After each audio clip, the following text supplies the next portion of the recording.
and then all the players will just eventually get added, and you can join the game later as well, so you don't have to join before I hit the magic start button. So our generic context is going to be everyone on the call today, so all 70 of us or so, we're part of a global change team in the world's biggest, oldest, and crappiest organization, and we want to make it better. So we started our Agile transformation last year. We've tried everything we can think of, and we're stuck and we don't know what to do. So this is our quarterly retrospective that we do as a change team. And our goal is to get to 3 experiments that we could start working on tomorrow that will help us move things forward over the next month. So that's our context. So again, you can go to that URL. I can see people that are in there joining already with that code. And this is what it will look like on your screen. So once I start the game and deal them out, you're going to start with a perspective card. So I've chosen the most inspirational and the most frustrating. So the cards on the screen that you'll have for the most frustrating is, you can think of these cards as philosophies or points of view. So they help you see your change through different lenses, because we all have blinders on, right? We all just see what it is that we want to see. And this is designed to maybe make you think that this might be, if you look on the screen and it says the approach to change, for example. So we're always balancing a push and a pull approach to change. If we're talking about that being the most frustrating thing, our conversation might circle around, no, we just force things on people. So maybe that's something that we should look at. The second round will be the most inspirational. So what's one of these philosophies that gives us a little spark of inspiration, that maybe that's a lens we need to look through so we can come up with some experiments to move forward a little bit. So you'll vote in your breakout rooms for the card you believe is the most frustrating and the most inspirational. And then the third round will be, now given that we have 2, we need to find the number 1 thing. And that's what the word tapesia means. It means the number 1 problem or the number 1 challenge. And then we have to vote on the number 1 thing. Once we have the number 1 thing, then we decide in that context, what are the experiments that we can start working on tomorrow that we believe is going to help us kind of move things forward in our organization. What else instruction-wise? So I will set up the cards and deal them out to you in your breakout rooms. And you'll see a little timer in the top right to notify you when we're getting down kind of to the end of the conversation. And then you'll see a notification to vote on the actual cards. So if you don't get a chance to finish the voting, because again, this is designed to take about 30 minutes, we're going to kind of compress it into 10. I'll just stop the vote. We'll come back to a screen that looks like what you see in the share, and it will tell us what our global change team has voted as being the number 1 thing. So might sound a little bit complicated, but it's pretty simple once you get started. Okay, so yes. Somebody was just looking at the chat. Somebody was mentioning my audio wasn't working. So that would have been awkward to go through all these instructions and nobody heard it. Okay. So I'm going to stop my screen share. I'm going to, any immediate questions first before I throw you into the breakout rooms and start the game? Yes, Anna, I see your hand up. No? Okay. Yes, waiting for players is expected because because I haven't started the game yet. So you'll see that there's a bunch of people here that are waiting. All right, so I'm gonna hit so what problem are we trying to solve? So this one, we've been trying to transform for about a year. Sorry, Jason, one quick question. I've been trying to access the URL. I get it's like a background thing that says Top Asia, but I see nothing else where I can put a code in. I'm using Microsoft Edge. Is there a specific browser I should be trying? Try a different Chrome. one. because there's a whole bunch of people that are in there. So maybe it is just something with the browser. Okay. But either way, you'll be in breakout rooms. So as long as one person in the breakout room can get into it, you'll be able to vote that way. Thank you. All right. So anything else in the chat? Safari works, Chrome works. So the question around choosing between two cards we get from a previous round, yes. So you'll be prompted when you're in the game to vote on the cards. So round 1, you'll get prompted to vote on the thing you believe is the most frustrating. Round 2, you'll vote on the thing that you believe is the most inspirational. And round 3 will be taking the number 1 from both of those categories, which is what we'll design our experiments from. So I will put you into, it's putting you automatically into, let's go 5 to 6 people per room. So you're going to get notified to jump into the breakout room in about 3 seconds, and then I'll broadcast the link as well, just in case you're stuck.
Hey guys,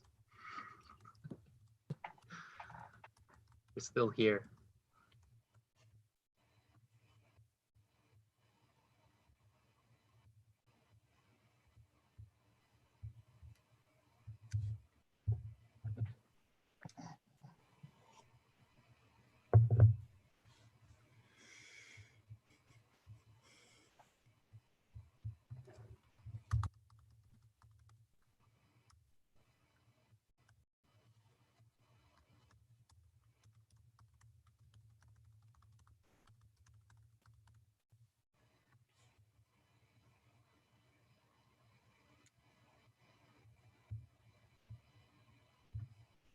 Hey, there you are. Yusi, how's it going?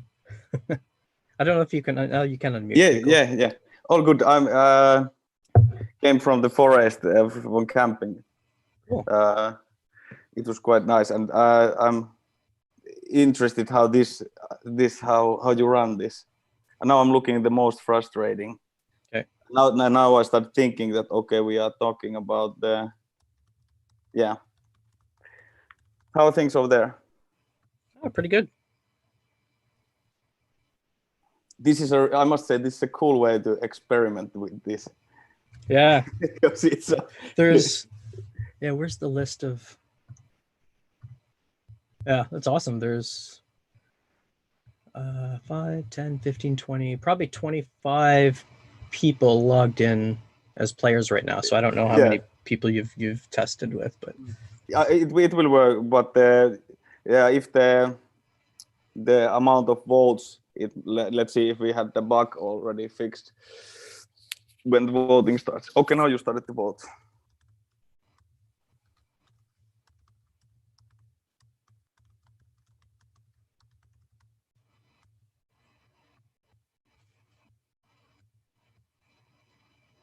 that's cool.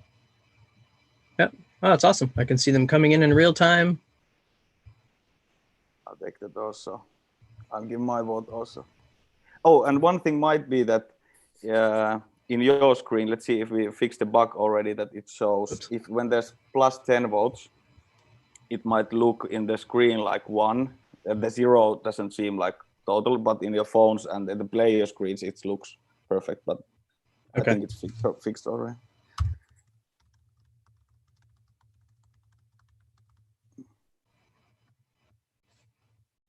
And the one that it's interesting is that people are in the breakout room and everyone are like, what the hell is happening? And then it would be interesting to see what people are with large question marks. So I could see 1, 2, 3, 4, 5, 6, 7, 8, 9, 10. Yeah, probably 20 votes so far.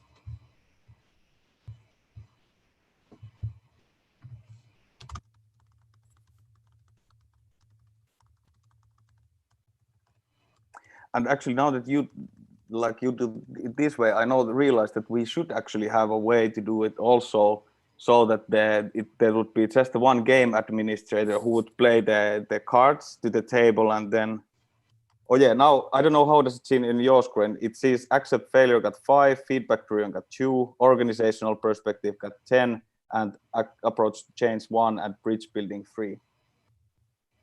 Cool, that's awesome. So how can do I have to wait for the timer? No, you can just choose the one that okay, I ended. Oh, so I'll choose organizational perspective next because it had the most votes. And now let me just pick. Let's see if the players, when they have the opportunity to play their own cards, so let's hope they don't be fast enough to play them. Yeah.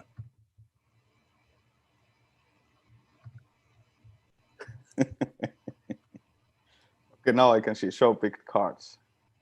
Passion, inventing, transparency, and reducing asset wire change. But now that I think about it, in this way, you could actually do like really large workshops. If you just had you do the hand, choose the hand yourself as an administrator or the game master, and then have a really large vault. This might actually work in that sense. I'm starting to think like in a, yeah.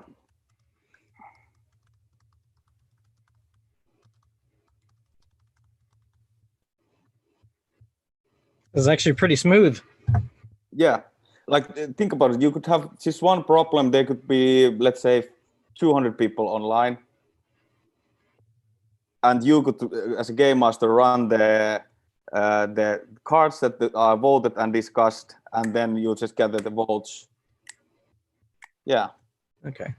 So the one thing I did notice is I see the same cards. Like I'm logged in as a player as well, so the most inspiring ones are the same as the most frustrating, even though I picked different cards.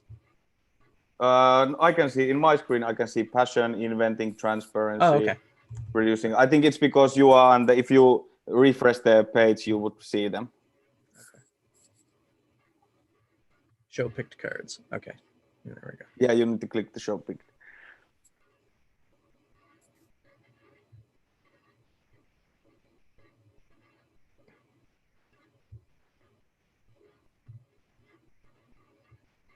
Think about the situation like, oh, someone's coming.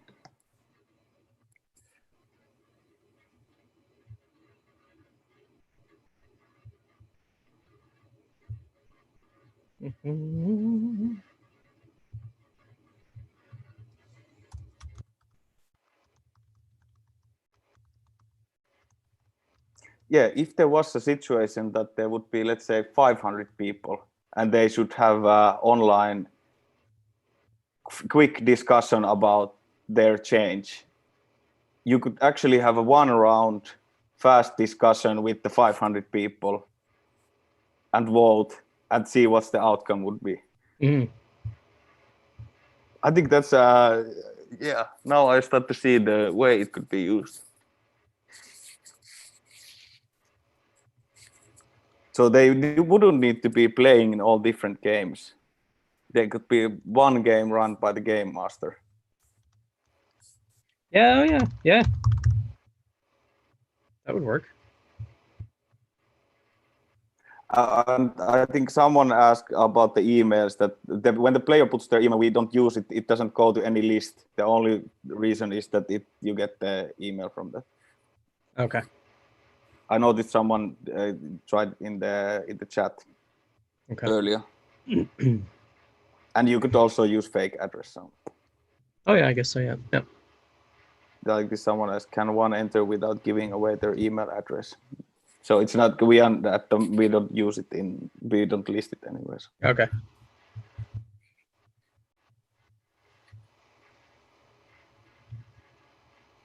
Is it going as you planned?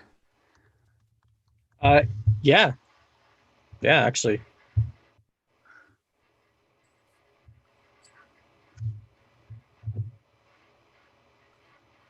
It's quite smooth. Well, I'm logged in as the admin and a player, so I can just make sure that both are kind of working. Which is actually very, very cool. Oh, now you created the vote. Yeah. So there's 10, 15, yeah, so 16, 17 people have voted so far. Yeah, I think I like the voting part because it actually makes me think of which one of these makes some sense. I can vote the viral change. I started thinking like, yeah, I think it's a good set that reads in the card.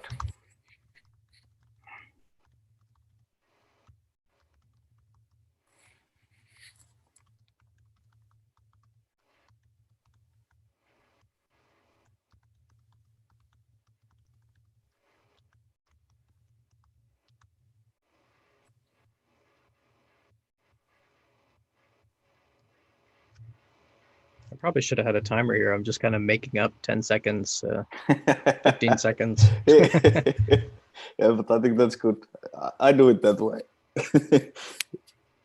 It's always good enough. Mm.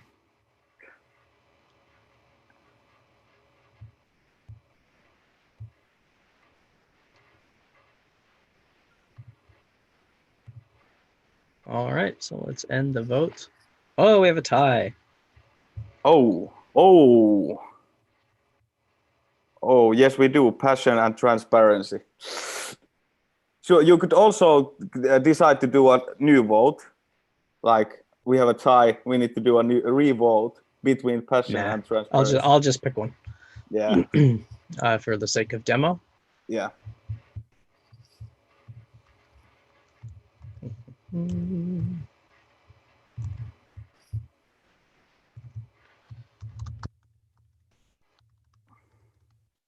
Hey, what was this color?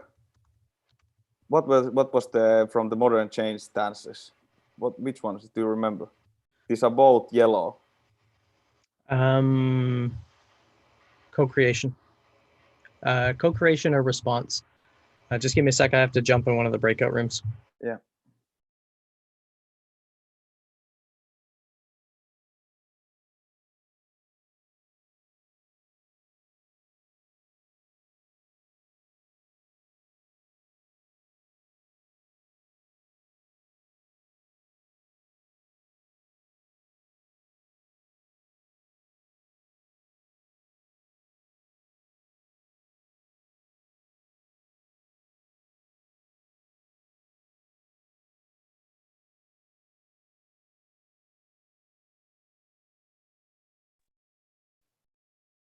I keep coming back to see if anybody else is joining. I think everybody who wanted to join is joined now.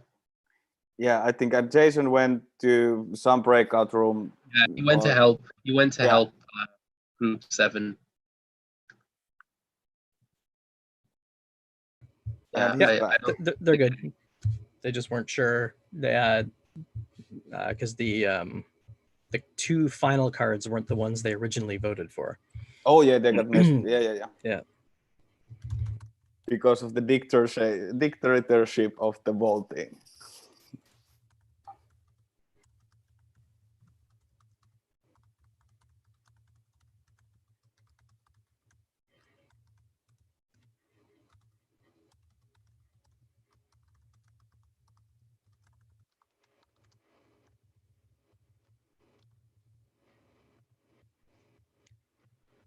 Okay.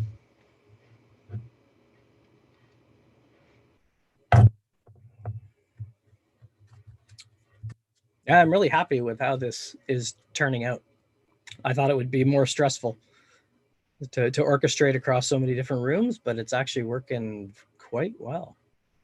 So it would be really neat. Yeah, you could, if you had 10 breakout rooms doing 10 individual games.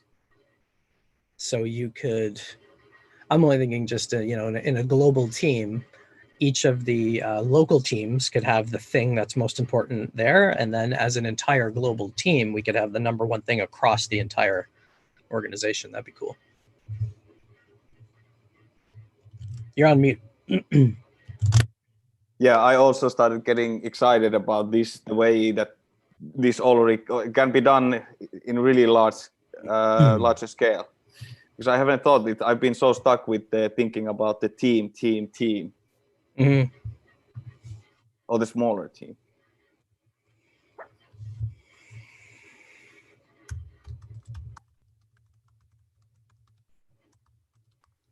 And I'm quite sure that they can be quite lost in the so.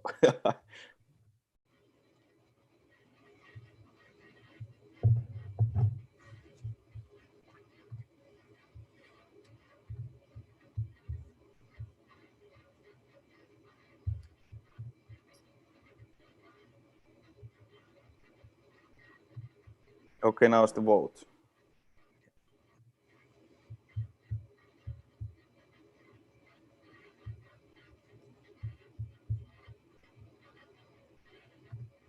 Yeah, for a second I also started thinking this, and I actually gave the vote because this makes sense.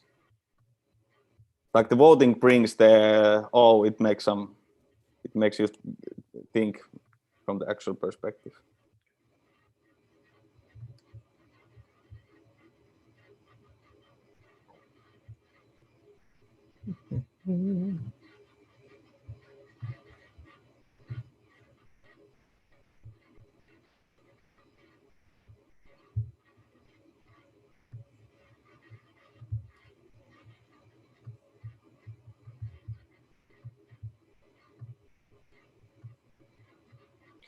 Just a little breakout room thingy. Oh, there it is. All right, cool. Everybody's coming back.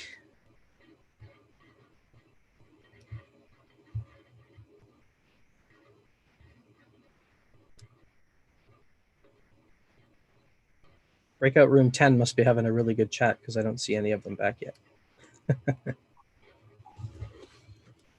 We had 3,500 seconds. Yes. Yeah, so don't worry about the time constraint. In a real game, you get more time to have these conversations, but just for the sake of teasing it out. So let me end the vote here. You should all still see my screen. Okay, so the number one thing, I think everyone is back. Let me just take a quick peek. All right, so there's about 5 minutes left in the session. I would say feedback in the Slack or the chat. Otherwise, I would normally do more of an open conversation. So now that we've chosen, the most frustrating thing we need to work on is understanding and articulate why it's important to the organization. What you'll end up with is a blank screen. Come on.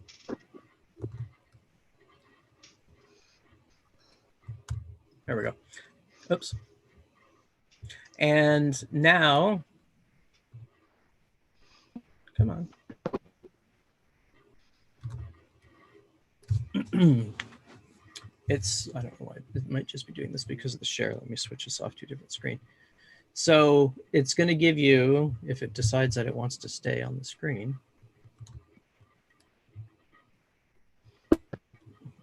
I don't know why it's doing that.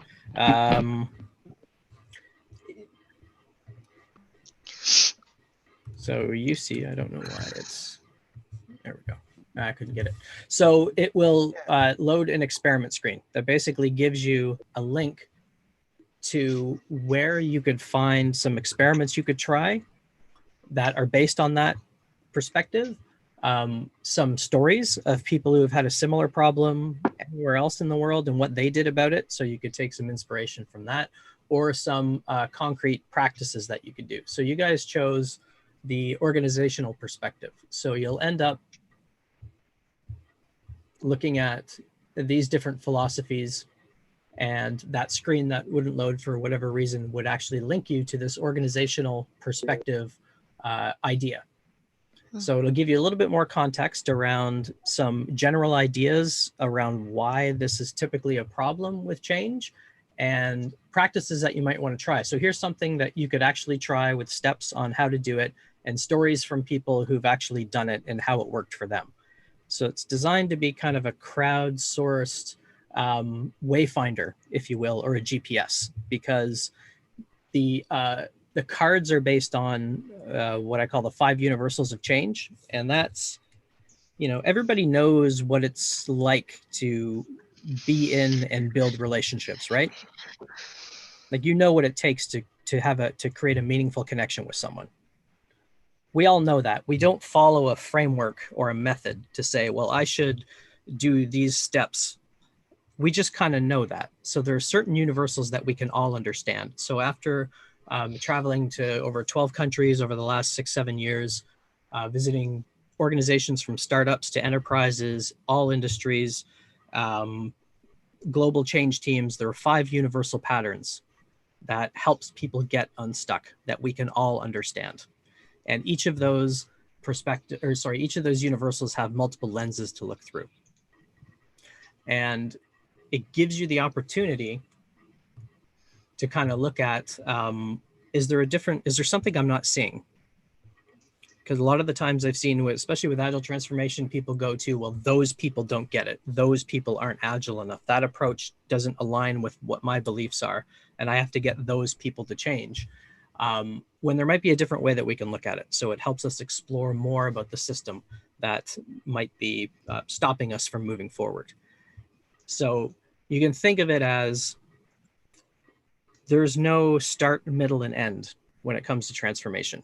So I know a lot of people on the call here, they've been working with companies in Agile transformations for 15, 20 years, and they keep transforming. They keep running transformation programs over and over again, but they're never start, middle, end.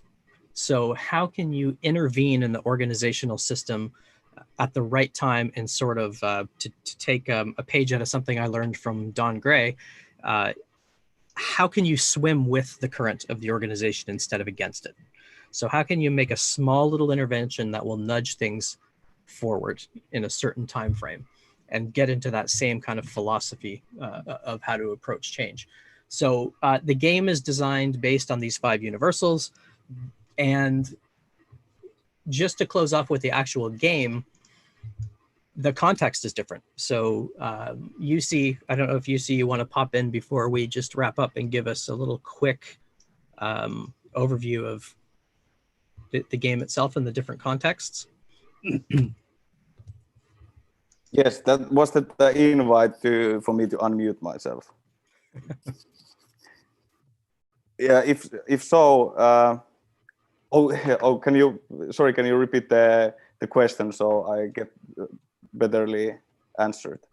So just give us, in 60 to 120 seconds about the game and the different contexts. Yeah.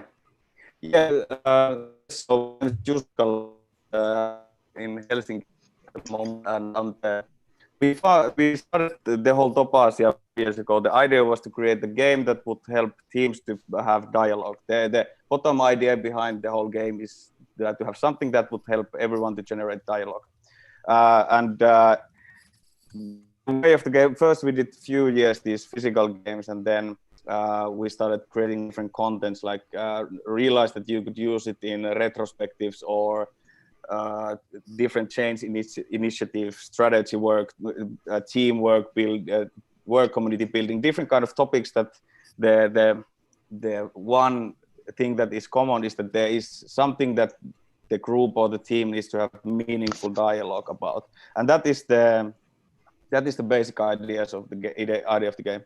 And you combine it with different decks. Now we played the lean change management decks, so it brings the contents for the mind and for the dialogue for the people. Yes. Cool. So I'm just peeking at some of the questions. Maybe 1 or 2 questions. Yes. Okay. So yes, UC was the creator of it, and the idea was that the context changes, but the dialogue that we use for figuring out how to solve problems is the same.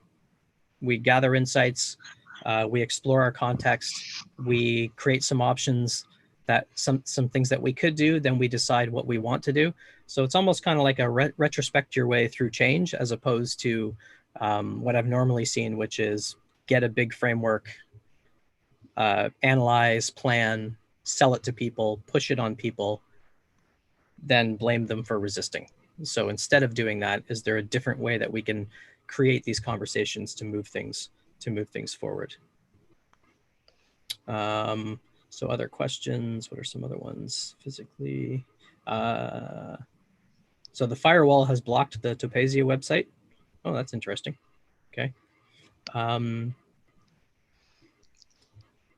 results page. So the last thing, I don't know why the results page didn't show, but what would happen, I mean, if you see the little form that quickly pops up, you basically, so UC, I have no idea why it's just refreshing to a blank screen, but when you fill out your experiment template and your actions, then the site will actually send you a summary of what we agreed to. So it will summarize the conversation, and it will send you a list of the experiments that you guys agreed to after you ran the game. And then the goal is play the game again within a month or whatever time horizon you decided that you needed to run these experiments for.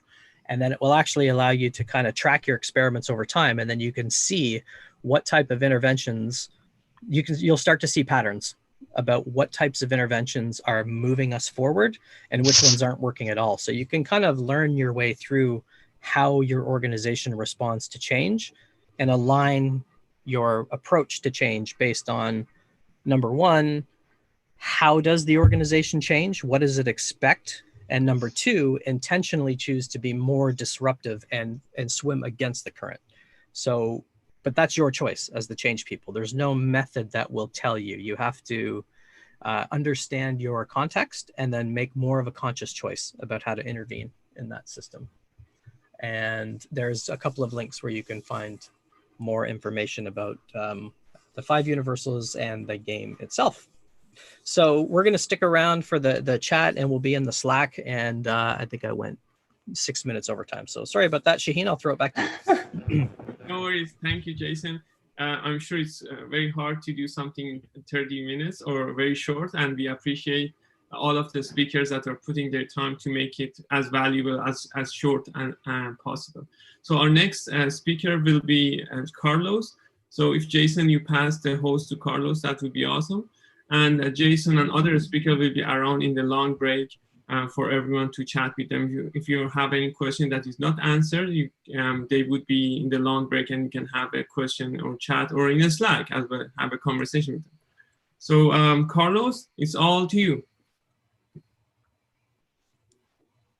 Thanks, Shaheen. Thanks, Jason.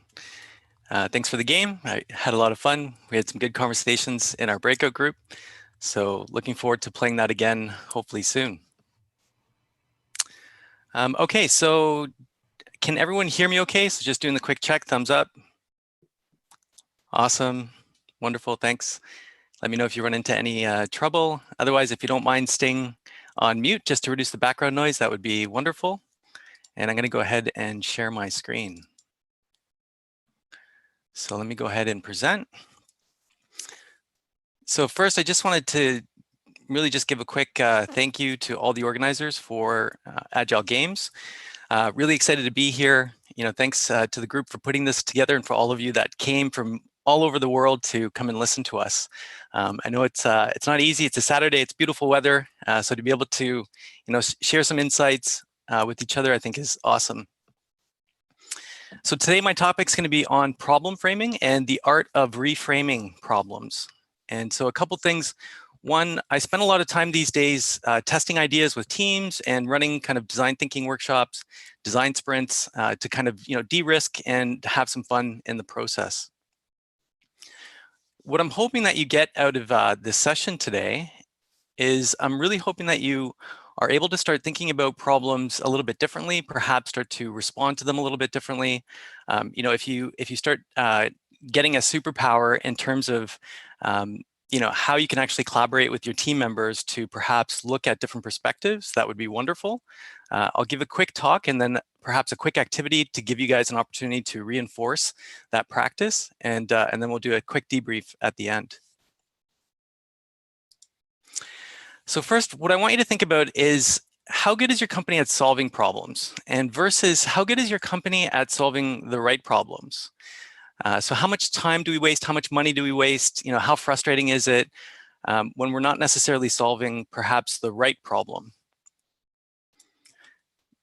There's a really great article by a gentleman named Thomas Wettelsberg called "Are You Solving the Right Problems?" And in it, he really studies, over the past 10 years, he spent a lot of time kind of studying organizations, how they address issues and challenges and obstacles.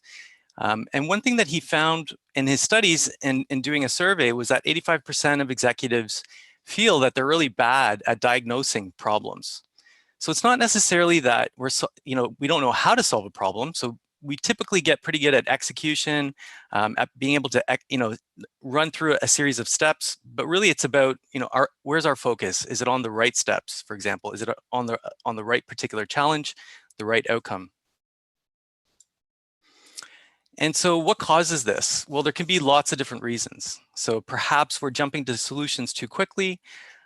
Perhaps we're falling in love with our ideas. Perhaps we're investing in vanity projects. If you take the example of Google Glass, there was a lot of employees at the time that had evidence, had data, knew that they weren't necessarily going to serve the market in the best way possible.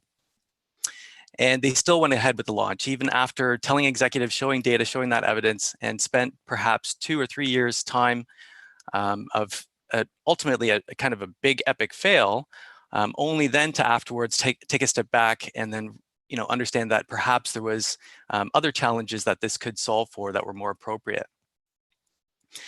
A lot of times we also kind of over-engineer the process. I think Jason kind of alluded to that in the previous talk around we spend a lot of time on these big frameworks. We've got a lot of awesome systems in place or a lot of frameworks in place, like Scrum, for example, perhaps Six Sigma, a lot of these kind of really big frameworks that allow us to solve problems. But again, sometimes we kind of over-engineer that process, and we miss the fact that we're not clear on what the outcome is or what the problem is that we're actually solving.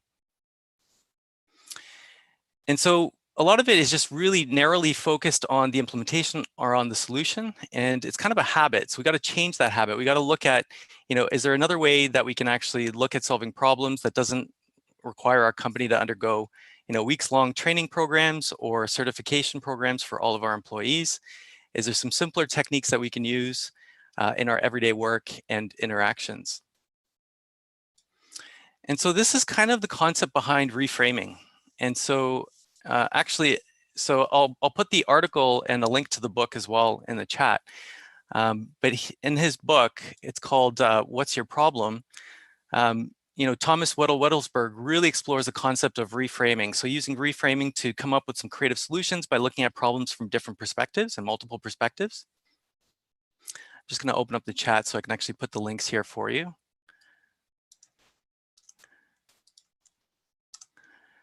But the whole premise is really just to create quick iterative frames that allow us to generate and explore the problem space. And so he's got a really great example in his book, and I wanted to share that example with you. So imagine this. You're the owner of an office building and your tenants are complaining about the elevator. It's too slow, it's old, they have to wait a lot. Several of them perhaps are starting to now threaten that they're actually going to break their leases if you don't fix the problem. And so a lot of times what happens is we tend to jump straight to solutions, right? So let's replace the elevator, let's install a stronger motor, or perhaps let's upgrade the algorithm that runs the elevator. So a lot of these suggestions fall into what's known as a solution space. And really, they're just trying to tackle that problem where the elevator is too slow. But if you talk to building managers or superintendents or let's say the real estate people, they often present a different solution. And they suggest perhaps actually installing just mirrors next to the elevator. So making a small change, in a lot of cases, this actually has proved to be very effective in reducing overall complaints. So the tenants actually stop complaining. And the reason is because people start to lose track of time, and it gives them something to do. In this case, they're actually looking at themselves, so they're allowing the time to pass more quickly. So this is a different way or a different lens to be able to solve that problem. So the whole point of reframing isn't necessarily to find, let's say, the real problem, but rather to see if there's a better one to solve. So in the case of, are we solving the right problems? Is there a better one to solve? Is there a different one that we can actually tackle that might be leading to more creative and better solutions, for example? And so it's kind of removing this notion that we have to find, let's say, the single root problem, and perhaps because that could be misleading in the sense that, problems might be multi-causal, they might be addressed in different ways with different solutions, for example. So what are other options that we could explore? And so really what we're looking for is what we call problem options. And so there's lots of really great tools that you can use out there. Obviously, there's like, 5 whys, root cause analysis, lots of different techniques that you can apply to this. What I wanted to use today and what I wanted to introduce was, and you might be already familiar with this, is the concept of how might we questions. So how might we questions really start to help us kind of facilitate open thinking and start to explore, more ideas, more options, and allow us to kind of look at a particular problem from a different perspective or a different angle. So the nice thing about how might we questions is that they're powerful questions, so they're open-ended. We can generate a lot of them as a team, and we can choose the ones that we want to focus on. So if we're actually trying to kind of decide and assess, okay, so overall, where do we think we should apply our focus, or what should we do? We can generate a few and then choose 1 or 2 or 3 perhaps, and actually kind of ideate off of that. So they're a great kind of launch pad for brainstorming. They're usually also a response to either some insight or something that we've kind of uncovered, either in the conversation or through conversation, for example, or through some data perhaps that's been presented to us. So we can kind of use some insights and then simply reframe the problem at hand from a different angle using a how might we statement. So let's use the example of the slow elevator problem. One thing when you're coming up with a how might we question is you also want to kind of be careful that it's not too broad, for example. So in the example here, how might we, so if we're dealing with this elevator problem, if we come up with a question like how might we redesign transportation, that might be too broad. So it's obviously not giving us any kind of starting point or enough direction to be able to work off of. We also want to be careful that we're not too specific. So if we say, okay, well, how might we upgrade the elevator's motor, for example? Now we kind of have the solution baked into the question. So that question is obviously too specific, and it removes our capability to be creative and explore lots of different ideas or lots of different options. And so what we're looking for is something that could perhaps be just right. So kind of fits in the middle, and maybe say, okay, how might we make the elevator wait feel shorter? So that could be something that really allows us to explore multiple ideas, multiple options, and still provides us with a starting point or a direction. So when you're coming up with the how might we example, this is usually the hardest part, is just thinking, is this too broad? Is this too narrow? The biggest rule of thumb is just simply not obviously including the solution or your idea inside of the question. That's the thing to keep in mind. And so I was looking for a game that we could actually play, or an activity that we could do that would help us to practice this. And what was interesting is I found there's a service designer that works at the government of Nova Scotia, and her name was Beth Fox. And so she actually created a game called Cards Against How Might We. And this is a physical game, so similar to Topazia, there's actually cards that you can actually download. I'll put the link to the download inside of the chat so that you guys can actually click on it. But you would actually do this in person. And the only difference is that, if you've played Cards Against Humanity, in this game, there's no necessarily a winner. So the whole point is just to get you to understand about how might we's and get you to practice on how to generate how might we, so that it becomes a little bit more natural, so that when you're at work and you encounter a problem or you encounter an obstacle or you run into somebody in the hallway and you only have 5 minutes to kind of help them out, is there a way that you can actually generate a how might we statement or how might we question to kind of help unblock and work through that. And so this is really what she was looking for. Obviously, she was coming across, not just her, but many people in many organizations come across a lot of blockers, a lot of obstacles. So is there a way that we can actually have a teaching tool to help people quickly understand the concept? And so here's kind of how you play the game. Now, normally when you're playing the game in person, you'd have situation cards, so scenario cards, and these could be scenarios or situations that you come across at work.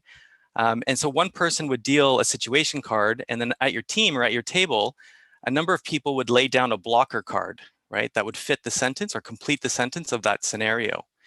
And what tends to happen is the person who dealt the situation card will then choose from the blockers and indicate that, okay, here's the blocker that I want to use, complete the sentence, and then everyone will actually start to brainstorm and generate some how might we statements or questions, sorry.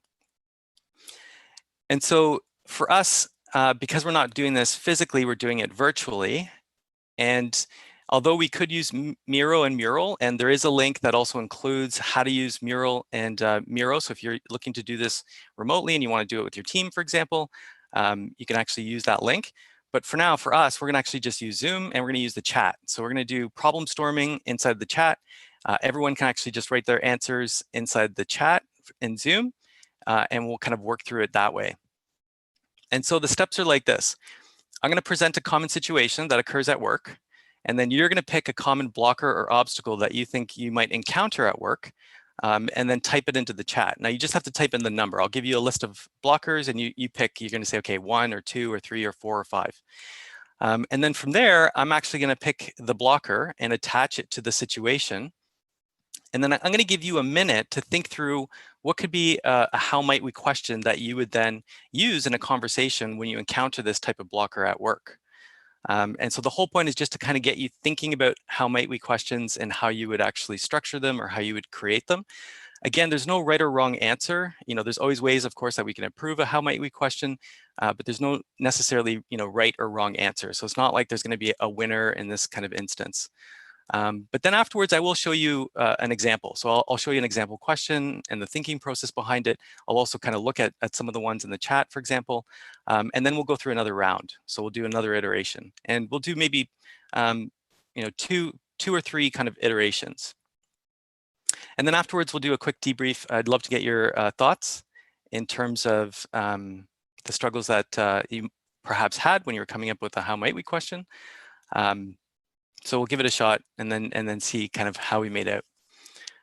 All right, so hopefully the 404 isn't the links to the ones that I just posted in the chat that people are having, but I can look to correct those at the end of the talk if you're not able to actually download or access any of those resources.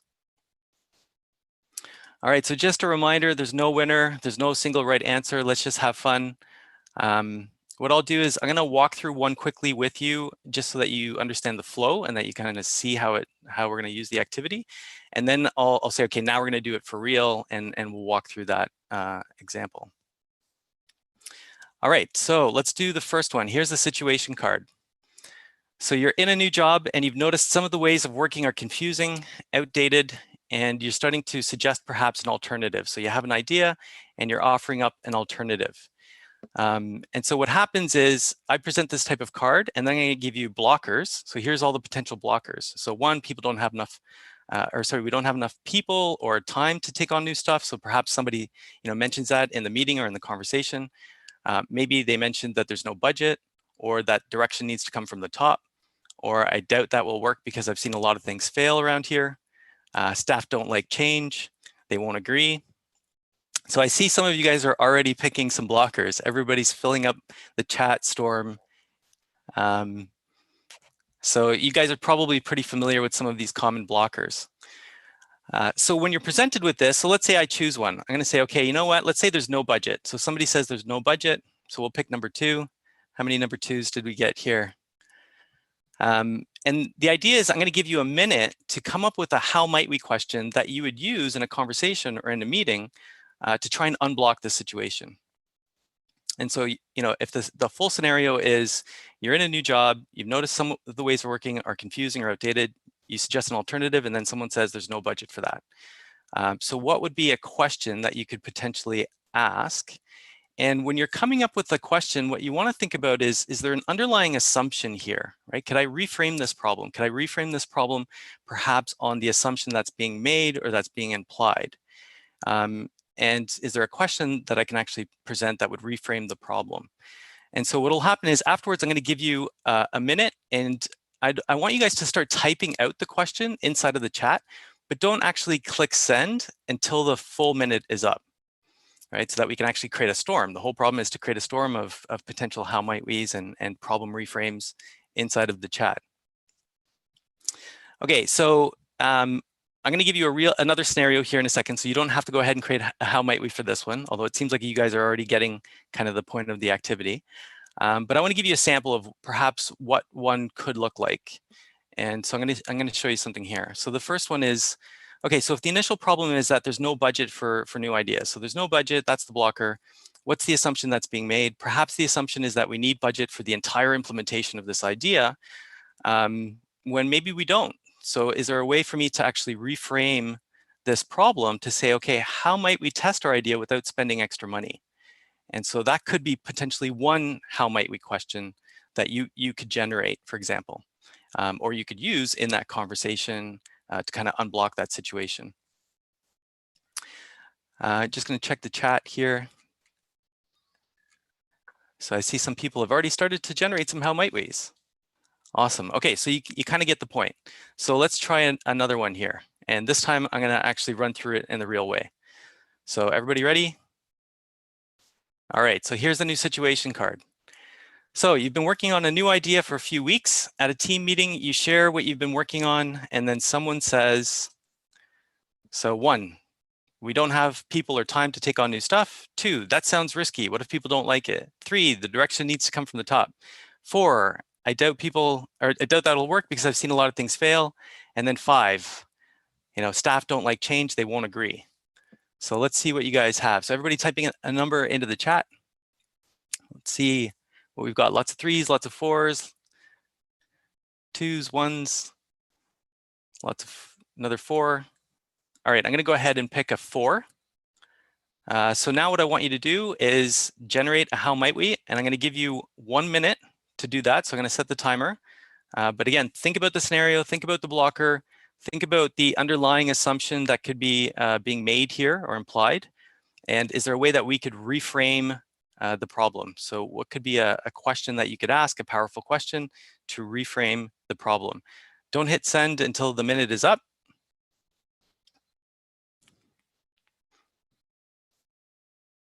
I don't have any fancy game show music, otherwise that could be helpful too.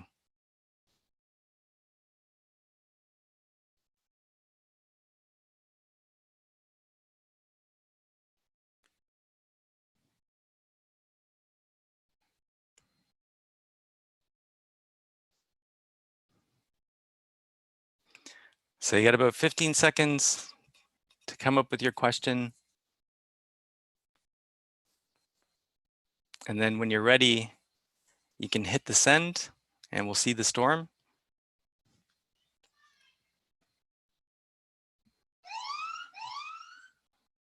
Oh, there's a cool sound on my side here. All right, so let's see what we've got. We've got lots of different potential how might we statements and questions. All right, so I'm going to go ahead and start reading each one. No, just kidding, because that would take up forever. So I definitely won't do that. But the whole point is you can see quickly that we can actually start to generate a lot of different frames around this problem, based on the underlying assumption, based on kind of how we're looking at the problem. And really the only thing you want to kind of consider and think about is that you're not necessarily baking the idea or the solution into it. So I'm going to just pull one example. How might we do a small, no-cost experiment in our team narrowly and see, what happens? So that that could be a how might we that you generate. In this example, if we think about, okay, what's the underlying assumption here? Perhaps it's that the idea won't work because of past experience. So past failures predict future outcomes. That's the assumption. So maybe our question is, well, how might we get most valuable lessons from previous failures? So that could be a particular question that you come up with. All right, we'll do one more, and then we'll start kind of just having a discussion around your thoughts. So final kind of situation card. You've come back from taking a course, you suggest trying out some new things, you've learned to tackle an old issue in your area, and then someone says, one, we don't have people or time, that sounds risky, the direction needs to come from the top, I doubt that will work, or staff don't change, they won't agree. Let's see, which blockers do we have here? We want more options.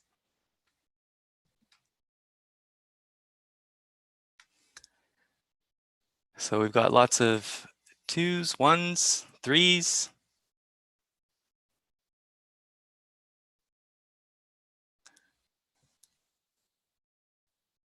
Fives, 3s, 1s. All right, I'm going to pick 3. So that direction needs to come from the top. Okay, so the scenario is come back from a course. You're trying to learn some new things. You've suggest trying out some new things you learned to tackle an old issue in your area. And somebody says that direction needs to come from the top. So I want you guys to generate a how might we question to try and unblock this situation. You have 1 minute.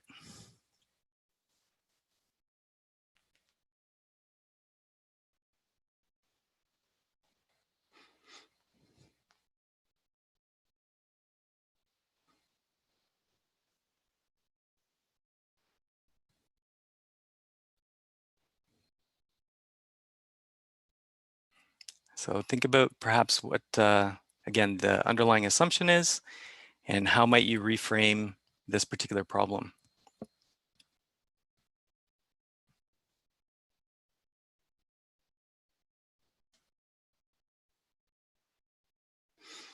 Just to note that this blocker is that the direction needs to come from the top. So you have 12 seconds left.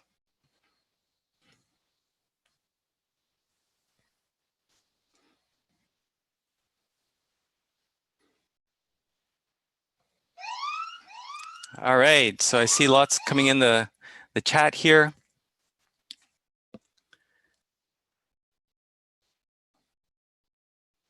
So, and again, I'll just pick a few, but we've got one, how might we help leadership consider the new perspective? So is there a way that we can actually help leadership or educate them or understand?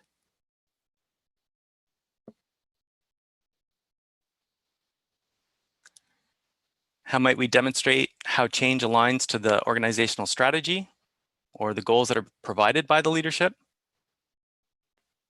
So in a real meeting, you might actually come up with a few different how might we questions, and then as a team kind of select, okay, what are the different perspectives and which ones do we want to use for ideation and for brainstorming? So this would be a kind of a step right before that. It can also just be helpful in conversation, which is kind of, the idea behind this game is there a question that we could ask to kind of unblock that conversation?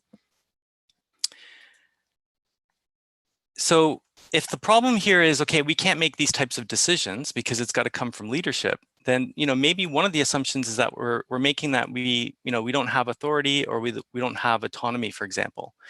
And so maybe I might take it from that lens, from the authority and from autonomy. So I might say something like, okay, well, how might we use the authority we do have, to make this better? Or how might we clarify the decisions we are empowered to make?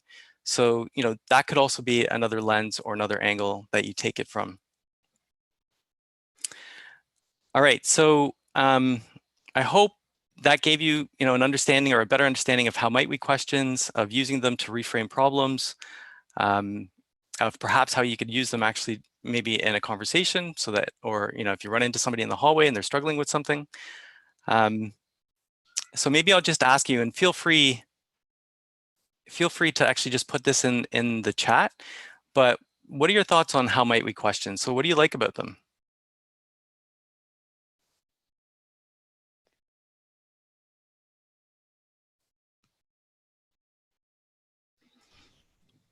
And you can come off mute too. You have a few minutes. I use them regularly, and I like them because they get people out of solution mode, out of jumping to the answer, as opposed to exploring the right problem, which is where we started this conversation. I find it's an instant switch to easily get people to change that without dismissing what they've just offered as a solution, right? It then forces us to go back and explore it as opposed to setting it aside. Right. Yeah, for sure. Thanks for sharing that, Cheryl. Yeah, it doesn't, so we don't jump too quickly. We give it a bit of time to explore it. Even the structure, like the how question, can be quite helpful. People don't get so defensive, for example. You know, sometimes when you use why, they can get a little bit defensive. And it usually engages the rest of the group in that conversation too. For sure. Yeah, that's a good point. So it's very collaborative. Awesome. Carlos, are the blockers always the same? Sorry, Glenn? Are the blockers always the same? Oh, good question. No, there's in the real game. So if you click on the link and you download the cards, there's lots of blockers. I just used it for simplicity for us, just to read 5 instead of having to read all of them. But yeah, because you're using the cards, you could actually shuffle the cards and you get different blockers in different scenarios. You can also come up with your own blockers. Like if there's something that you encounter at work, for example, you could come up with your own. Will you post the link to download the cards? Yes. Here, I'll post the link for sure. And they've spent a lot of time. Mostly it was for government. So they were kind of sourcing different situations, different cards, and different blockers for government. So I removed some of the government kind of situations and blockers, but you would, definitely be able to use them in your own context. And kudos to that group because they put a lot of effort in coming up with that content. Hi, Carlos. This is Abhinav. Hi, Abhinav. So I wanted to ask these questions. Can I call them appreciative inquiries, or are these actual questions? I get a feel of them being more of an appreciative inquiry, where you actually try to project an idea that you have over the team, but not actually pitching it. Like you have to do this. It is more of a collaborative way of asking the questions. Yeah, for sure. I guess because we are trying to launch the brainstorming and we're trying to launch some ideation, but we still have that, I guess, the constraint. You're right. So because we're still reframing the problem based on some perspective or some angle. Like I took the angle where we felt we didn't have enough authority, where somebody else might have taken a different angle. So you're right that there's still some perspective and there's some angle. So that's kind of nice about if you're doing it. If you're spending a bit more time and you've got a team and you actually want to explore the different angles, then you would actually generate quite a few of them. Whereas in a meeting, you're right, like you might just have one person that kind of generates one angle and then asks that question. Right. Okay. Thank you, Carlos. No problem. If you don't mind, we are getting to the break time. It was a great session. We didn't thank Jason as well. So thank you, Carlos and Jason, at the same time. It was both great sessions that we had. So we have a 10-minute break, almost 10 minutes. Let's be back at 12 for our next session, which would be with Ellen. In the meantime, we encourage you guys to take a walk, go for whatever you need, and be back at 12. And take a look at our retro board, put your thoughts there. We already took action on one of them to send the links to the Slack channels. And thanks to Steve that taking that on himself. With that being said, I'm sure Carlos will be at a long break if you have other questions. And we'll see you at 12. Eastern time. Yeah, in 8 minutes. Thanks, everyone.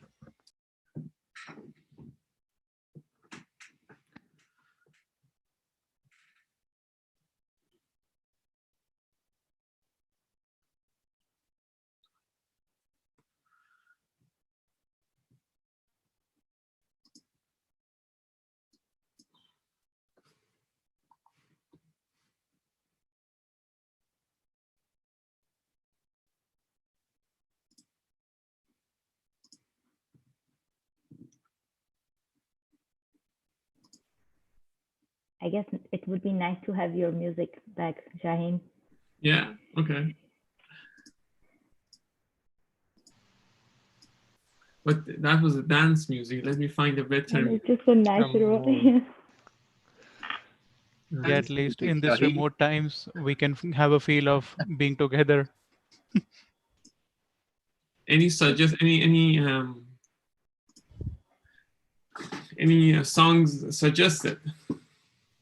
Can I suggest that whoever wants to listen to music does it on their own?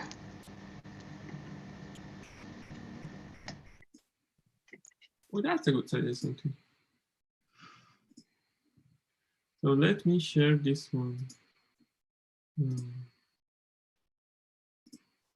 For everyone. Can you guys see my timer? Yep. Okay, so this would be better for everyone. Probably they would make in each time zone that we are.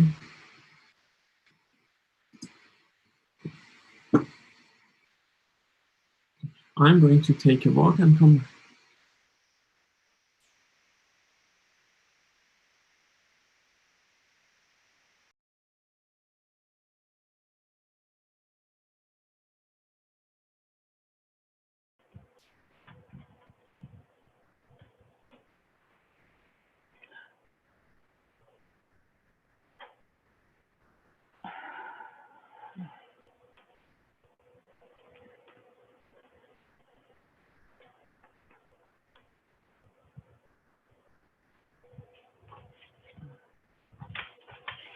For the ones that you guys are here and you didn't take a break and walk, please make sure that you have something to write on. I forgot to mention that early in the session, right?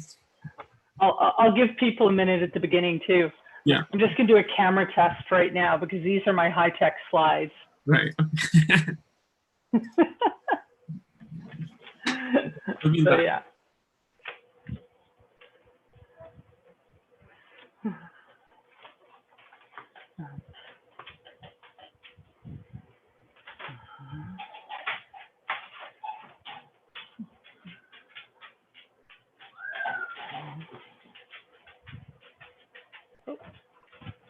Here is my vote.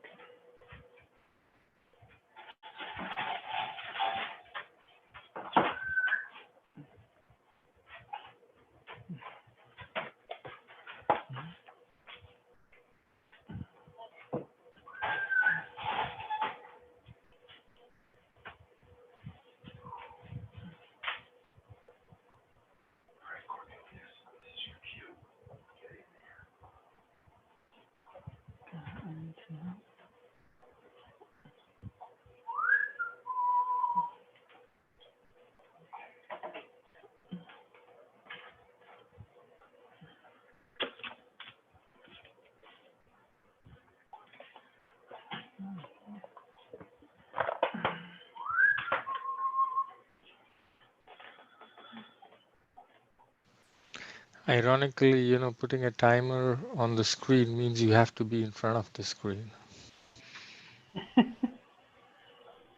Well, at least it allows you to walk past the screen and go, oh, I still got time to go to get a glass of water, or. Yeah. No, I'm just saying out of humor that you have to be in front of the screen. I think you should have one You of those. actually don't. This timer has a sound in the end. I think you should have a big. I'm not at the screen right now. Yeah, but then you have to have the headphones on, right? Come on, you work remotely. You have remote, like Bluetooth headphones, man. Yeah, I'm just well, that's taking true. some water. You can't even hear the sound of water. I use noise canceling. Yeah, that's true. It seems to me that you could have a, have like the countdown that you would have, like when they're going to go for a rocket or something like that going on in the background. Oh, that'd be cool.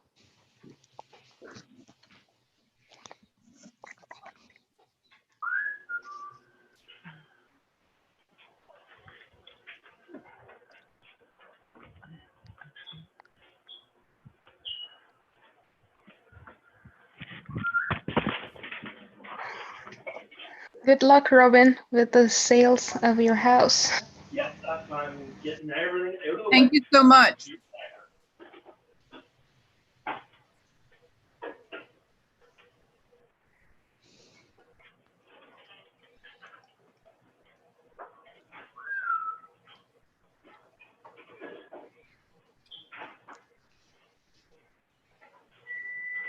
You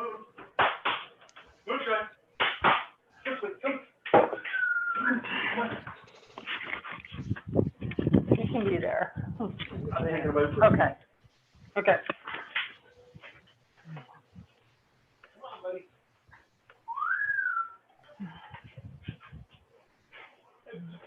Someone is walking the dog. Looks like. Yeah. Yeah. One of my favorite working agreements with the video world is that if pets or spouses or children or roommates wander on screen, you need to introduce them. But yeah, that's awesome. I'm hoping they won't wander back through. We'll see.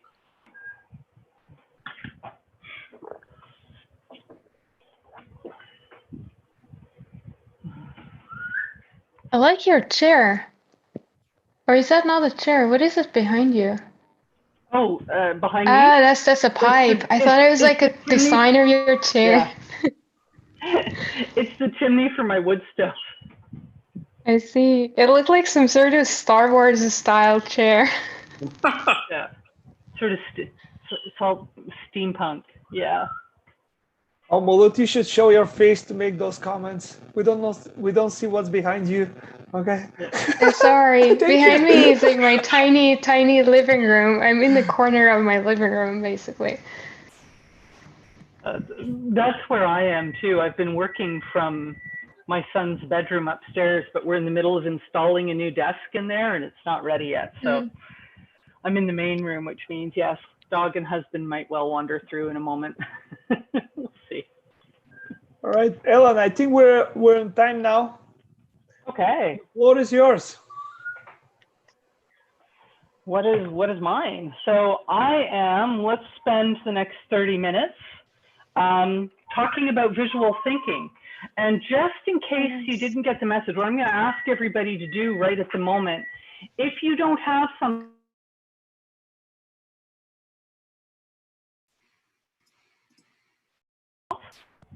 if you can take 30 seconds and go grab a couple of pieces of paper, this is just a piece of copy paper folded in half, and a marker or a crayon, ideally something that'll give you a bit of a bold line rather than a ballpoint pen, because we're going to be sharing our drawings online. So I'll just give everybody 30 seconds to get materials and then we will get started.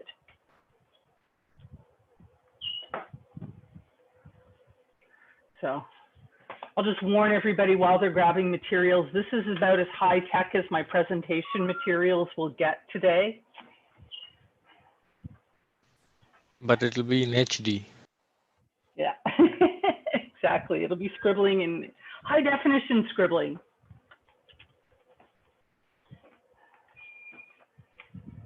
Okay. So yeah, just piece of paper, literally any piece of paper. Post-it notes would do, although you'd want something a little bit bigger. The back of an envelope, an old notebook, if you've got something kicking around. Doesn't need to be beautiful, doesn't need to be fancy. Just something you can draw on, because we're going to do a couple of different drawing exercises today. So I want to spend some time talking about visual thinking, because one of the things that I have, in fact, I've noticed this more since we've all suddenly moved to being distributed teams. Bringing visuals into the conversation can really help enrich conversations, can help us actually see what each other is talking about, can help us understand about, oh, you see it this way, I see it that way. And so one of the things that I bring into my practice as an Agile coach is, how do we get people sharing ideas visually? And a lot of people are reluctant to do this because part of the reason is they think they can't draw. So I want to do, before we get into the main exercise, I just want to do a quick exercise, quick warm-up exercise with everybody. And the thing that I'm going to ask you to do is take your piece of paper and just draw some squiggles on it. So just let your pen go wild. Roundish squiggles are good, but they don't have to be any particular shape. Just draw 3 squiggles.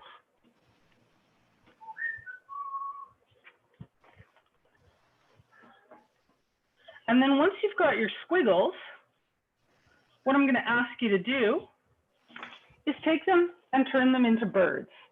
So you can see in the one in the middle, I added some feet, I added a beak, I added a dot for an eye.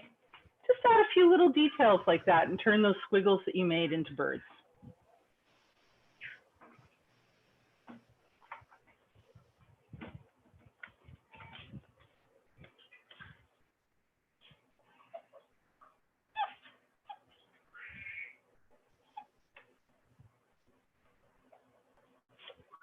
And,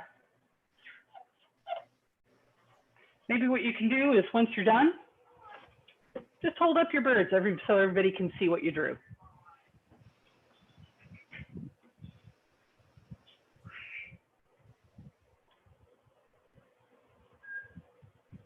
Awesome. Look at all of that creativity. How do we see all the other videos, all the other people? I only see you, Ellen. So depending on what UI you're using for Zoom, there's speaker view and gallery view. If you switch it to gallery view, which is usually sort of the top right, towards the top right of the controls, that gives you, I like to think of it as the Brady Bunch view because that's how old I am. It allows you to see 25 or depending on how big your screen is, sometimes up to 50 people at a time. So. Or the Hollywood. So could be the the Hollywood Squares view, indeed. So just lots and lots of fabulous birds out there. And I just want to point out that everybody can draw a bird. If assuming you can hold a pen, you can draw a bird. And this is a great warm-up exercise to use with teams who are like, "Ooh, I can't draw. I'm no good at drawing. I can't draw in a professional setting." The thing about using visual thinking techniques, thing about using drawing for enhancing communication, is it's really not about the artistry. It's just about getting the ideas across. And so one little hack that I want to show you that revolutionized my confidence in my drawing too, is that if you draw something and you're not entirely sure that it's come across the way that you're hoping it to, I'm just going to do a little hack. Stick a label on it, and then everybody will look at it and go, "Oh, that's a bird. Awesome. I have the idea of bird. I'm moving along. I understand what you're trying to say."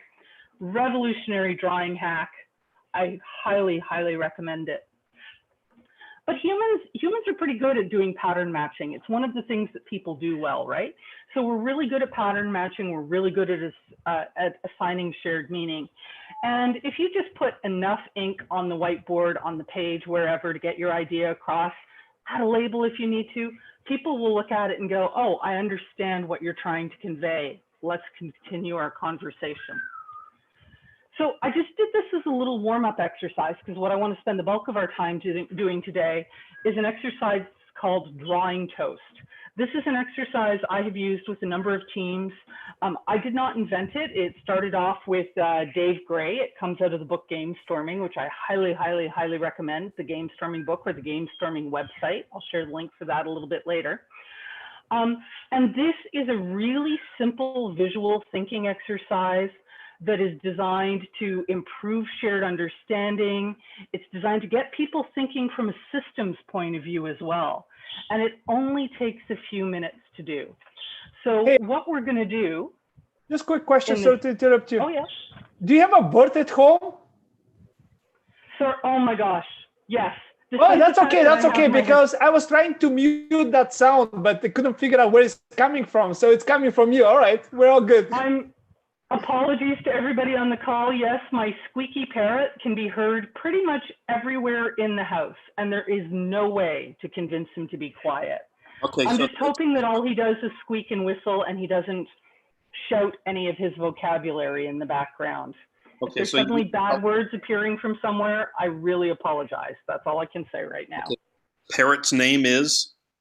Sakaya. He's in the other room though, so I'm not going to bring him on screen to introduce him. He probably would bite me if I tried to. So, getting back on track after the guest appearance by my bird. The exercise we're going to do today is how do you make toast? What I'd like you to do is I'd like you to take your pen and your piece of paper, and I'm going to give you about 3 minutes to draw a picture of how do you make a slice of toast. It does not have to be an elegant drawing. We're literally looking for back of the napkin kind of quality, but I'd like you to draw a picture of how you make toast.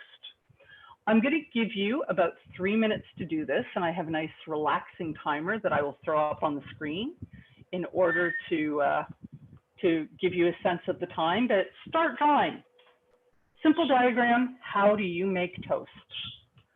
And I'll get to, oh, can I get permission to share my screen, please?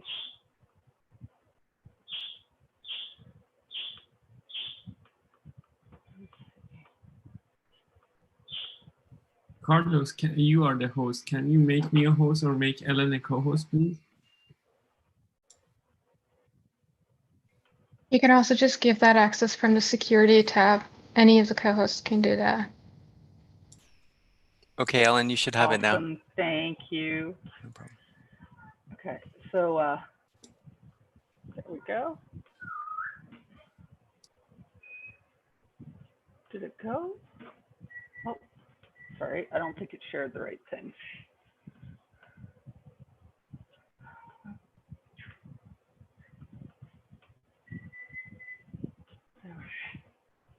Hopefully you're seeing it. Yeah, it looks like you're seeing a timer at this point. When all the purple dots are done, 3 minutes are up.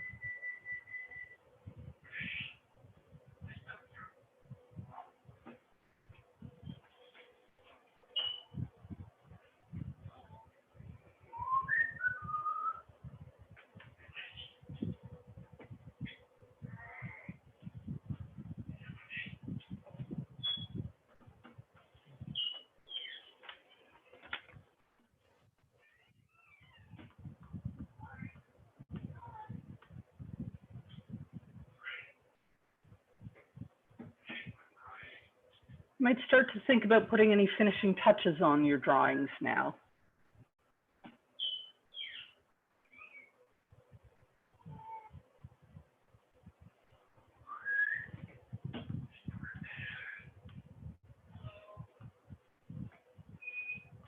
Oh.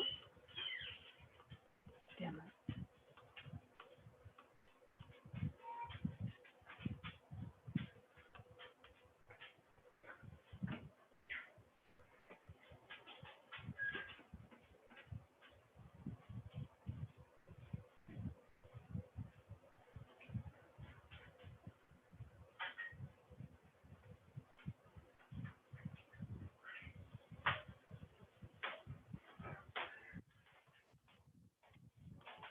Okay, so 3 minutes is up. Just if you can finish up, put the final touches on your masterpiece. What I'm now going to ask you to do is I'm going to send people into breakout rooms. And let me see, I'm just going to take a moment to recreate the breakout rooms to make them a little bit smaller than they were. Oh, come on. Trying to put 5 people in the room. And what I would like you to do in your breakout room is I would like you to share your drawings and notice what's similar about the drawings that you created. What are the things that are different about the drawings that you created? Because everybody's drawing the same process, right? What's similar, what's different? What else do you notice about the drawings? So I'm going to put you into breakout rooms of 4 or 5 people. I'm going to give you about 5 minutes to have that conversation, and then we'll come back into the main room and share some of the insights that we've gained from this conversation. Hopefully everybody is ready to go. I'm going to open the breakout rooms now.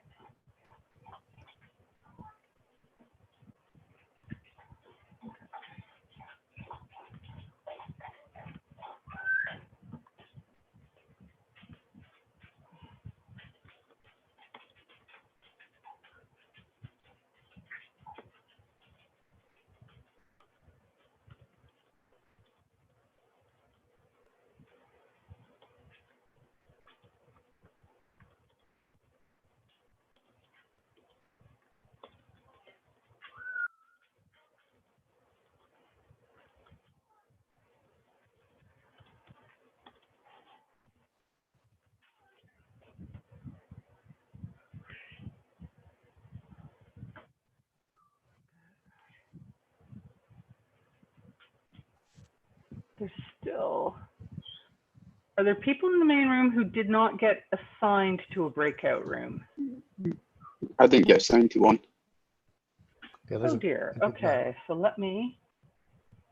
And for me, that's okay, Ellen. You don't have to put me in a breakout room. Okay. Let me just start randomly assigning people.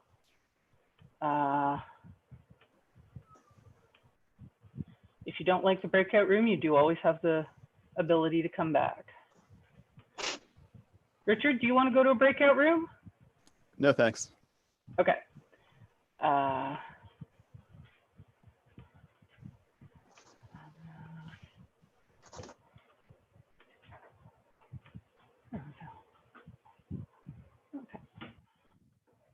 There we go. And last, Jason, did you want to go to a breakout room or do you want to stay here?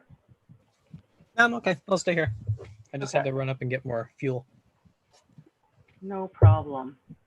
Now, there are some people who are in breakout rooms but haven't gone, so I guess they have stepped away from their desk. That's okay.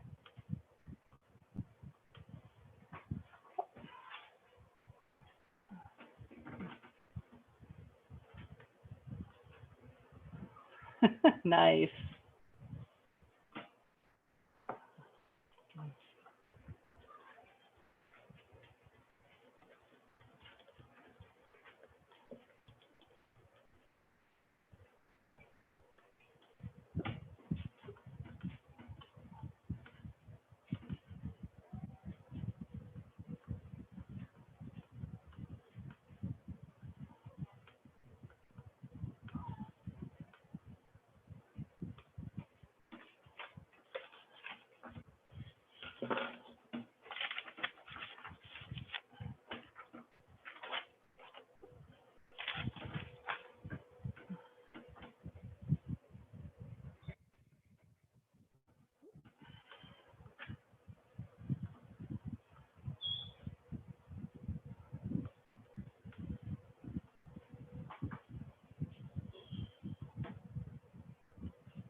This will not be a very exciting part on the recording, unfortunately.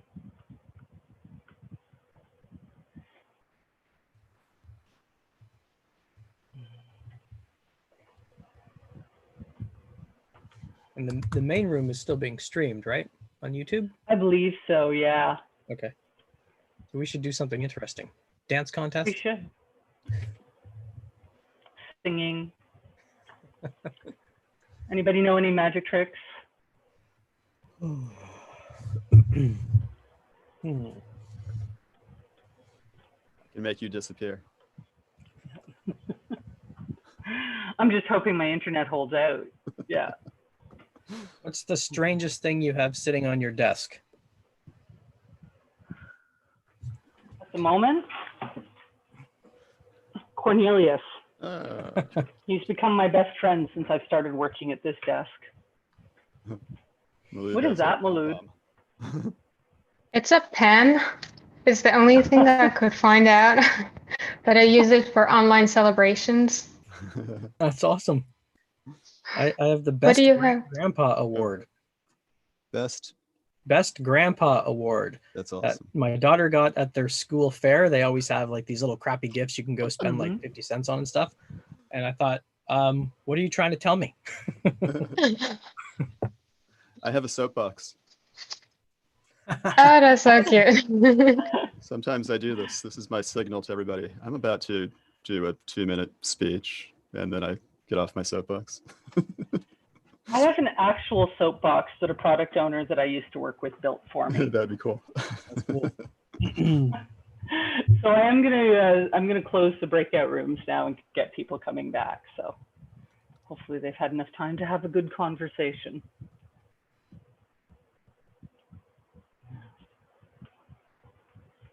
There we go. Oh, in the meantime, maybe I'll find a power cord.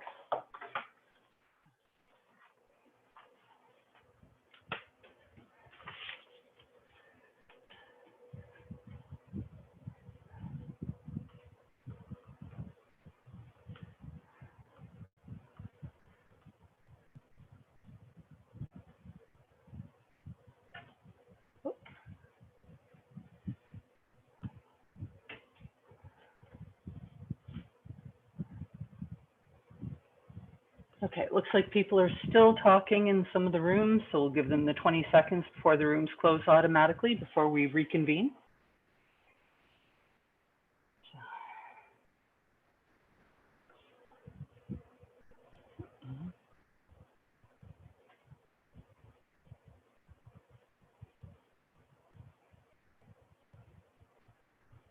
Okay, hopefully that is everybody back now. 60, 63, 64 participants, hopefully. Okay, there we go. So what were some of the things that you noticed about your drawings? I think maybe what we'll do is we'll just ask people to sort of unmute and popcorn style. We can see how that works. If not, we'll move to a queuing system. But what did you notice about the drawings in your breakouts? Hi, Ellen, this is Abhinav. Go ahead. Sorry. Yep. Yeah, so what we saw was that somebody drawed it like step-by-step process, and somebody visualized it at actually how it is done in the kitchen. So I think that was interesting. So different people have different view and different understanding of the process, but the ultimate goal is same. You are making a toast. So that was interesting. And the commonality was each of us was having the step of putting the bread in the toaster. Okay. Just out of curiosity, did everybody use a toaster? Did anybody have a group where people used something else? Well, there was a suggestion that we use a champagne glass. Actually, we had a conversation about different ways that we did before toasters. So some people were talking about like an oven, using the oven or the grill and all. Mm-hmm. We had that conversation, yes. But commonly in our drawing, we all had toasters. Interesting, yeah, because I'm just seeing there's comments that somebody said, oh, I used a frying pan today, and you know, sometimes you get campfires turning up. Yeah, that was our vote. Our vote for Sasha was the campfire, and we could even feel the heat of the diagram. and somebody in our group actually added peanut butter to the toast after you toasted. So that was a new thing too. Yeah. That's me. I added the peanut butter. I even plugged in the toaster to the wall. So. Yeah. Yeah. Just a quick check. Maybe we can use the hands up tool. How many people put people in their drawing of how they made toast? Hands up if you put people in. So, because that's another common difference too. Often some people include the people in the picture, other people focus on the tool, other people focus on the system. There's a huge variety of perspectives that are revealed just by doing this really simple drawing. Anybody else have anything that was really an aha moment in their group discussion, something that was really surprising about the differences or about the similarities in how people drew toast? In my group, we all had different starting points. Some people started with getting the bread at the grocery store. Some people started with getting the bread, loaf of bag, out of the fridge, etc. Mm-hmm. Yeah, very, very different perspectives. And you know, people look at a very different scope in the system. There's different approaches to making the bread. People will focus on different parts of the process, right? And that's, oh, sorry, I heard somebody try to jump in and say something. Sorry, and the detail as well. Like some people are more detail oriented than the other ones and focus on the different aspects of that activity. Yeah, absolutely. So look at all the things that we have learned about each other and our understanding of how we make toast based on a 3-minute exercise and a 5-minute conversation, right? This is what I find remarkable about this kind of exercise. It's really simple to run, and yet it's really powerful for illustrating how do we think differently? How can we be talking about the same process, something that we have a shared experience of, but we all bring different perspectives of it to it. We all focus on different aspects of it. We all might approach the problem differently for what we're trying to do. Another thing that this exercise reveals is that, you know, humans kind of instinctively know how to take a complex thing, because even though making toast seems really simple, there's a lot of steps involved in it and a lot of possible paths that you might take. Do I start with going to the store to buy the bread? Do I start with growing the wheat? Do I start with opening the bag and pulling the slice out, right? We can easily break complex problems into simple steps, into nodes and relationships. And this is the skill that we need to develop as we're trying to do problem solving together to come up with shared understandings of complex problems. And when we're trying to co-create possible solutions to those problems together, having this ability to break it down into the components, into smaller chunks that we can see and understand, and especially understand where different people see the system differently, this is a really powerful tool for having conversations. Now, how I use this in practice, because I've used this several times recently with teams when we've been trying to visualize like entire value streams, or do process mapping, or understand a big complicated problem, is we do this draw toast exercise as a warm-up, just to get people drawing, just to get people appreciating the power of drawing. And then we go into tackling a group drawing of what is the thing that we're trying to solve together. And then I do the same thing where everybody starts off with drawing their own individual perspective, and then we try and bring those pieces together. This is where, when you're moving into drawing the actual problem, rather than having people do it on one sheet of paper, you might actually, ask them to hand out you might hand out stickies and ask them to draw the components on stickies, so that then they can bring their ideas together and affinity map them together. And it's really interesting because it's a very chaotic process, but eventually, with not a lot of time, people will figure out, how do all of our different perspectives fit together? How do we build the shared common understanding? How do we make it clear where there are different paths or different outliers? And it's a really, really powerful technique for kickstarting that shared understanding of what our problem space is. The other thing that's really interesting about doing it on the sticky notes, though, that I just want to mention is in the drawings that you did on your individual piece of paper, commonly people have about 3, 4, 5 different scenarios or different steps in the process. Just hands up if you had less than 3 or more than 7 steps in the process. Okay. So definitely there's some people who drew simpler, more complex drawings, but most people have, somewhere in 3 to 7. When you start to break the drawing out into individual components, the drawings tend to get a little bit more complex. And that gives you more modules that you can work with as you start to build this shared understanding of the process. But you can have some pretty powerful conversations even when you're just working with these very simple drawings of, this is how I see this circumstance. So I did not invent this exercise. As I mentioned at the outset, this is an exercise that I got from Dave Gray and Sonny Brown's book, Game Storming. And if you want to try either of these exercises on your own, the squiggle birds as the warm-up, or to draw toast, I would recommend that you start with Game Storming. If you're really interested in taking Draw Toast to its fullest potential, you can also go to the Draw Toast website. And I just realized I didn't put the link in there to copy in. You can get to it from the Game Storming link that I just put in. Tom Wujek, the guy who built out the Marshmallow Challenge, has done a lot of work with using Draw Toast as a systems modeling tool. And there's a TED Talk and some exercises that you might use if you want to take this and give it to your team to try. I would really, really, really encourage that, because as I said, my experience recently, and this has been more clear, actually. I've seen this more often as we're moving into working in the virtual space where people are we're talking at each other through the little boxes rather than working together at a whiteboard. I've been finding that my teams have been having better conversations when we figure out how to bring visualization into our conversations. How can we look at common artifacts together and frame the conversations about how we're trying to solve problems around the artifacts. And there are great shared whiteboarding tools to do that.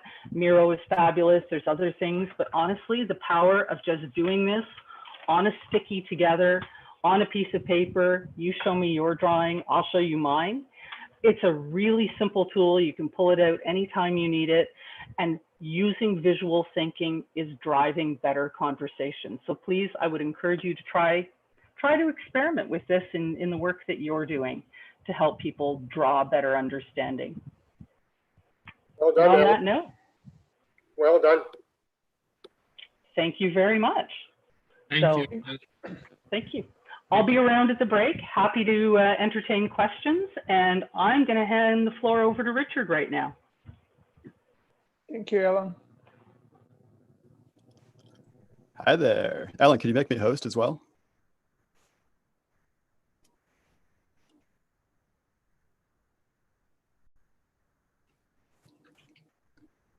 Hi, everybody. Does everybody have gallery view turned on? Yeah, it's the best. We get to see everybody's faces all at once, like it's a real conference. It is a real conference. Like we're all in the lobby or we're all in the room together. It's so cool. Oh, it looks like I'm host. Thanks, Ellen. So awesome to see everybody. Actually, take a look around, scroll through the pages, make sure you see everybody's face. A lot of beautiful faces here. 67, it says down at the bottom. I'm going to share my screen and we'll get started. And everybody can hear me, right? Everything sounds okay? Cool. So welcome back. It's 1:30. Wait, it's 12:30 in the afternoon in my time zone. We're still here at the International Bread Baking and Toasting Summit. It's great to see everybody. Welcome back to the summit. So this session is called Team Transformation Canvas. It's about team building. It's about starting with yourself for having an awesome team. I'm Richard Kasparowski. Some of you know me, some of you don't. I'm an author, I'm a speaker, I'm a teacher, I'm a consultant and coach. Oh, look, down there, or wherever it is on your screen. You have all my contact info. Isn't that cool? You could call me right now. You could text me right now. You could email me right now, or after this session and ask me a question. There's a really good chance I'll answer you. It's approximately 100%. So if you want any help with anything that we do today, just ask. So we're going to do 3 things in this 30 minutes. That's an average of 10 minutes per thing. We're going to do a bunch of stuff. You're going to do a bunch of stuff. This all starts with you. We're going to do this team transformation canvas together. And then we can go into a couple of next steps. This is going to be a super fast whirlwind intro to the team transformation canvas. As we get started, aim your web browser at menti.com and type in this code, 869875. I bet somebody will paste this into the chat window. While I'm talking, I have a hard time looking at the chat window at the same time. Somebody is going to paste this into the chat window, menti.com, 869875. And everybody, you're invited to go there. Aim your web browser there and answer these 2 questions. First is like current state. How awesome is your team right now? And future state. How awesome do you want your team to be? And this scale, this very precise scientific scale, goes from not so awesome to wicked awesome, right? Because I'm in Boston. This is how I grew up talking. We say wicked awesome here. There's nothing that's just plain old awesome. It's either not awesome or it's wicked awesome. So where's your team on this scale right now, and where do you want your team to be on this scale? And so it looks like most teams are about average in the awesomeness scale, and most people want their teams to be pretty wicked awesome. So good. I'm in the right place and you're in the right place. This is going to be like a 30 seconds introduction to the science and research on high-performing teams, because we're really going to do the activity, not talk about the activity. So there's this company called Google that did some work to replicate the 5 decades of research on high-performing teams. They discovered that for teams at Google, psychological safety was the thing. Read more on psychological safety after this session. This cuts across all industries. For example, my dentist, this is an excerpt from a dental magazine. They talk about psychological safety at the office. This works in all different industries, in all different parts of the world. If you want a really awesome team, you want safety for your team. And there's a broader thing we could talk about. It's called team emotional intelligence. Psychological safety is a component of team EI. If you want a really awesome team, you want team EI. Now, these things, psych safety and EI, are sort of like outcomes of behaviors. You can't just tell people do more safety or do more EI. You have to have behaviors to do. So there's this other body of work from Jim and Michelle McCarthy called the core protocols. It's a set of behaviors that you can do that get you into that state. Another view of that, if you want a high performance team, you want psychological safety. It gets you there. The science is really solid. Psych safety is a subset of team EI. You want that. And if you want behaviors that get you there, core protocols is an example of a set of behaviors that can get you there. So there's the science and research. I guess that was more like 2 minutes. 2-minute intro to the science and research. Read more by yourself after this session. How could you learn these skills with your team really fast? I meet a lot of teams and they tell me, yeah, psychological safety, we've read about that, or emotional intelligence, yeah, vulnerability, whatever it is, we've read about that. Our next question is, how do we do it? So I've taken the McCarthy's 5-day class, I've cut it down into 1-day class. We don't have a full day here. I've cut that down into a half-day class. We don't have a half day here. I'm trying to make this stuff more and more accessible. So eventually I figured out that we could build a canvas around it. It's a canvas that you could do solo, you could do it with teammates, and we're gonna get a quick intro to it right here. So here's what the canvas looks like. We're gonna do it together now. You're gonna probably want your very own copy of this canvas. You could find it at this website, teamtransformationcanvas.com. It forwards to a page that's on my website, to a blog. If you scroll down to the resources, you can download the PDF, or you can click through to Miro, and it's a template in the Miro catalog. You could print your own version of this canvas. We sent you a copy in email when we welcomed you to the conference yesterday. You could use that Miro template. You could, I don't know, put paper here. Yeah, you could just get a piece of paper and a pen. It doesn't matter. You could just answer the questions and fill in your blank piece of paper as we go. That would work totally. So do something, get a piece of paper, print a canvas, do it electronically. It doesn't matter. This is what the canvas looks like, and we're going to start in the top left corner. This is the box about positive bias. These 2 boxes at the top, these are sort of like the user agreement for using this canvas. So this positive bias box, it's about biasing your language, it's about biasing your actions, biasing the way you're thinking about everything for yourself and for your team.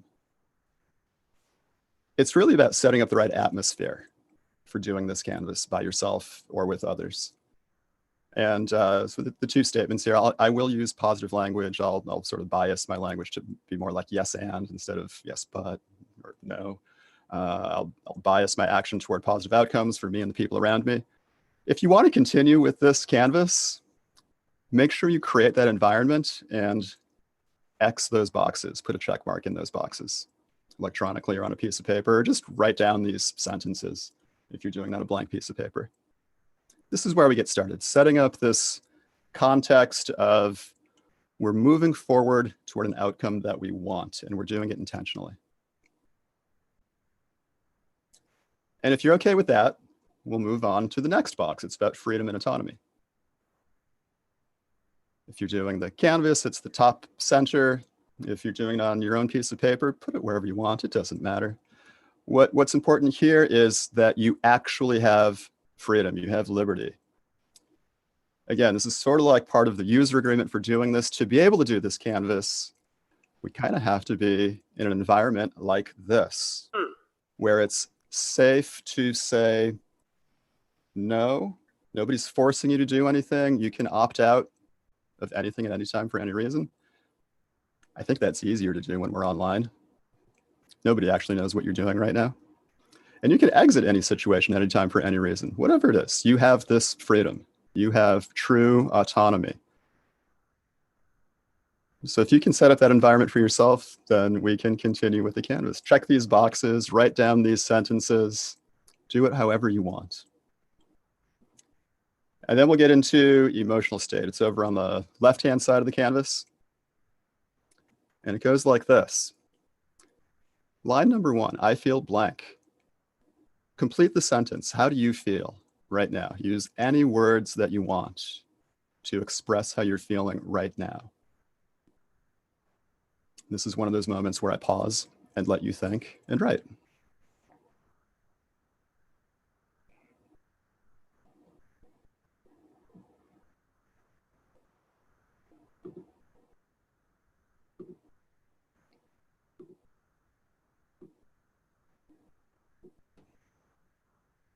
The professional facilitator pro tip is I take a sip of tea.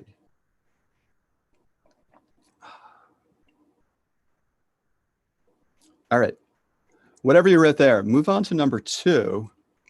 I feel blank. It's kind of like the second iteration of number 1, but it's multiple choice. Circle any one of those words, glad, sad, mad, or afraid. You could circle more than one as well. If you could sort of transform how you're feeling, that totally free-form version of your emotional state, narrow it down to one of these more basic human emotional states, one or more. How do you feel right now? And then in box number 3, write or type, depending on how you're doing this. What else goes into how you're feeling right now? What are the details? What's happening around you? What's happening within you? What are all the details about how you feel right now?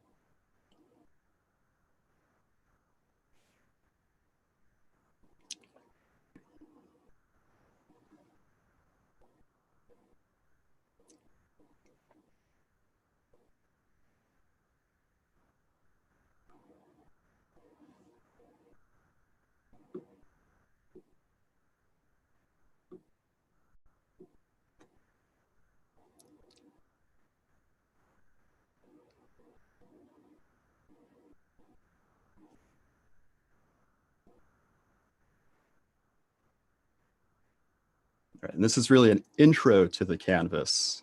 So whatever you wrote so far, that's perfect. You can finish it while I talk. You can finish it later. Whatever you want to do is fine. Oh, for bonus points, I'm going to give you a couple of partners and we'll share this with each other. It's going to be really easy to share because you already wrote down the answer for yourself. Really, all you have to do is read this back to your partners. So I'm going to put you in breakout groups of 3 people. In your breakout group, share with each other how you're feeling. You can just read the 3 boxes, read the 3 fill in the blanks to each other. I feel whatever it is. I feel one or more of those primary emotions, and add more information. And just listen to each other. See how this goes. Just listen to each other. Don't try to fix anything for anybody. Don't try to change anything. Don't tell them it's okay or they shouldn't feel that way. Just listen to each other. So that's the bonus points activity. Just share how you're feeling with each other and listen. So I'm going to do breakout rooms of 3 people. Boom, boom, boom, boom, boom, boom, boom. 3-ish people. Make a couple adjustments here. And here we go. Enjoy your conversation with each other, sharing how you feel.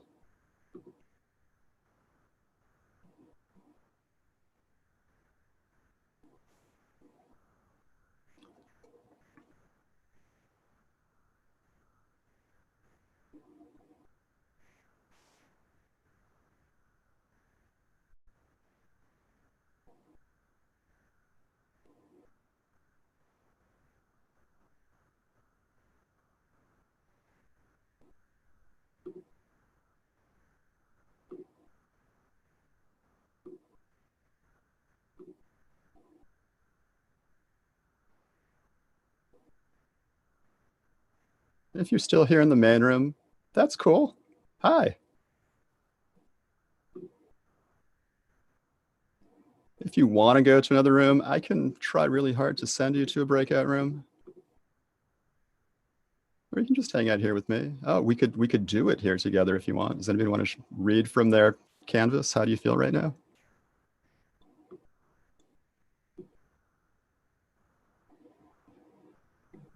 Sorry, Richard. I'm checked out. I can hear you, but I'm totally checked out. Awesome.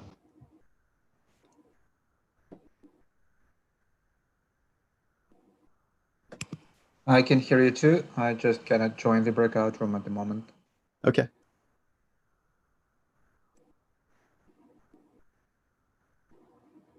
And I'm setting a timer.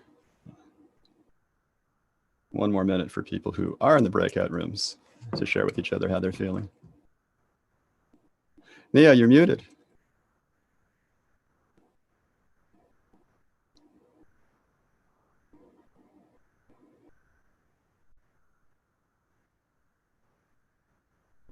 Sorry, I was on mute. I said, Richard, I'm here. I just chose not to join, so I'm observing and listening today. Yeah.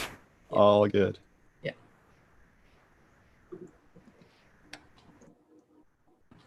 By the way, I really enjoyed your session on what was that? The virtual summit. That was fun. Yeah. Yes, it was really good. Oh, great.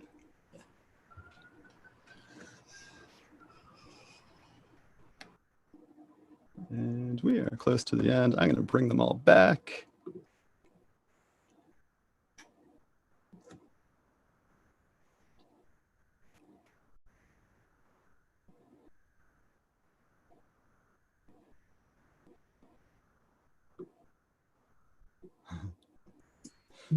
It was very short, Richard. It was really short. Hello, dear friends. Welcome back. All right. Sounds like we're doing a little debrief. Let's debrief for a really short amount of time. Does anybody have anything to say about that little experience of sharing how you feel with each other? We need more warning time. I didn't hear that. Will you say that again? He said it was really quick. I mean, he didn't get a chance to speak. We need longer warning time, Richard. We need longer warning time. Yeah, okay. I hear you.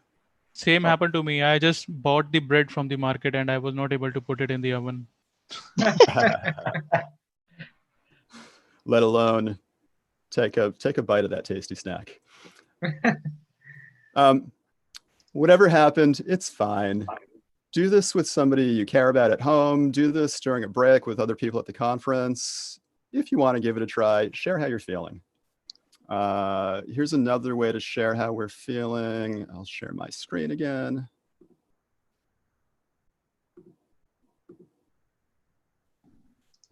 Boom, boom, boom. Go back to your web browser where it's maybe already pointing to menti.com and let's collect the data from all of us here. How are we all feeling together?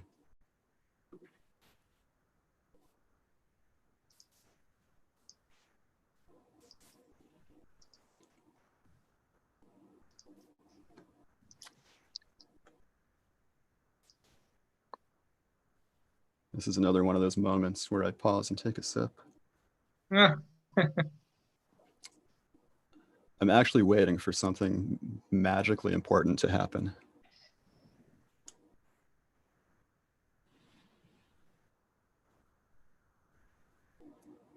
All right, so this is interesting. This is good data for all of us. We're mostly a pretty happy group. A couple of sad people. Apparently nobody's mad. I actually don't believe that. I bet there's one person in this group who's angry about something. And a handful of us are afraid. This is all totally okay. Whatever we're feeling is what we're feeling. And being able to share it with each other is one of the things that actually builds trust and safety with the teams there. Now I believe it. This is an authentic group. There's at least one person who is every one of these primary emotions. Okay, we're gonna move on in the canvas. I'm gonna press mute all again. Okay, so down to the personal alignment, big blue box. It's in the center of your canvas if you're doing the canvas, or just write down these fill in the blanks on your blank piece of paper. Start with a question at the top or the fill in the blank at the top. Number 1, I want blank. Fill in that blank. What is the biggest, most important want in your life? Your biggest, most important desire, biggest, most important goal? You know, for some people, maybe it's lunchtime and it's, I want lunch. That's small. Think big, like world peace kind of big. Cure for pandemic kind of big. What's your biggest want? Fill in the blank with that. Write down your answer.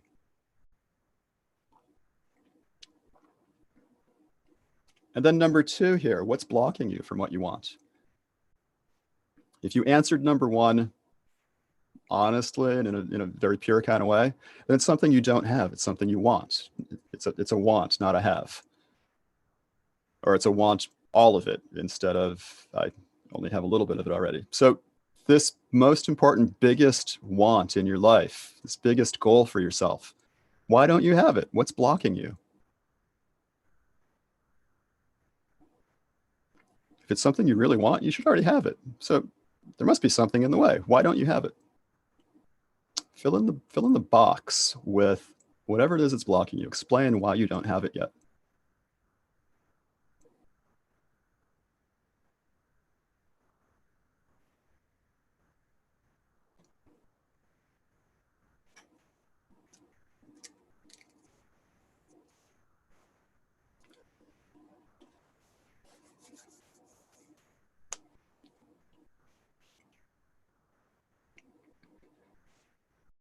And then again, this is a wicked fast intro to this. So you can do this more on your own. Number 3, I want blank again. This time, pick from this multiple choice list. All right, so I want self-awareness, integrity, courage, passion, peace. Whoops. Presence, self-care, fun, wisdom, or health. Pick one of those. Whichever one you pick, this is your future superpower. And the idea of this superpower is that if you practice it enough so that it actually becomes your superpower, it will eliminate everything that's blocking you and get you those big, most important things that you want.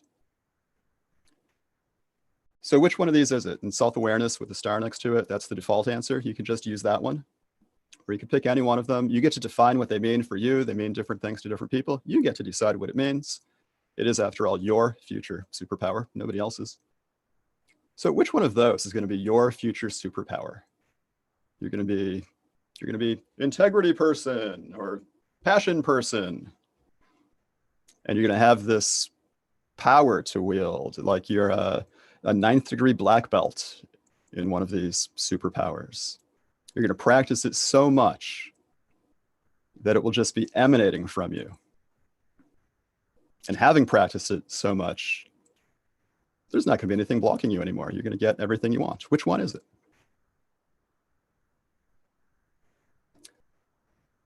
I'm going to imagine that you picked one. And then next, which one did you pick?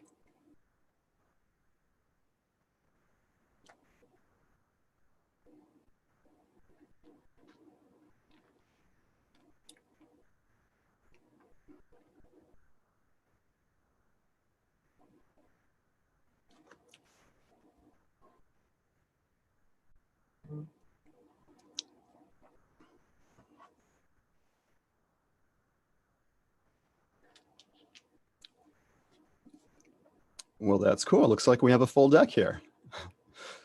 Within our group, we will have all the superpowers.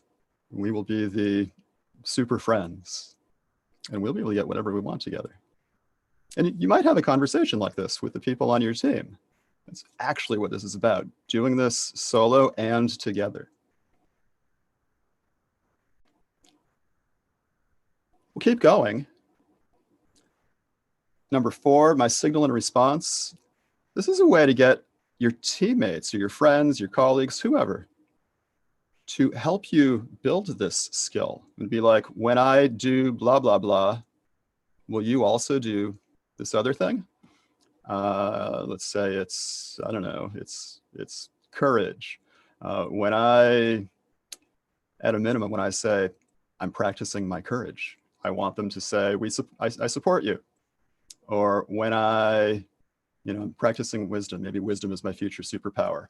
When I point to my brain, will you, I don't know, put your fist in the air? Be something like that. Just some way that you'll let people know that you're practicing your superpower. And because they're friends and they love you so much and they care about you, they'll let you know that they are supporting you in building that superpower.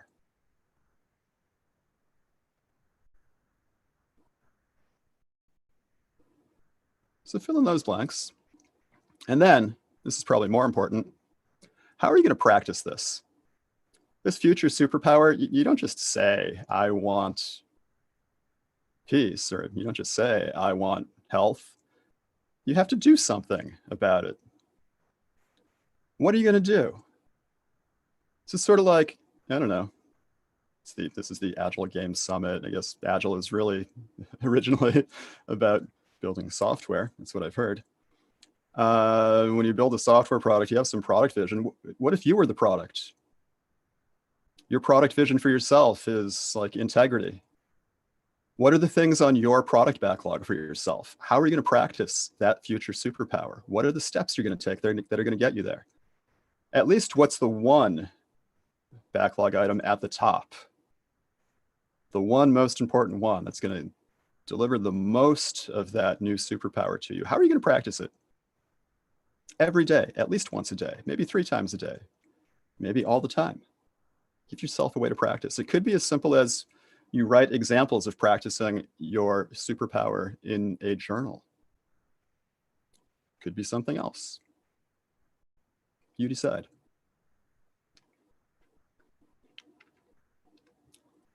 We'll move on. You can keep doing this after the session. I would encourage you to move into investigating yourself, really define for yourself what that alignment word means, that future superpower. Define for yourself how a friend could observe that you're practicing it. Is there anything else about that alignment? What would you like to have happen?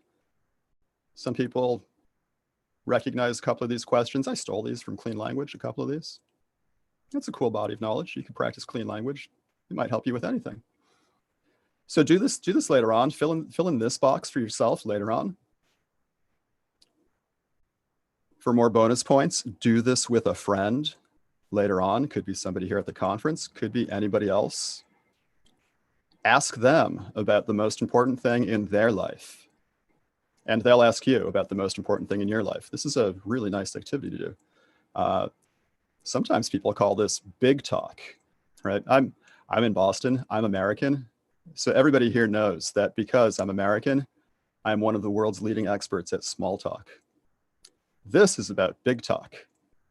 Ask each other, what is the one most important thing in your life and how are you going to move yourself toward it?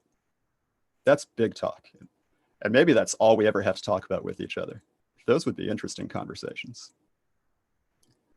Okay, you could go down to perfecting your alignment. Review it. Give it a score from 1 to 10. 10 would be, it is perfect. There's nothing else to adjust. I have a way to practice it. I know what it is. It's great. What's good about it? Number 2. And what else would you change? How could you perfect it? It's sort of like doing a retrospective on yourself and on your self-change plan. What else can you do to make it the perfect change plan for yourself? So do that. Oh, bottom left, you can't do this alone.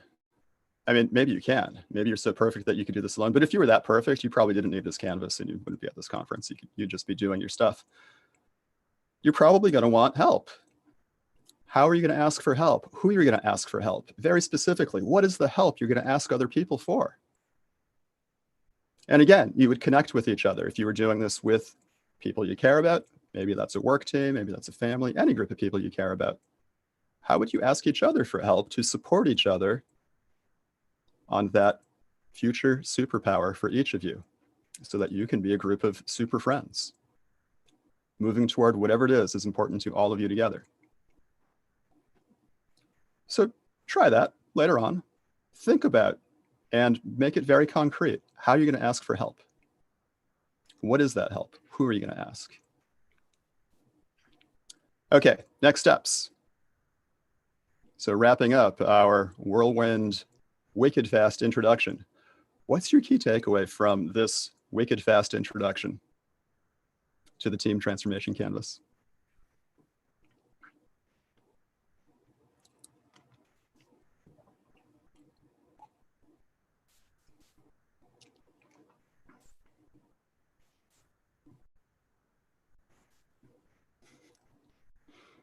For people who answer something else, type it into chat or message me somehow. I want to hear your something else afterward.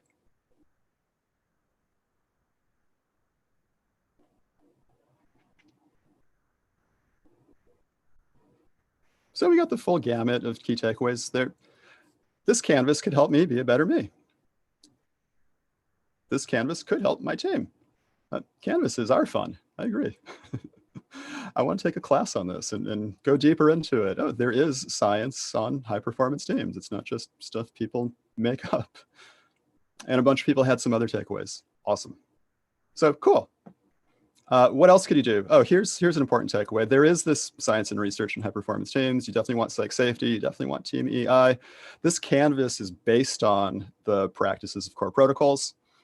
So maybe doing this canvas together would be a way to get more team EI and more psych safety for your team.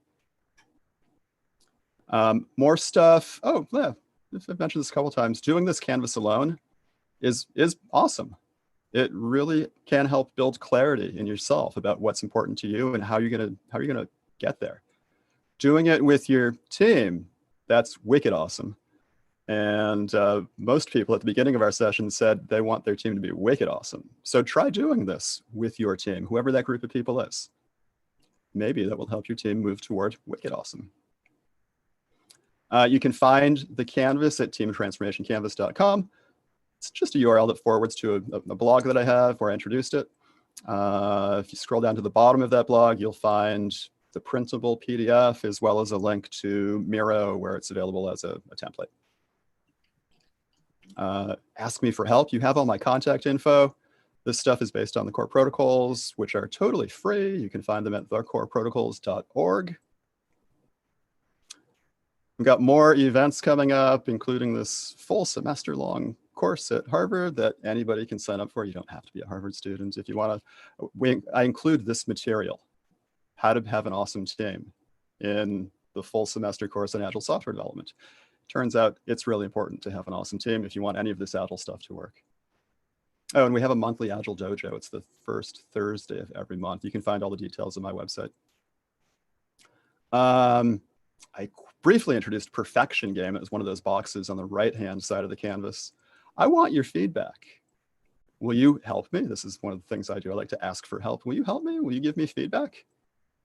So here's one way to give me feedback. Of course, you can just write me, contact me, text me, call me. You have my phone number. Oh my God. In Menti.com, you could give this session a score from 1 to 10. Tell me what you liked about it. And tell me what else would make it a perfect 10.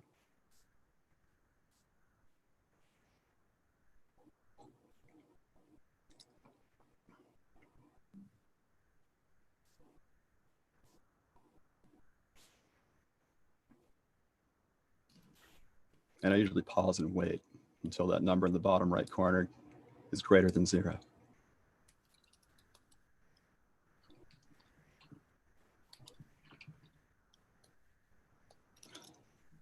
Thank you for your feedback. That's it.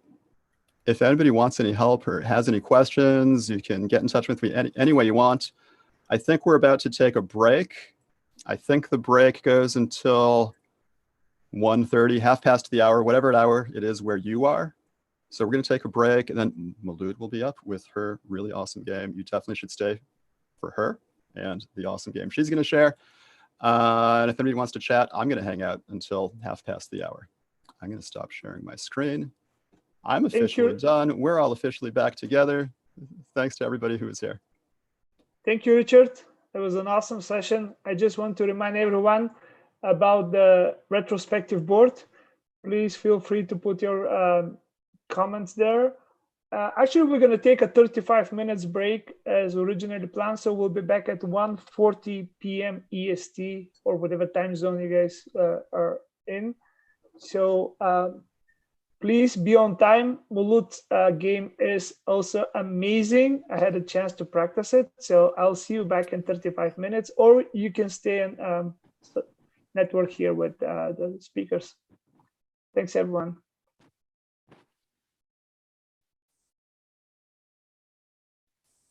Hey, Richard, could you put in a link to the Harvard program?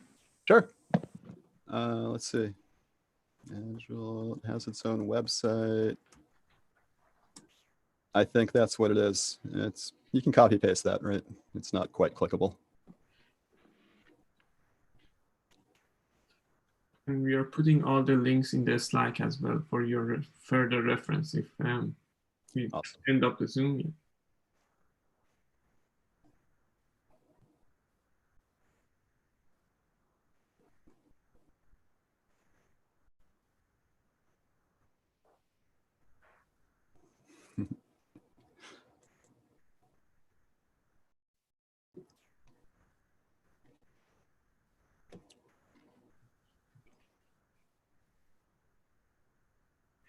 Richard, I have a question for you. Yeah. Given this is a little, sorry about the background noise. It is holiday, not holiday weekend, but holiday day. The number of people who actually do this particular exercise who feel that it's edgy, how many people find this edgy versus this is the kind of stuff that's normal for them? Okay, so I only get feedback from people who tell me it's a little edgy.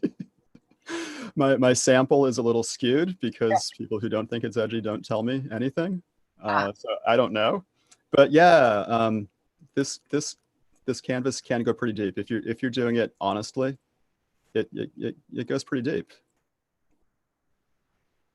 That Fair. might be, sometimes I like to say Agile is about learning really fast. This could be a way to learn about yourself and each other really fast.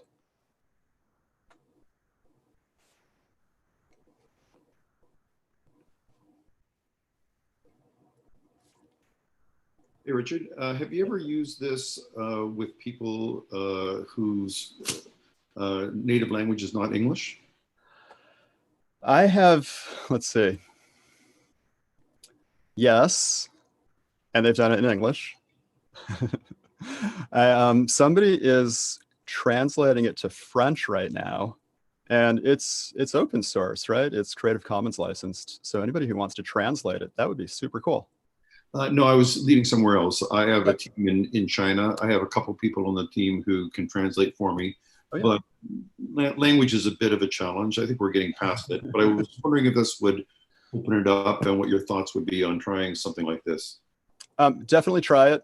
I've done it with people in many, many different countries and from many different cultures. I have found that some of the language doesn't quite translate. So back to the French example, I was doing something like this in France with a group of people. And it turned out that opt out and opt in didn't quite translate. And I had to explain it in many more words than just opt out. Okay. Right? So there may be some phrases or words that don't quite translate literally or culturally. But you're kind of bypassing language and going straight to emotion. So that kind of intrigued me. Yeah. So some of this is just, I don't know if I could say easy, but yeah, it goes straight to emotion. It transcends language. According to the research, all humans can feel and identify those four emotions. Yep. Oh, I know it's true. Yep. Very cool. And you offer a one-day course in this if you wanted a bit more? Yeah. It's really the class on how to learn and practice these behaviors, these core protocol behaviors, so that you can do them with your teams and in your organization. And if you're really keen, you have a 5-day version. And we have got the 5-day version. That's even more awesome. Okay, cool. Thanks. This is very cool.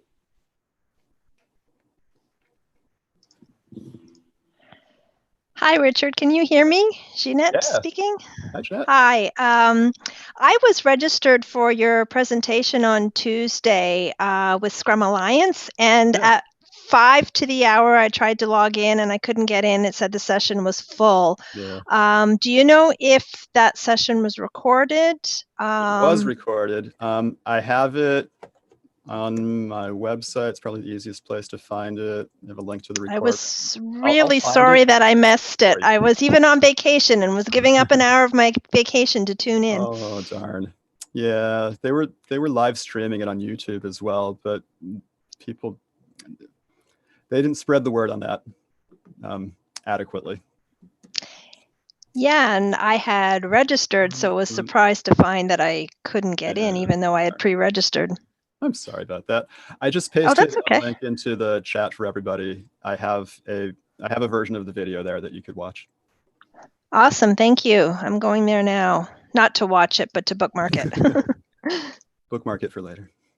Exactly. Thank you, Richard. You're welcome. It says this event has passed. It has passed, but would you have the video there, right? Oh, I see. Okay. Down Thank below. you. Thanks. I look forward to viewing that at a later date.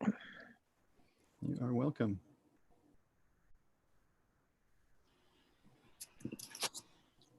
Jason, it's in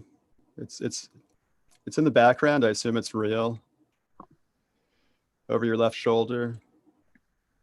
Oh yeah, Marshall Stack, yes. Oh, and the guitar above it. Yep. Tell me about the guitar. That's an Ovation acoustic. The other one's an SG. Oh, cool. Yep. I approve of your amplifier, Jason. It rattles the windows. And Marshall. I heard Glenn goes to 11.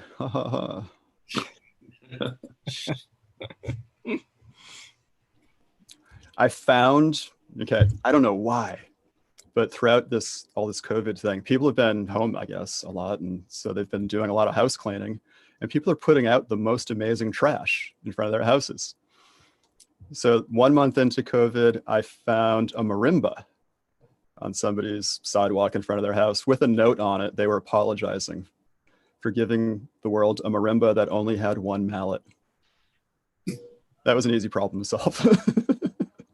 And then in the second month, I found a 100% totally functional digital piano that somebody left in front of their house. So I've got this piano here now, and it's perfect. It sounds so great.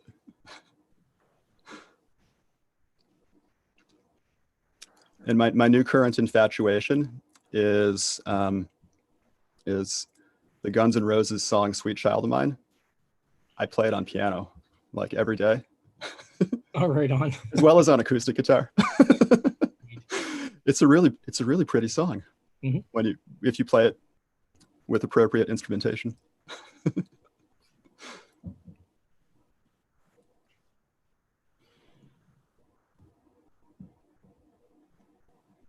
Sounds good on marimba too.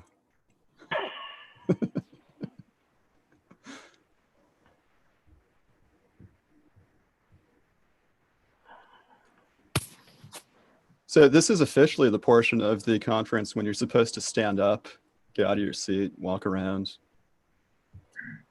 open a window, open a door, get some fresh air, get something to eat. Yeah, exactly. I made toast, and now all I have left are the crumbs. But you have fingers. You can use that.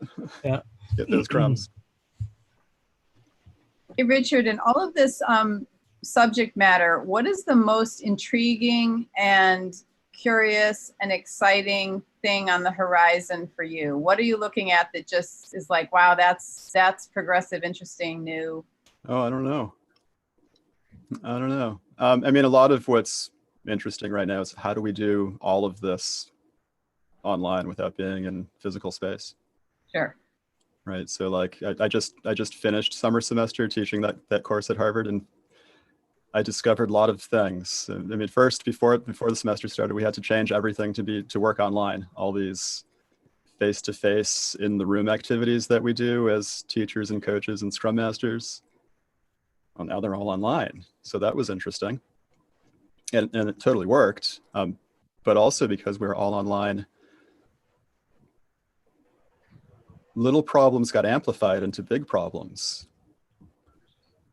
Like we weren't just there doing spontaneous hanging out together like we're kind of doing right now. And we didn't have these just spontaneous moments to chat about whatever, or like I noticed a little problem in the assignment, or this would happen at work too. I noticed a little problem in the definition of that user story. If we're just hanging out together all the time, we talk about it and we resolve it, and it's not a big problem. But when we don't have spontaneous connection and everything has to be scheduled, it seems like these little problems get amplified. So that's something interesting to me that I discovered. Yeah, that is. Thank you.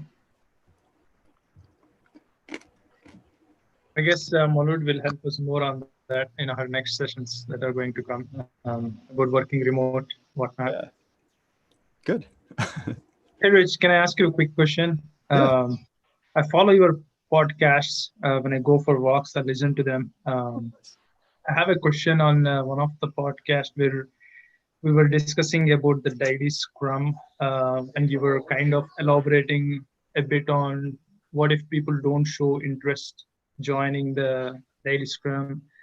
And there was a point where, I mean, you didn't suggest it per se, but you said it's okay if people wants to skip a daily scrum if that doesn't make sense, kind of thing. So I was like, I didn't read it anywhere in the scrum.org or anything. I was like, okay, I see in reality that happens sometimes when there are holidays and people are working remote, like during Thanksgiving and whatnot. They don't want to stand up on a day before the Thanksgiving or something like that, right? It makes sense. Some people skip it, some people don't. But is it like a mandate thing that we need to have the stand up for sure, or is it allowed in some situations like this to skip it if it's not adding any value? I don't believe that it won't add value. Let's say if people are in the mode that they won't want to get that value on that day through that stand up, shall I still hold it, or? It's up to you. There was no rule when you were born that said you have to do daily stand-ups. Yeah. It's up to you and your team. Right? Yeah. Now, it turns out by observation, teams on which people talk to each other at least once a day, they probably do better than other teams. As you're asking the question, I was thinking, people ask this kind of question a lot. Is it okay if people don't come to the daily stand-up? I think the reason what should I do to encourage people to come to the daily stand-up? And I think a different question might be, what is it about the work we're doing that people aren't so excited about it? What could we do to make the work so exciting, so amazing, that we want to be together making it happen? Right. Yeah, that's a good question to ask. I think the reason behind having this question was because there is this idea of not skipping any of the scrum ceremonies. Those add value. Definitely those add value. But we are in the Thanksgiving time, or we are in the some other Christmas time, and we know people will just join, say hi, and then that's it. Yeah. A more stock answer is, if you're doing this thing called Scrum, then you do those things. It doesn't matter to me whether you're doing the thing called Scrum or not. It's up to you.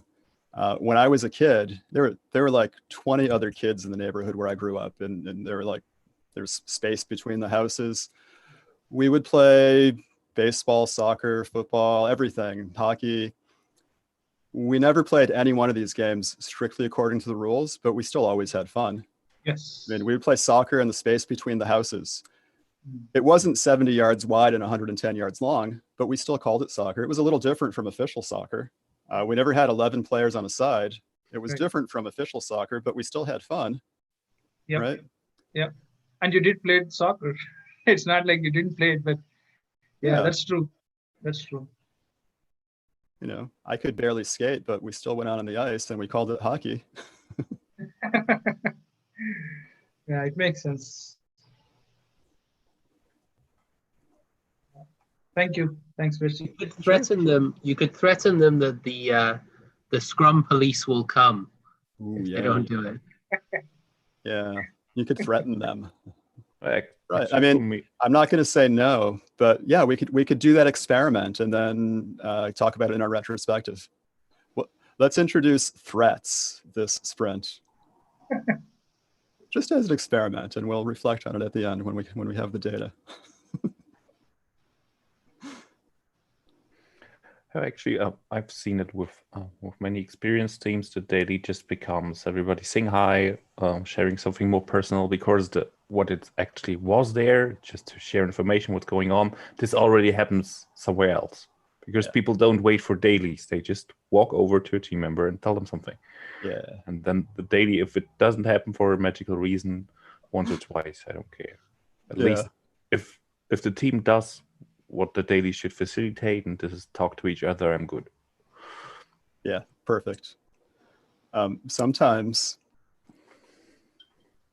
this may be slightly offensive to some people, but many of us building software are just slightly on the autistic side of the autistic spectrum. At least just a little bit. We're not really good at being social. We are really good at following rules and understanding systems and logic and all these things. So somebody made a set of rules for us that tells us how to be social. You should get together at least once a day. And then we're like, but we don't know what to talk about. We don't have these social skills. And okay, then they give you a list of 3 things to talk about, right? Just talk to each other about the work. What did you do? What are you going to do? Do you have any problems? And so even the daily scrum is easy because there's a script, and we're really good at following scripts and lists and checklists and stuff. So now we have a sort of a rule book that we can follow, and we're really good at following rules. And it gives us this excuse for talking to each other at least once a day. Hopefully more.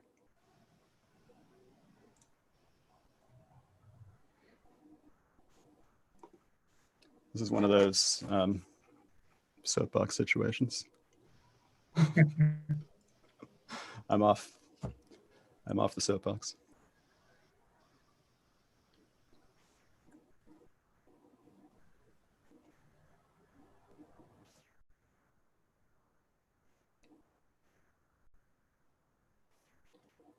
I'm going to step away. If anybody sees Ava in the background, say hi. I have a question for you, Jason. Is there any way to get that? I'm not sure if anyone asked you or not. Get the tapazoi, like topasia in Canada? Yes. And through you, or is it like through the website?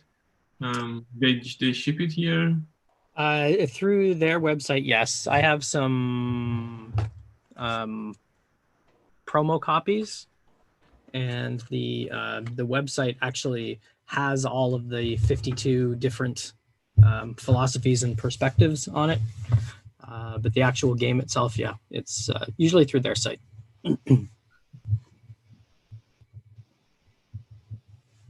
So there is I think there's a free trial of the online version of it as well, which gives you access to any of the, I think there's 20 different content decks. So you can do the free trial and basically pick your context. So if you want to improve customer experience, pick the customer experience deck, play it online. If you want organizational change, pick mine. If you want systems thinking, pick that one. and they are free. I want to say a month. You can get it free for a month at play.topazia.com.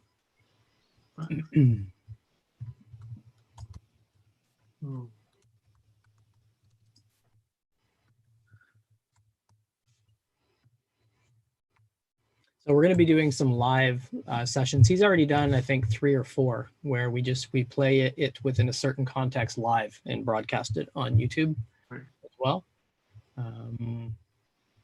There's 16. There's 16 different versions. There's over 1,000 companies that have kind of built this into their core change practice. And you can switch it to English too.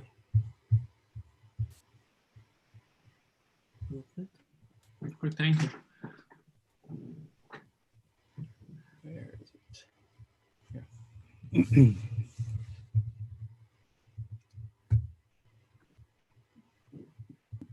Again, I'm not sure if this question has been asked from you, Ellen, but I have this question because I kind of know you are very much into visual facilitation.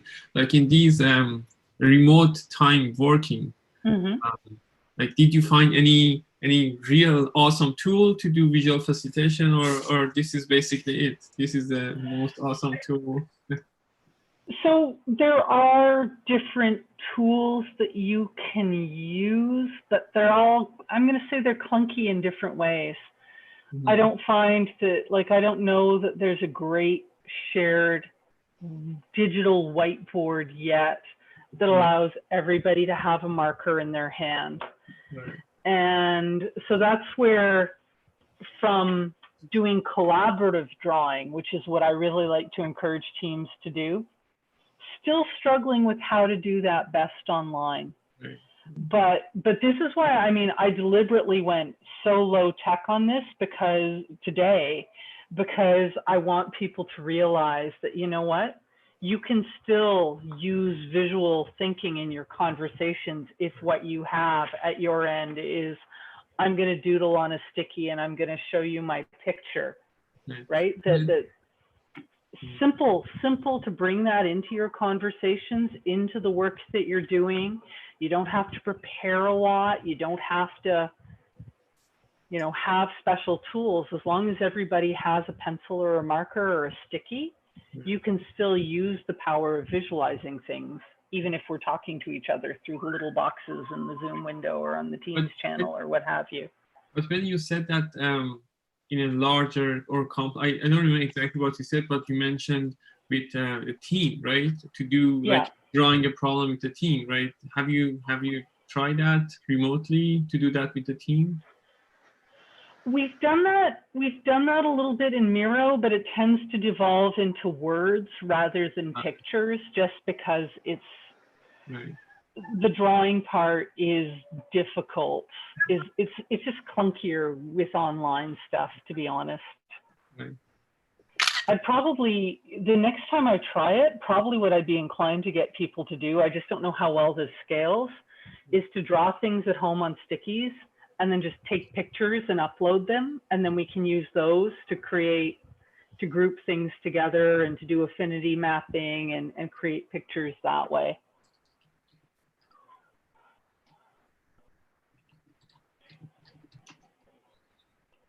But I just want to encourage people to go back to using shared visual artifacts, because a lot of the teams that I've worked with in the past 4 months, it's almost, even though we have Zoom, we can see each other, we have these things, it's still going back almost to teleconferencing in terms of how they're interacting.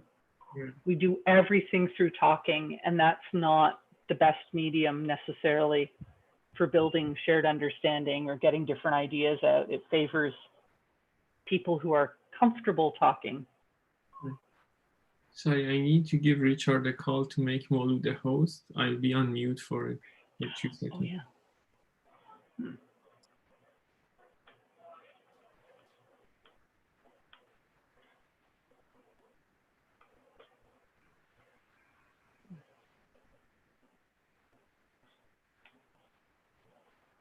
Hi, Alan. Actually, I really like your approach of making it very simple for the team to engage with this activity.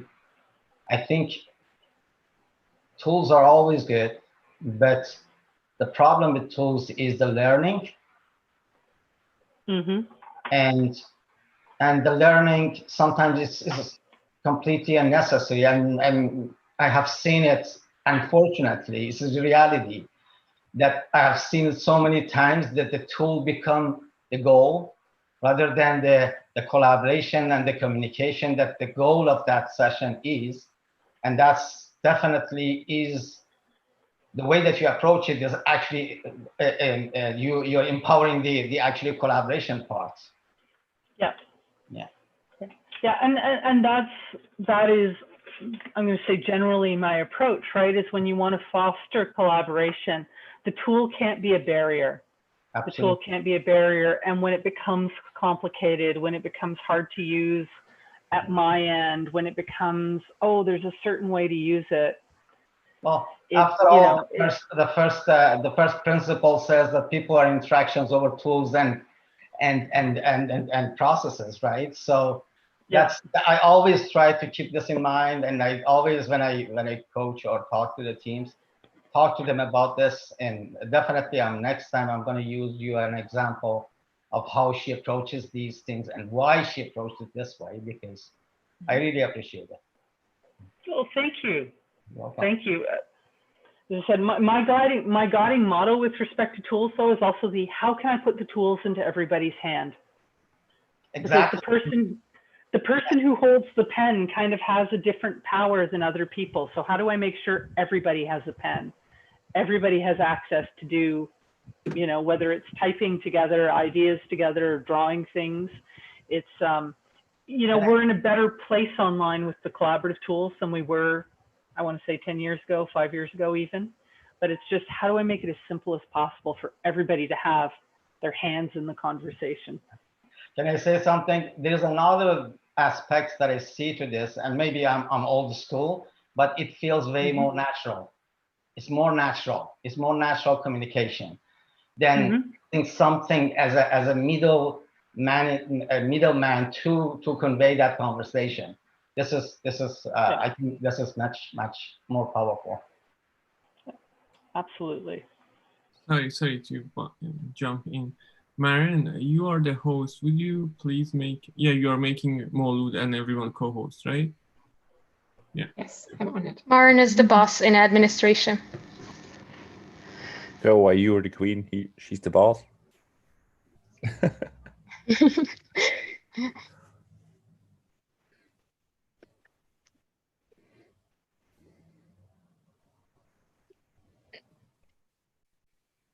Let me know if you need any help, Maren.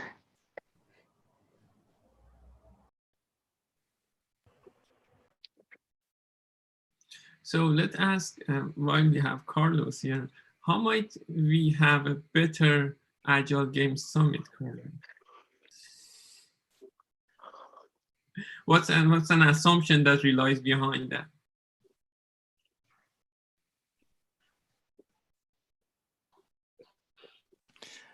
That's a good question, Shaheen.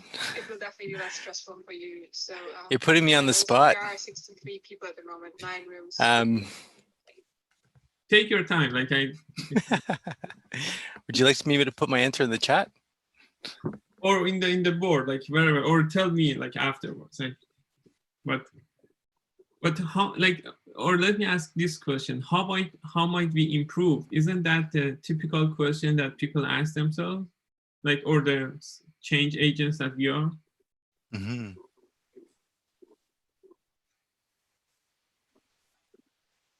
I really like the aspect of we in that question a lot. It's focusing from one person to a group of people. Yeah. So Carlos, if Shaheen didn't put you on spot, that means something is wrong with him.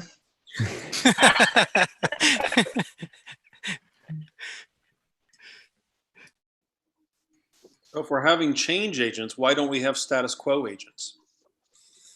Right.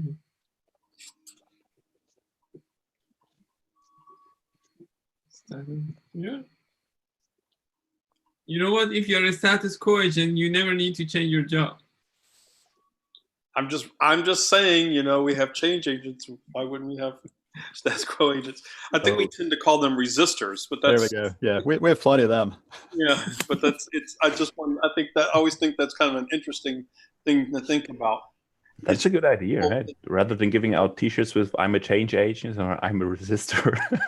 Well, I think it's interesting because that label resistor is a very negative label, and there, you know, if you're treating the person that's trying to maybe resist, but you're listening to them about why they may be resisting, there may be insights there that you want, right? In order to help the change occur, or maybe there's warning signs that they've seen that you're not seeing.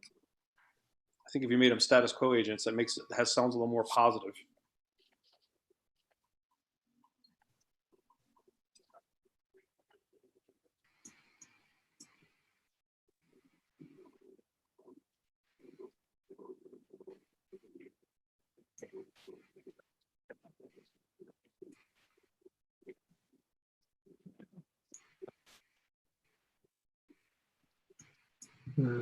There was a question about where our Slack group is.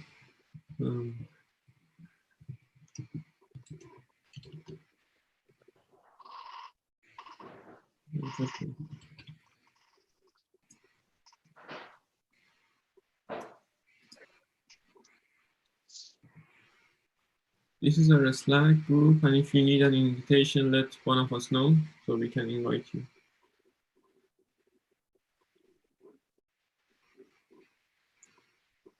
That was on our retrospective board, so I'm not sure who asked it, but I'm just answering it here.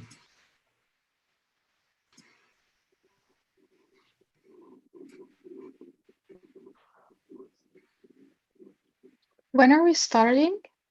In 4 minutes.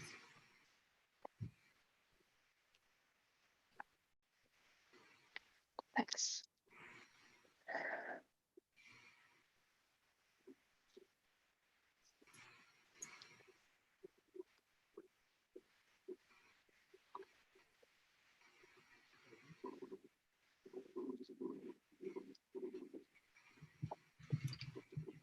Shihin, do you want to put the countdown again?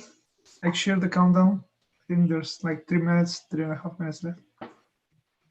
We can put a 2-minute countdown.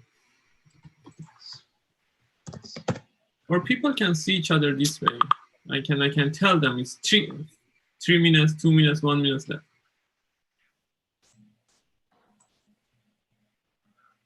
And we have 2 modules here. That would be amazing. It's a trick. It's a trick.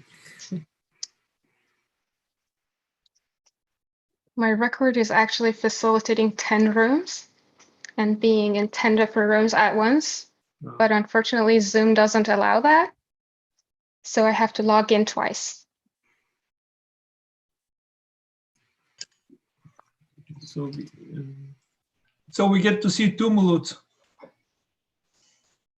That's right. So we are 5 minutes late. Joanna asked the question. So we are going to start 1:40 instead of 1:35 Eastern time. So in 3 minutes. I'm gonna see if I can do this. We're 10 minutes late, Shahin. We were supposed to start 1:30. Oh, we are 10 minutes late. Yes, yes. Sorry, everyone. I can't. It seems that I can't come. Yeah.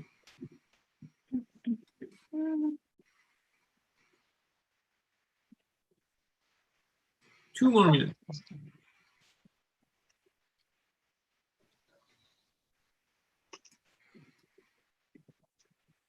It looks like most people are back, so should be good to go.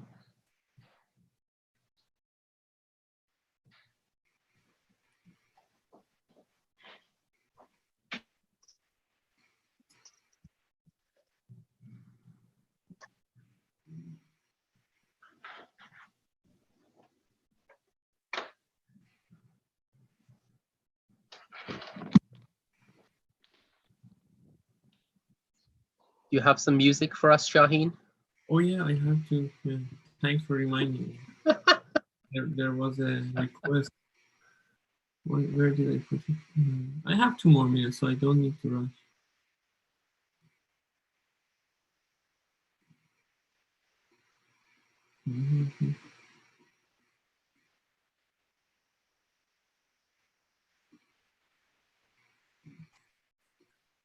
Anna asked the question, I'm going to answer. The next session is insanely interactive, as in you'll be talking and moving stuff all the time. I'll be talking for about 10 minutes and the rest is you. And just for those of you who are prepping, let me tell you that it's actually best if you are on a computer instead of a phone or a tablet. And it's really helpful if you have a mouse instead of using the touchpad. So if you have a mouse, please go grab it and attach it, because there is a lot of drag and dropping that's involved. And what else? And make sure that you can stay unmuted, because you're gonna need to talk during the conversation. You can be muted now, but once we start playing, you're gonna need to talk.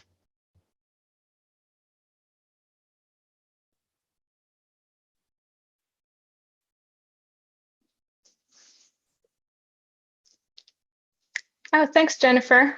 And yes, it's true. We're gonna use Miro, and that works best in Google Chrome. It might seem crazy what I'm about to say. Sunshine, she's here, you can take a break.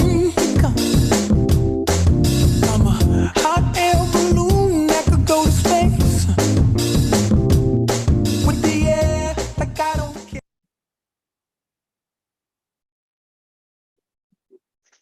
So that was my request. Thanks for everyone for being back, and hand it to Molu for the circle game. Game of Circles. Thank you. Hello, everybody. And I'm very happy that you are here. We are about 66 people, so that's a very good number. It's also a little tricky because that's a lot of people to facilitate this game with. I'm gonna give you a very quick introduction to who I am and what the hell is it that I'm doing here. Let me just grab my Miro board that I have prepared here. And I can share, I suppose. Excellent. So my name is Maulud Sekarelli. I actually changed my family name to Sekarelli only last year. So if you Google me, you might only find content on that name for the last year, but you can find me with my former name anyway. I'm the founder of Remote Forever and the Remote Forever Summit. Remote Forever Summit was the first online summit for the Agile world, where I got the feedback of, wow, it's possible to connect remotely. I had no idea. And as you have seen after the COVID era, so many people have started to have their summits online. The Remote Forever Summit's first edition was in 2016 actually. Wow, Richard was there with us. It was awesome, and we have continued every year to have it. The idea behind Remote Forever has always been bringing remote working into the Agile world. And I think that my company is one of the most forward-looking companies when it comes to remote working, because we never try to replicate in-office or in-person practices. You can find me on every social media that's listed here, usually at Remote Forever, and feel free to add me on LinkedIn. I usually accept everyone. And if you're interested in some of my advice about making, actually making better decisions so you don't lose money when you're going remote, check out my recent feature in Forbes. And that's basically it. That's my introduction. And what I want to tell you is that the Game of Circles is a game that was created inspired by the ballpoint game. The reason why I created that was because it was 2017, and I had to teach Scrum and Agile to a bunch of teams that were part co-located and part remote.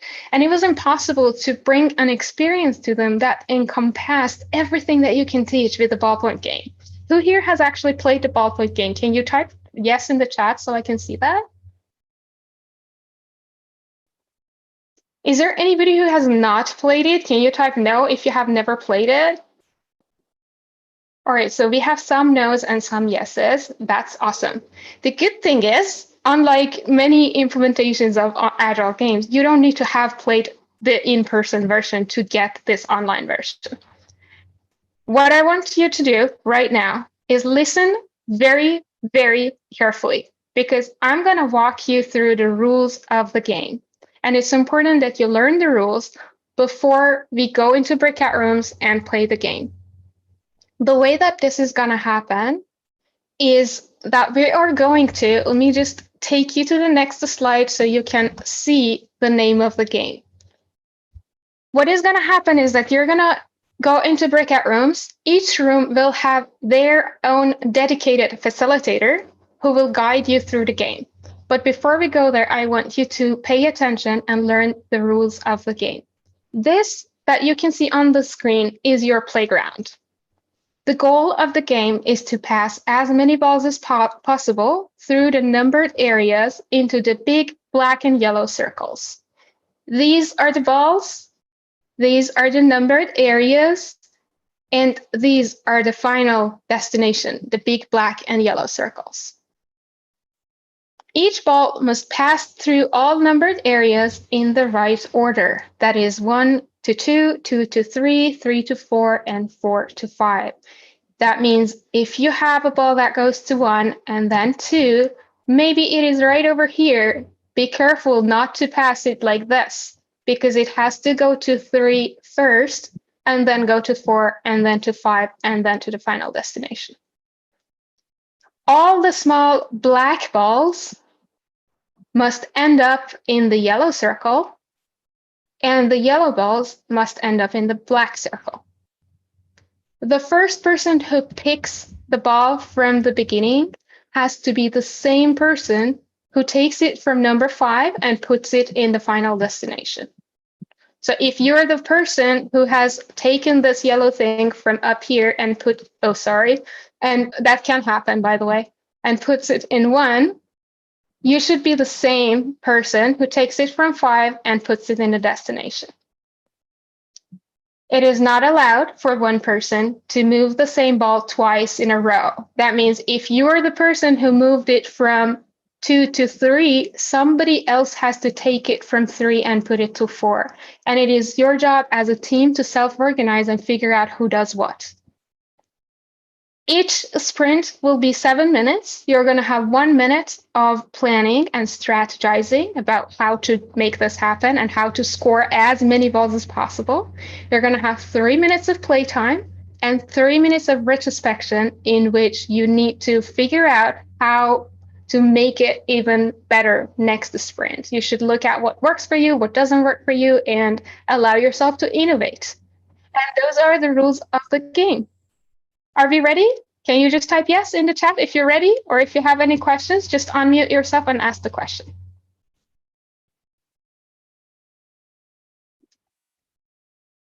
Excellent. Looks like the majority are ready and we have no questions. Awesome. Okay, Maren, before we launch the breakout rooms, I want to remind you that each room will get their own facilitator. So I cannot be in all the rooms because Zoom does not allow that. But I will be with either 1 room or 2 rooms. I'm actually not sure yet, but I'm prepared to be in 2 rooms. Okay, thank you. I'll be in 1 room. Is it the main room or is it one of the breakout rooms? Okay, excellent. So I'll be in the main room and the rest of you will go off to breakout rooms. Now I want all the facilitators that are helping me today to wave their hands for everybody else to see who they are. One of these awesome people will be with you and will help you through the game. All right, we are ready. Let's go. And there's some people who are going to stay in the main room. That's intended because you're going to work with Malut. Okay, we're going to open all rooms now.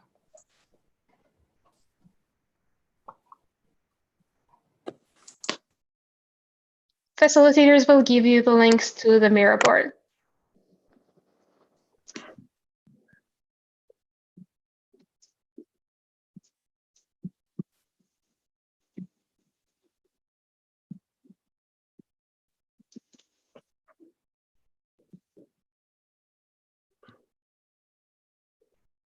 All right, looks like that is us.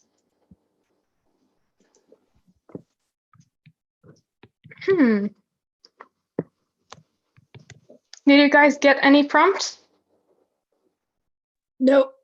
No. Okay, then this is our team. I'm gonna exit the other meetings so I can just be in one and pay attention to only one. Excellent.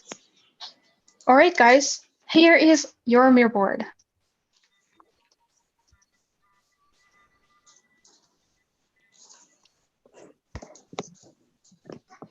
And since we are recording the main session, I'm gonna share my screen. So it's best if you're actually away from the main screen and you can look at the mirror board directly. Do you have any questions?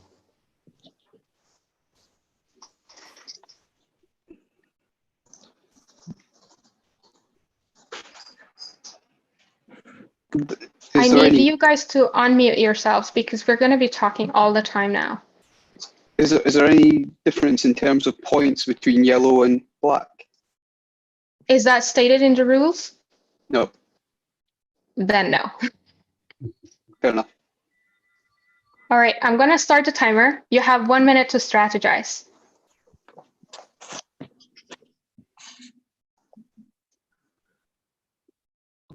How many people do we have on our team? 1, 2, 3. Looks like you're 5. 5. Okay. That's good.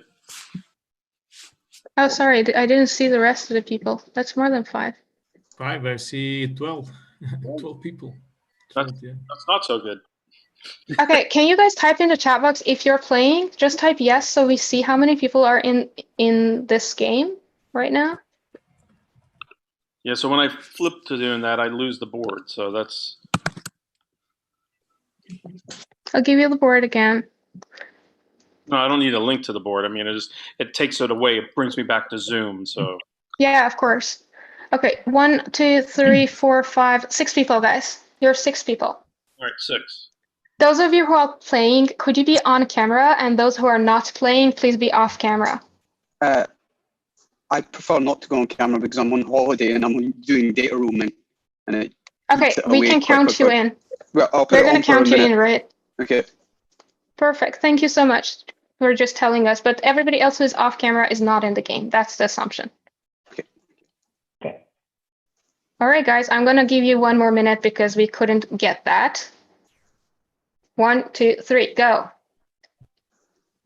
Okay, what about if we start moving the yellow ball from? I can do this. I can start putting the balls from yellow to the area number 1, and then I will take from number 5 to the black or yellow circle. I can take care of that. Mm-hmm. that sounds fine. I mean, I would, if we think of it as a pull process, and not try to push. Yeah. Each kind of move down and pull stuff. Somebody can pick up 1 to 2, 2 to 3, 3 to 4, 4 to 5, and then when you pick up 5 to 6, we should be good. Okay. So who takes from 1 to 2? Who is going to do that? I'll take 1 to 2. I'll do 2 to 3. Okay, great. From 3 to 4? I'll take 3 to 4. Okay, from 4 to 5? I'll take 4 to 5. Okay, great. And who takes from 5 to the destination? That should be Paul, I suppose. Me. Okay. The same as the first one. The same as the first one. Shall we start or? How many do you think you're going to score in 3 minutes? I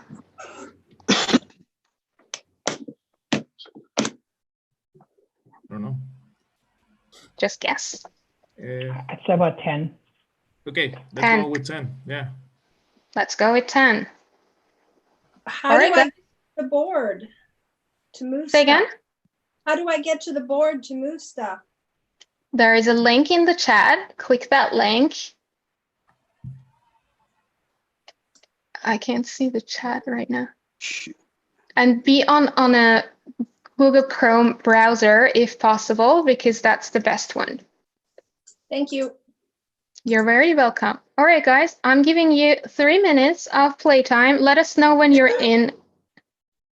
Okay, I see that you're in. Perfect. I'm ready, yeah. You're starting. Go ahead.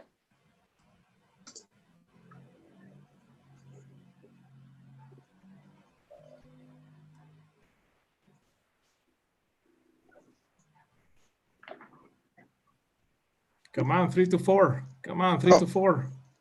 How do you move them? I can't move it. Grab it. 3 to 4. Grab, hold down, and pull. Drag and drop. I have nothing to move, so I move 3 to 4. 4 to 5. Come on, come on.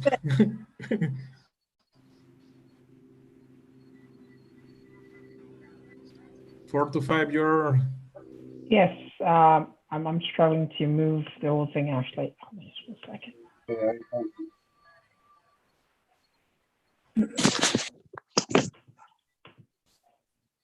I can't move anything. I don't know why. Sorry, yeah. I'm incapable of moving anything. You should press V on your keyboard. V? Yes, the letter V. Okay. I got this. I got okay, this. Great. Great. I got this. Great, Sorry, great, guys. I got great, this. I great, got this. great, I got this. great, My great, bad. Yeah. great, We're on great, it. We're on it. great, Come on. great. Come on, come on, come on. You can do it. All right, I figured it out.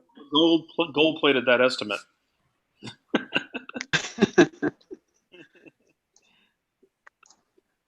You'll be surprised how some people can score 1,000.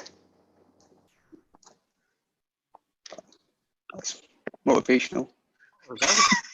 You'll get there. I'll get you there. You'll see.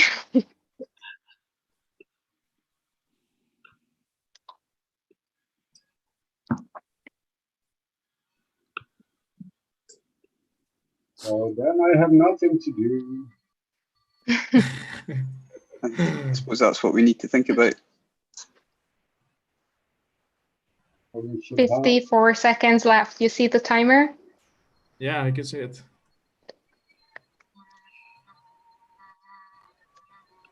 So we got to think about where our bottleneck is and how we put the person who had nothing to do on the bottleneck. Yeah. Mm-hmm. I know. And if some way of trying to make sure our arrows don't keep going above each other, maybe using top and bottom rows or something, I don't know. Yeah, top half of the circles and bottom of the half of the circles. Yeah. You could have two people doing the 1 and 6. One working at the top, one working at the bottom. Yes. Yeah. Oh, yellow, one yellow and one black. Yes, that works too. But no, I can't. Yeah, that's Not doing that, I think. Oh, sorry. I'm trying to do. All right. Stop. Time is up. Let's see how many you scored. So this is an easy way to count them. Let's see, how many is that? 21. 21. Amazing, guys. That's more than double. Not bad. Not bad. Excellent. Excellent. All right, guys. We have 3 minutes of retrospective. Starting now. So there's nothing in the rules that say we can't pick up more than one ball at one time. Yep. And I was trying to experiment, but I don't know if you can. I don't know if this shows up for you, but if you hold down Shift, you can select a whole bunch of things at one time. Are you looking at my screen?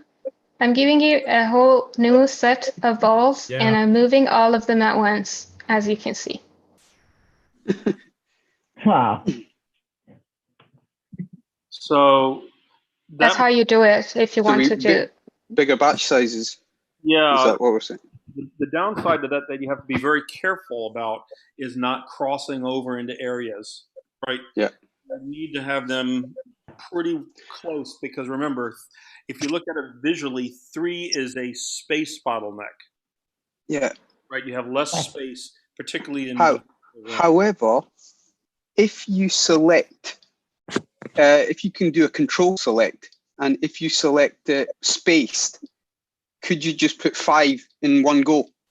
If you understand what I mean, across all 5. No, you can't do that because you need to move one at a time. Ignore me. What we can try is try to select like I think 10 in a group. I Yeah, I would do try is small. like a great square. I would go smaller. Yeah. I know you might be able to get Yeah, to and it, we but can I think see. 10 runs the risk of going over the edges. So how about we try with 4 to start with? I think 4 is good. Okay, That's a good little cluster. Let's So start we'll with start- the cluster. And are we going to go with the top half, bottom half of the circle like we discussed? Yeah. Can I do the black first and last? I had nothing to do last time. Okay, And yeah. someone So, do the yellow. so in that case, we should have 2 people, one pulling 4 sets of yellow ball and putting it into one, and then another person pulling 4 sets of black ball and putting it into one, and then a person at the on the 5 moving those 4 yellow balls into black, and then black balls into yellow, basically. So on the intake end and the output end, we should have 2 people each to move them around. So What I do you have a think? question. Somebody said they didn't have anything to do. Do we have more than, I thought we had 6 people. Right. Yes, we have 6 people, right? So who's moving, say the name of the person that's moving from. Jan Hallström, I can move the black balls. Okay. First and last. Because I had nothing to do last so I time. will move the all. Okay, I will move just the yellow ones. Okay. I'll continue to move from 4 to 5, both yellow and blacks. Okay. Yes, that must be there. Can I one other request from a standpoint. We're talking about how our things get in the way. If you put everything just above the number where the numbers are going across, that way your arrows are always going to be, unless it's your own arrow, it's going to be you won't be going across where the balls are. Let's start doing it with 4. If we feel that they touch the boundaries, then we just stick with 2 of them, 2 balls at a time.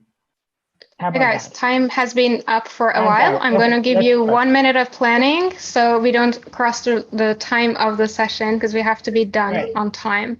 Right. Okay, let's start, guys.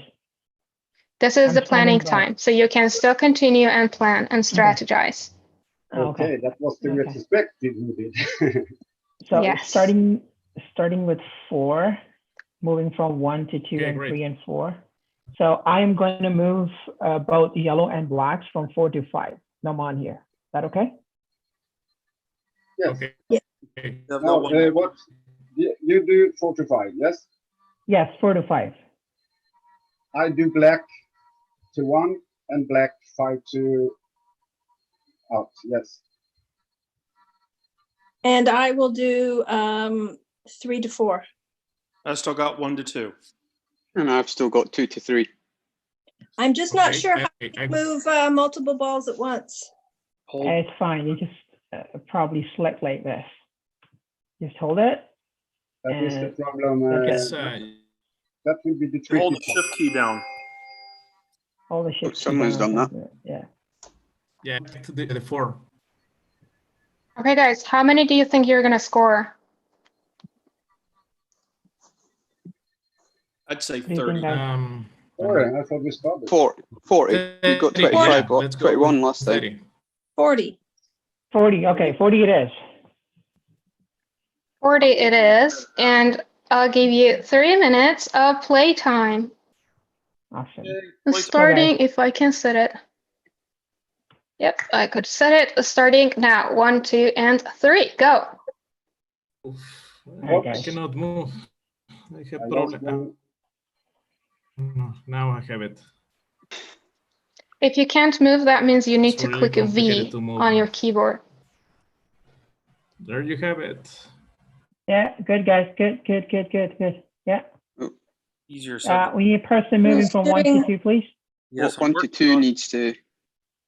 1 to 2, please. 1 to 2 needs to move. I'm trying. Yes. 1 to 2, please. There we go. Okay. Yeah. Okay. Okay. Good. Good. Oh. Guys, 2 to 3. Yeah. Sorry. Just try it. Okay. Good. Good, good, good, good. 3 to 4. Black balls, 3 to 4, please. Can't move anything. No. Okay, yeah, you're there, you're good. I can only move them one at a time. You need to do a shift and highlight and then shift. And shift left click and then draw a square basically. If you have a mouse, you can also just click and hold and draw a square around it. Okay. We need a team member to move from 5 to the yellow and the black balls, please. Good.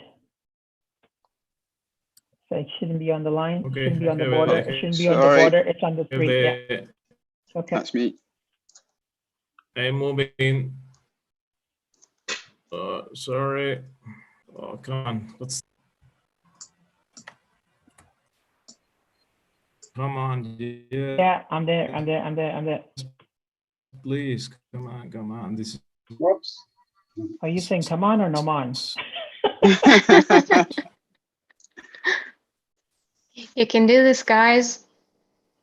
I can see that some of you are starting to innovate in your individual processes, but the rest are not paying attention to what is happening. Particularly the person moving from 1 to 2 is doing something very right.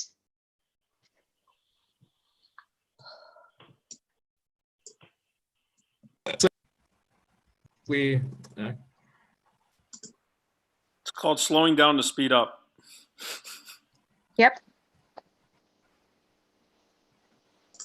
I can't figure this out at all. It's frustrating. It happens in every work situation. That's absolutely okay. You might want to consider switching a role with somebody else if that is helpful. Okay, I think I just figured it out. I just never let go of the shift key. Okay. And time is up. Let's just stop and see. Come on. Okay, guys. That's okay. You're going to do better next time. How many do you think you scored? I don't know. Did we get to claim all the black ones? Because one of them didn't make it fully in the circle. Which one do you want to claim? Move them. No, I'll give you this one. Do we claim all those black ones that you just moved over? Actually, someone accidentally took from more than one number and moved it. So they went out of. I mean, we have to be fully in the circle, right? Yeah. It's just like if I look at what's in 5, there's one cross. There's 2 of them touching 4. Do we get to claim those? I don't think so. That's 20, right? Did I count right, guys? 18. 18. Okay, I counted 2 extra. My eyes don't see well when it's so little. All right, guys, let's retrospect and see what went right and what went wrong and what can we do to slow down, to speed up, or to change the roles or to change the process somehow. 3 minutes is starting now. So go ahead. Sorry, I was going to ask, what was the person who was doing between 1 to 2, because I wasn't able to watch and do. That was me, Paul. What were you doing, Paul? So I'm slowly grabbing either 4 or 8, depending on how many were sitting there. I would never go more than that. Yep. And then I would slowly put them over, making sure that I'm not dropping them where they cross into 3. Mm-hmm. Was that At some point, I noticed something like this that Paul did. I'm going to show you it. Gosh, I can't move them properly now. It's something like this that Paul did that I was like, okay, he's getting somewhere. He's putting so them closer it. together. So the balls okay. can overlap? The balls can overlap? So if that's the case, why don't we just reorg all the balls at the very beginning?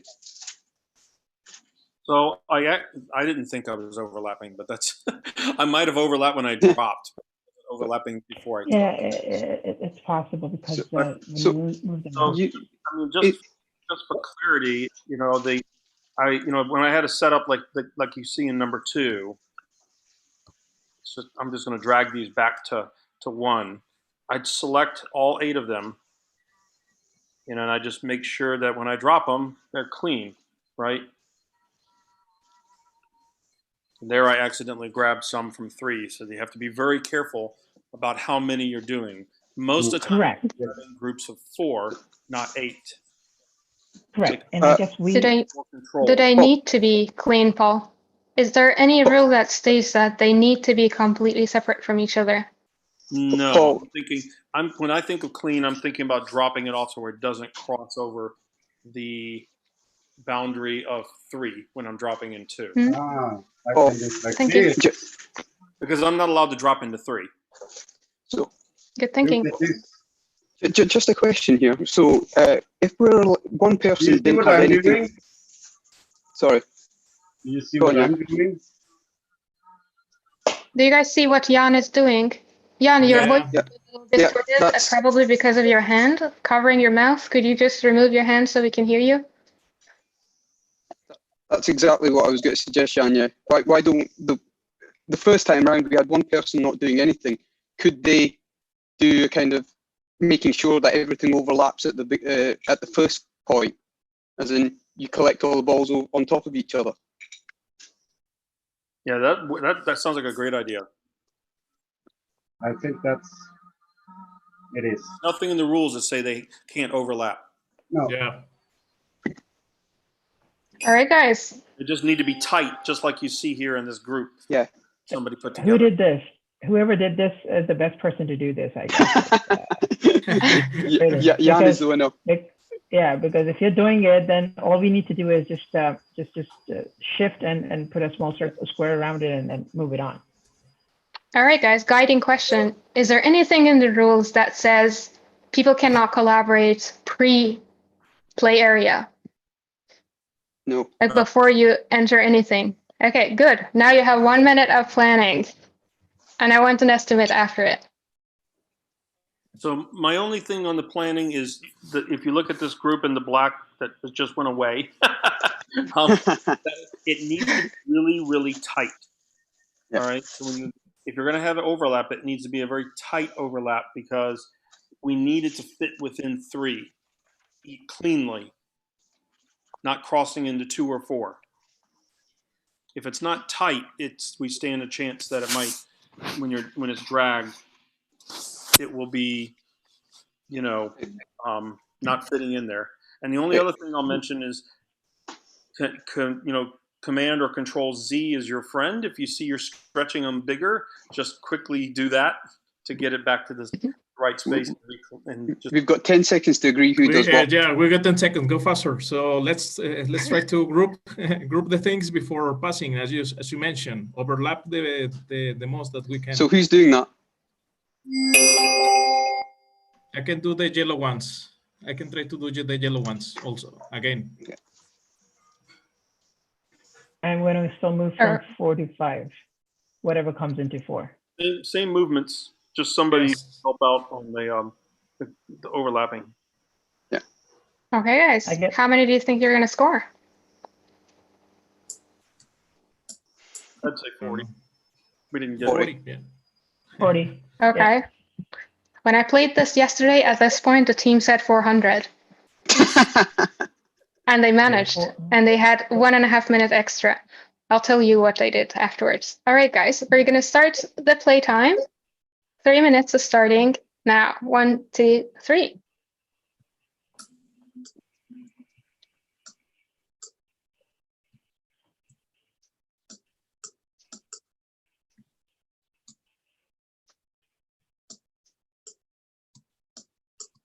Wait 1 second. Whoever is moving yellow, yes, that's better. That's better now. Yeah, make it smaller and smaller. Yeah, perfect. I will try with this slot, okay? Try to. Okay, yes, yellow's moving ahead. Good. Please move yellow into 2. 1 to 2, please. 1 to 2, please.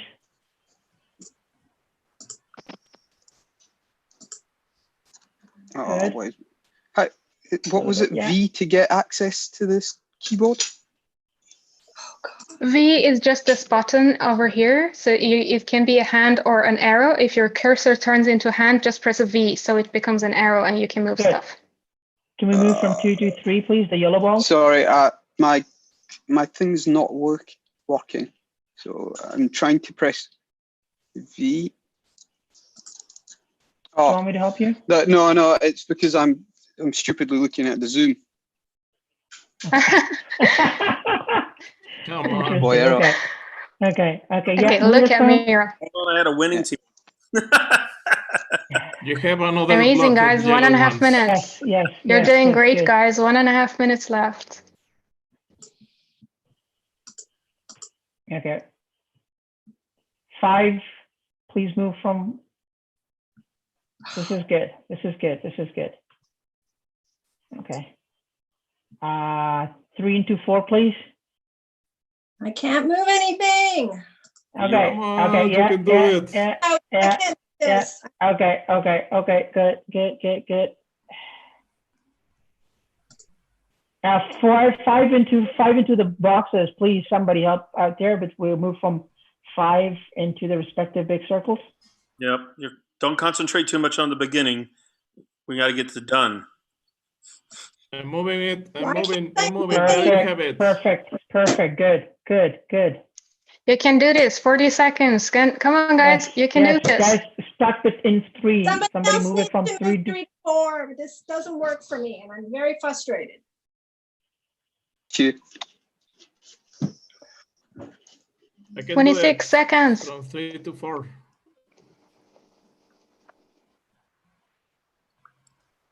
Self-organize and collaborate. Switch roles. Sometimes it happens. Sometimes people get sick. Sometimes our computer doesn't work. The work still needs to be done.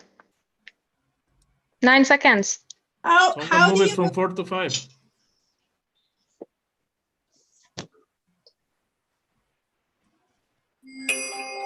Oh, come on. You want me to give you the stuff that's left in 5? Just as a bonus? No. No cheating. Let's be All right, fair, guys. yeah. Somebody else cheated us. That's okay. That's okay, Wow, guys, wow. because the game is about learning more than it is about actually making this work. Can you help me count this time? Oh.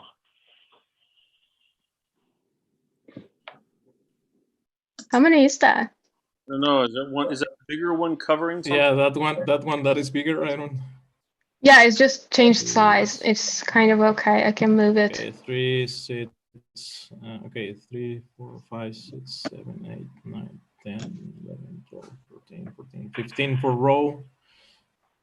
60. I think it's 105. I think. 101. Oh. 101. All right. Say that again, please. I got distracted for a second. 101. Amazing, guys. So now you have discovered a way to make things so much faster and improve your flow, and that's amazing. And this was our last sprint. We actually need to bring people back, right? I'm counting the timing right. I think the next session is starting soon. Am I correct in that?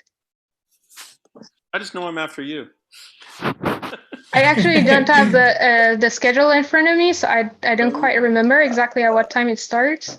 Let me have a look at schedule. Yeah, actually, The next session starts at 2 o'clock, but we were 10 minutes late, so. What is the time now? 2:17. It was supposed to start 17 minutes ago, but we were 10 minutes late, so Yeah, it's not going to start at polls here. 7 minutes Okay, ago. so can you just we should have stopped 7 minutes ago? Is that what you're saying? Yes. Okay, but we haven't apparently. So I don't know who is in charge of the keeping the time. I suppose it's the conference organizers, but I'm gonna just tell you this, that I hope that you see the kind of learnings that you can have with this game. When we started, we didn't know each other. We were completely in the forming stage of the game. After the first retrospective, you started storming, you started clashing. Somebody was doing something different than the other. At the third round, at the third sprint and the second retrospective, you actually dared to innovate. you use the storming to create norms, and you allowed the people who were more silent, like Jan, to get their ideas heard, and you moved very, very quickly to performing. So if I let you play this one more round, I'm pretty sure that you're going to have the ability to bring all the balls to the destination and have time extra, because now you have a system and you have found your way to collaborate together. Some of the other concepts that you learned here were also, what is the right size of a batch? Are we breaking things down too much, or are we taking too big chunks of the stories? So depending on what you want to teach to your Scrum team, I think that this game is an amazing online game that can help you get a group of people and turn them into a team at the very end in a very short amount of time. I hope that you liked it. I'm going to stop sharing and hand over to Nima from the organizing team, who is here. I think we should have actually stopped the streaming and start the next session, right? Am I right, Nima? Can you help me with that? Can you help me close the breakout rooms and bring people back, or give them at least a message? Yeah, I can put it out there. Yeah, please send them a message so they know that they have to finish and come back, because I don't want to take too much time for Paul as the next person. Yeah. Well done, team. So feel free to. Yeah, we Good did job, it great. guys. Come on, yeah, we did I it think great. so too. I think you were amazing. You were really, really great. So some other innovations that can happen in this game is when people discover that they can change the color of the balls, because there is no rule against that. Sometimes it is that they discover that they can resize the balls and make them really, really, really small, selecting everything at once and making them small. And you guys came up with a unique innovation that was stacking them on top of each other at the right size. So there are so many different ways to break free from the constraints that are the playground and the rules of the game and still manage to become a high-performing team. Do you guys agree with that? Yep. And can you also see that it also allows you to optimize your flow? So the only one thing that I would mention that I felt isn't what we'd want to be doing is the fact that we could select an extremely large batch. Mm-hmm. And that sort of runs against, some of the theory. I mean, the constraints on this one are different. And my only worry would be if they were treating the balls as like the ballpoint game where it's like each one's like a story or a task or something, they may feel like, oh, I can open up a whole bunch and let me see if I can open up even more, which would actually run a good flow. So that would be that is very true. That's the one thing. And the learning that I would take from that, Paul, is I would say, yes, that is absolutely right. Is if you had to send 1 million emails and then you suddenly discovered that you can write a script to do that for you, to batch them all and do it in one click. Would you do it? So that's a learning that you can take from it so that people don't learn the wrong lesson. Yep. So as long as you're thinking about it from an automated fashion. Exactly.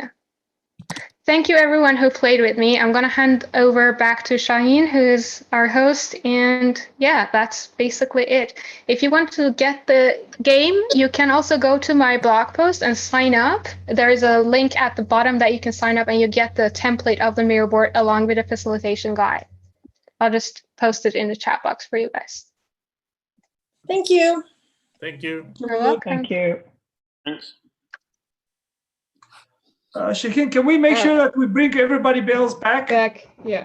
Yeah, we're bringing everybody back. Yeah, I'm doing that.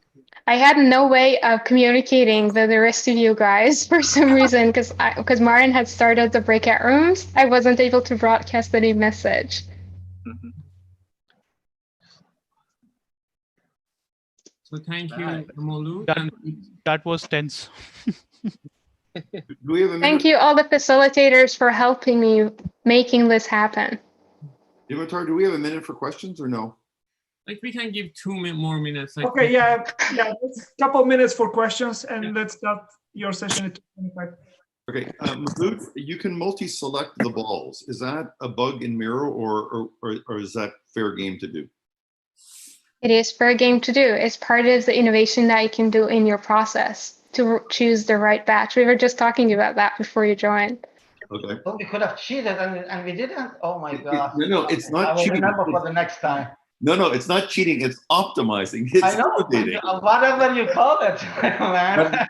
It's only cheating if you're breaking the rule. That's not a rule. Just for so you know, I always do this optimization in my organization and my work. But we actually Yeah. found that it then we tried it and we didn't kind of see it through. We hadn't optimized the process. We tried it too soon, and then actually we did less that sprint than the previous sprint. But that's because of bugs in Miro. Sometimes you can't grab things properly. I use Miro quite a bit at work, and Yeah. it's kind of annoying. Somehow But then we should have adjusted our, like the fact that different people in the team had different ability to do things with Miro meant that we had to kind of plan around it and make it very clear who could do what and who couldn't do what. So, Actually, we have one more question from Molud if we have, and we want to pass on to Paul. Is there any more question for Molud? Can this game be done in another tool? Did you try it in Yes. another tool except Miro?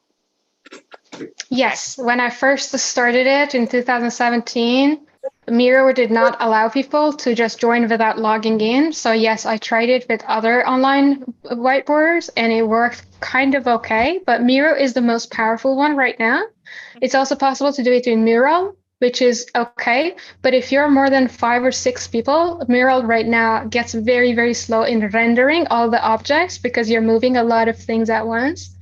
But I am giving you the template for both Miro and Mural, and you can choose whichever you want. If you go to this link that I just shared, you can sign up at the very bottom of the page and you get the access to the template. Thank you. Okay, folks, in the It was interest of great. time, we have to move forward. Thanks again, Molud. That was very interesting and very innovative game. We're already 25 minutes behind, but I trust we'll finish on time. So, Paul, with that, over to you. Okay. All right. So I'm at the end here. Let me get some slides up, and if I could be made a host, so I can control getting breakout rooms set up in a little bit. You are already host. Okay. Cool. All right. Let me just share this. Yeah. Move this so I can actually. Why isn't it moving? Oh.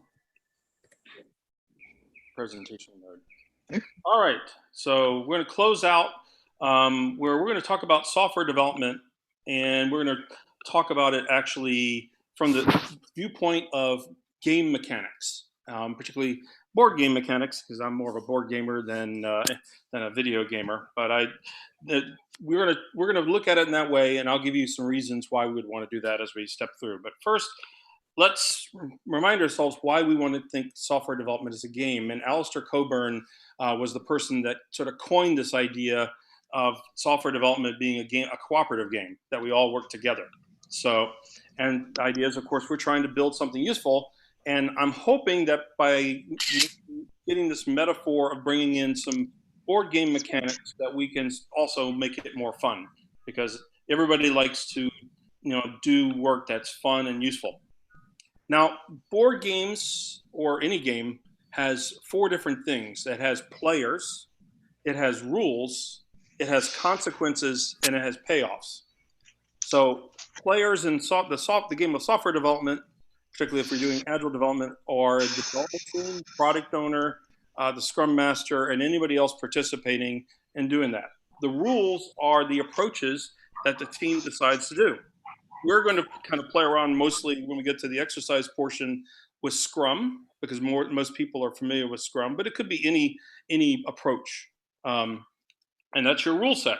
And the team sort of jointly decides on that rule set, or if you're in one of those poor enterprises, you might have the rules imposed on you, in which case I'm sorry to say, that's a little unfortunate. The consequences for not following the rules can be, poor software. It could be that the team gets in trouble. It could be that your system gets hacked. There's all sorts of consequences, and the payoffs, of course, are either the value that the software is delivering. So again, as we mentioned, it's a cooperative game. Everybody's working together, just like you do in the game Pandemic, if you've ever played that. But an interesting thing to think a little bit about is that it requires communication. So if we have cooperation, but we don't have communication, we're going to have incongruence, and we're not going to be aligned in how we're doing our work. So this is just, again, something else to think about. These are all different forms of board game mechanics. Now, when we turn to looking at role-playing games, some of the mechanics that come in there are things like exploration. And we are discovering stuff based on imperfect information in software development, much like if you were playing a role-playing game, you don't know what the game master or the system has set up for you. You know, that's something that's going to come up in the future, right? And you'll learn as you go, you know, and new paths and obstacles will get in your way as you play the game. Some of them may be self-created, some may just, you know, come out of nowhere because of the business asking you to pivot, for example, or perhaps you have something else that gets in your way, some technology problem that occurs. So all of those are things that get revealed as we play the game. If we think a little bit more than just the development and being an adventure or like a role-playing game, we take that and extrapolate a little bit. When we're doing a release, it's kind of like going on a whole adventure. We have a goal that we're trying to accomplish with getting that release. And of course, if we're doing something like DevOps, we're actually releasing really often, so these adventures get done really quickly. And that's where the business value is being realized. The party, you know, particularly if we're doing, you know, where we work together, we're self-organizing. And just like in Dungeons and Dragons or Traveler or Pathfinder or any of those role-playing games, the group self-organizes to sort of tell the story and work together to get to the goal. And you also gain tools and experience as you play this, not only in the way you play it, but also in the game, you get experience points, you may collect treasures and stuff. And this is very much like new skills that you develop, or maybe you built something that helps you do stuff. We were chatting a little bit about like having at the tail end there of the last session of, hey, if we could automate something, that would be a tool we might build that would allow us to get more done. So that would be a tool that we gained in our adventure within that release. If we put all these releases together and we start doing product development over a larger life cycle, it's like a campaign in a role-playing game. You know, we get priorities each release, or maybe even during releases, coming from all sorts of different places in the business, you know. And then our experience doesn't go away after we finish one release and get it out the door. It carries over. So any tool we built, any skills we developed, we get to carry those over. It also just gives us confidence. And then for each release that we're doing, we get continued learning. Again, that's something else. We get to build. We get to build on that. We do all this learning through research and experimentation. So, you know, we really don't learn too much unless we're doing intentional experimentation. And we can actually look at, you know, the building is, you know, because that's a hypothesis, right? That we don't know whether we're going to truly get the value until we deploy. That itself is a bit of learning that the business side will be getting. So we can look at that as also something where we're doing a sort of a larger scale experiment, which again, if we get to DevOps and we're releasing really, really often, the feedback cycle is quicker and the learning is quicker. And so we get all the benefits. So with that, we're going to jump right into the exercise. So hopefully everybody has a link to the Trello board in your email. If you wind up being dropped in the team and you're looking at two boards, the board you want is the one that begins with AGS. And I'm going to just do a new share here and go to that board. So y'all are free to go in here, but I'd like you to look at what the left-hand side. So I've sort of described mechanics for overall software development. These mechanics also apply into different events in Scrum or in other areas of software development, right? So I'm going to give the example of a stand-up. And then we're going to turn over, and I'll come back and show you the rules of the exercise, and we'll go into Trello where you actually get to do some stuff. So in a stand-up, you have everybody's working together. So that's, if you looked at the sheet reference that we sent out earlier, that's cooperative play. Everybody's working together. All right. So we're going to do cooperative play. When you decide you're going to work on a task, you know, a card that's on your board, That is very much like worker placement. I am deciding to take the action of working on that particular task, all right, or that story, depending on your board. So that I am putting myself as the worker onto that board. So that's the board game mechanic that comes in there.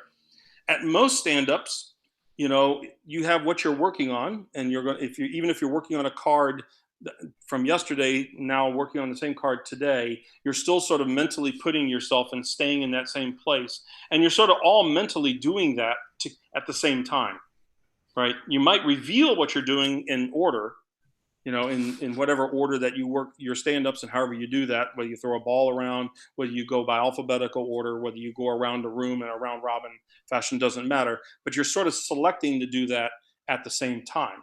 So that's called simultaneous action selection. We have a thing when we're moving on a task board of moving stuff from left to right, and we have to go through each step along the way to get something done. That is called pick up and deliver. We are picking up a card and delivering it to a final state, and that's where we score it. And finally, we have partnerships.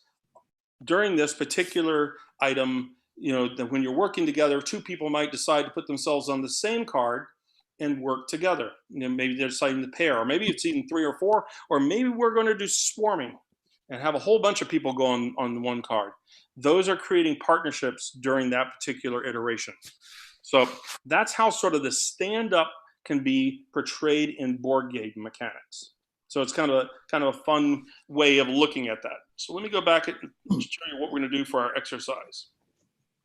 As soon as I find my PowerPoint, which disappeared. There we go. All right, so I'm going to set up breakout rooms. There are 10 columns, and again, just before I do that, I'm going to go back to that board and show you the 10 columns. You are going to, there's a number before each event or area, the stuff that you may work on. You're going to try to explore what game mechanics that you can apply into that particular area. So one of them is story refinement, for example. So you might select, well, what kind of board game mechanics or video game mechanics or even sports game mechanics, you know, outdoor games, whatever.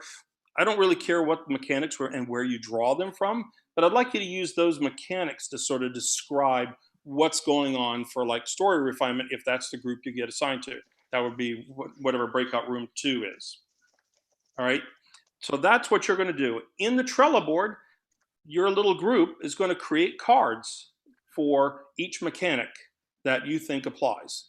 And if it makes it clear, you can say like, hey, this, you know, aspect of it is this mechanic, if that makes it clearer for you. So some people find it easier to say, like if they're dealing with estimation, they might say story points or planning poker, and then they might say, okay, what is the mechanic that it goes into planning poker or creating the story points the way we do it, right? So that might be what you end up doing.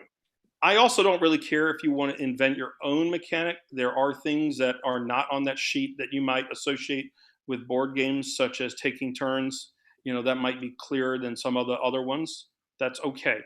Feel free to make up the mechanic, just be able to sort of explain it when we do the debrief, all right?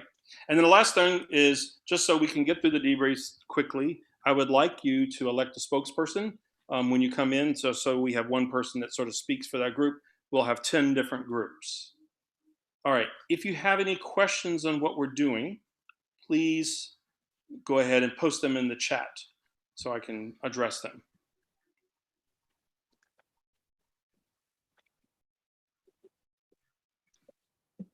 Okay, I'm not seeing any, so let me go ahead and create our breakout rooms.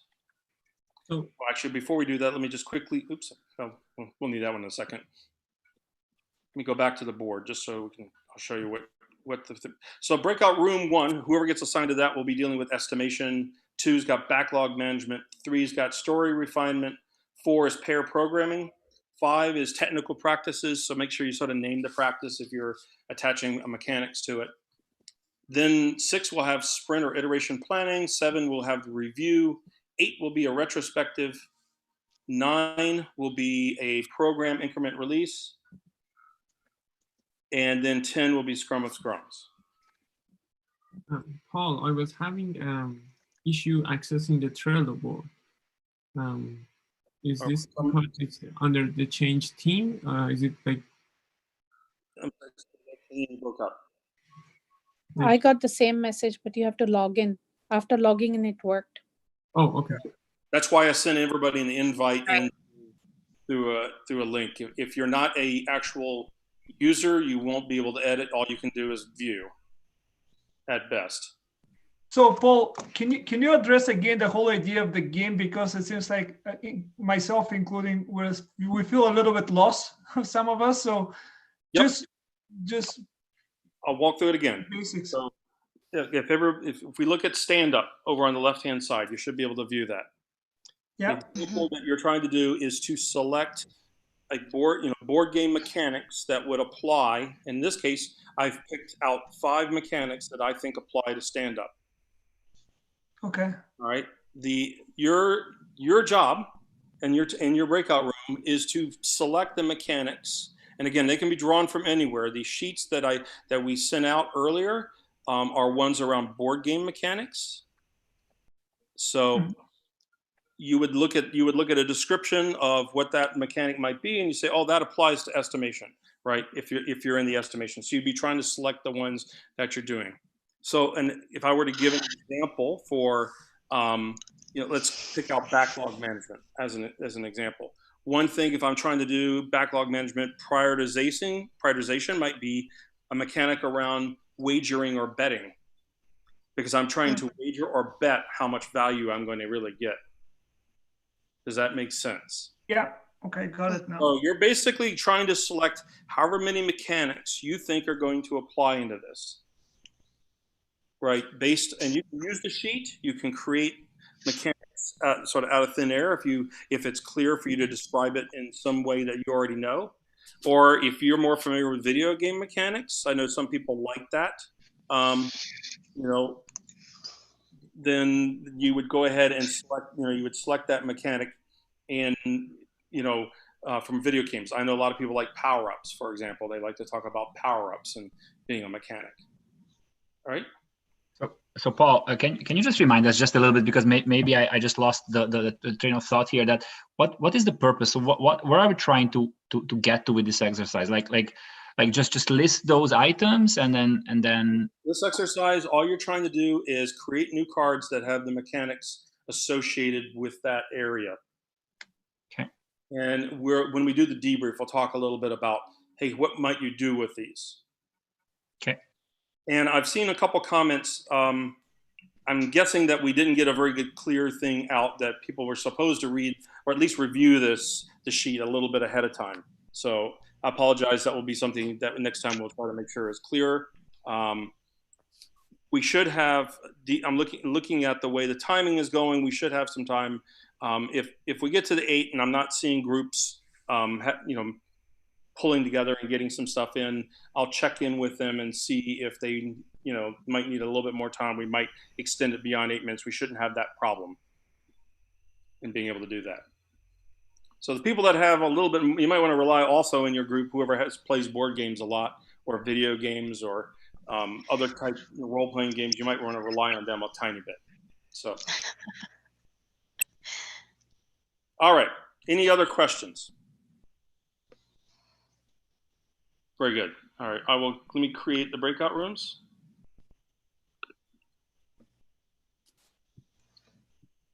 Let's see how many we have built.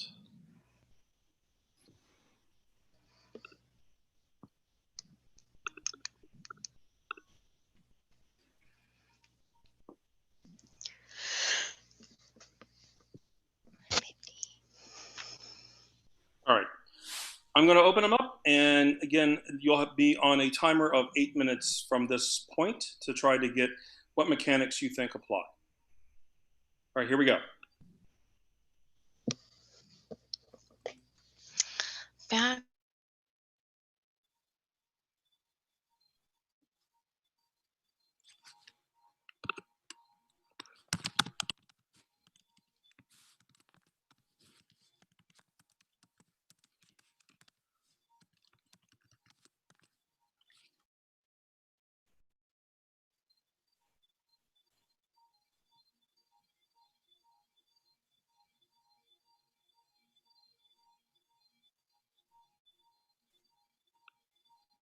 Yeah, Paul, I think like unless you've been in games, the mechanics are difficult to conceptualize unless you've actually had a card in your hand or something of that nature. But I'm confident they'll see the parallels just on the board. Like it makes sense when you think about pair programming. It's very clear, or backlog management. So let's see. It's good to try.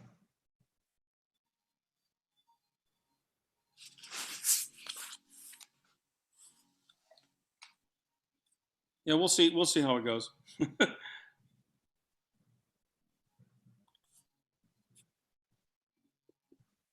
I'll float between the rooms.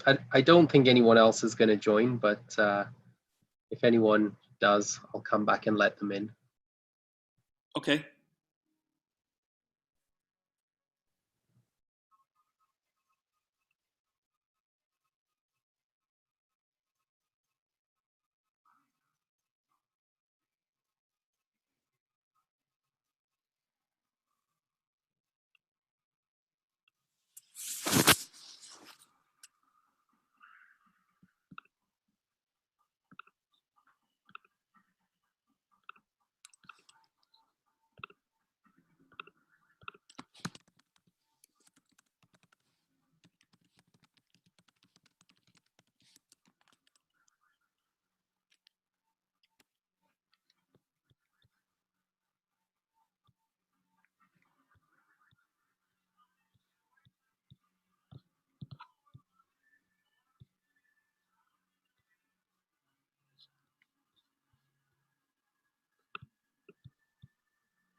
Can't talk right now.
All right, it looks like we have everybody back.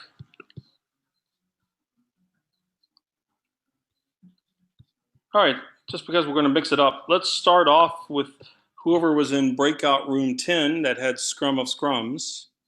Whoever your spokesperson is, would you just like to talk a little about the highlights? What did you sort of gain out of this? I think this was a very good discussion we had.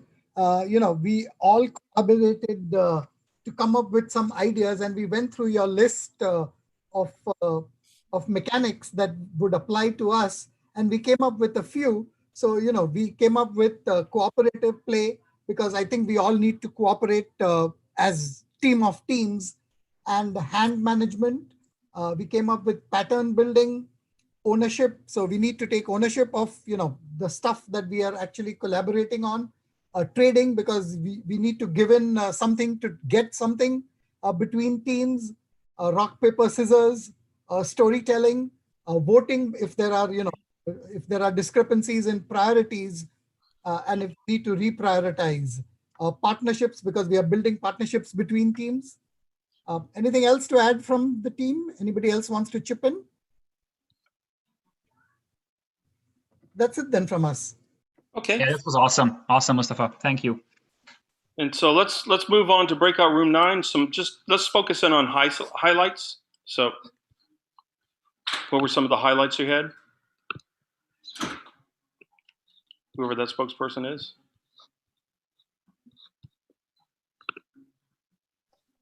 I nominate Rohith.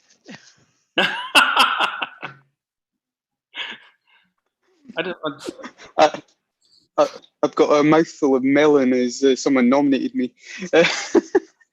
That's exhibiting the assassination tactic.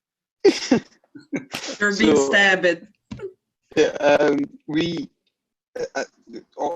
kind of struggled with this because we weren't so familiar with the board game mechanics, but when we went through it, the things that we came out with were you need to negotiate with your stakeholders and the business stakeholders on what you'll do for what you'll include within the program increment. You create kind of alliances with other it depends. If you're doing like scaled agile, you'll create alliances with other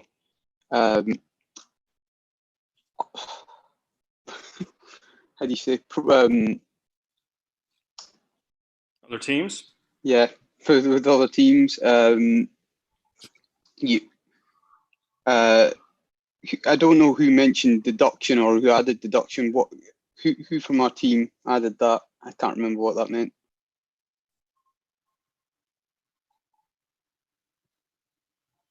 I didn't realize we added it. No. Okay, cool. Thank you. Let's move on to 8. So somebody had the group that had retrospective. What were some of the highlights there?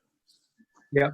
So I think my team pick up some of these from based off of their experience. Majority of them came from their experience and how they dealt with, rather than the list that we have. So the first one was the movie, asking the team to think last sprint as a movie, give it a genre, whether it is a horror sprint, intense sprint, or comedy sprint, or whatnot. What's the highlight of the sprint, and is there any suspense in the sprint that they figured out? Oh, we missed this. We have to do this now. It's affecting our sprint goal or whatnot. So that's the first one. It also has the climax, and also they will tell at the end if the sprint was hit, flop, or blockbuster or whatnot. The next one was hut, wood, and brick houses. So we'll have 3 different columns wherein we'll ask team what was slightly done, not so good, or what was okay that we have done in the last sprint, which goes into the wood, and what was done really well, which goes into the brick house. So it kind of determines that, okay, we are weak here, we are doing okay here, and this is strong. That kind of visualizes things. There are a couple of other things. I don't have much insight into it. If someone else want to speak to it, guys, please feel free.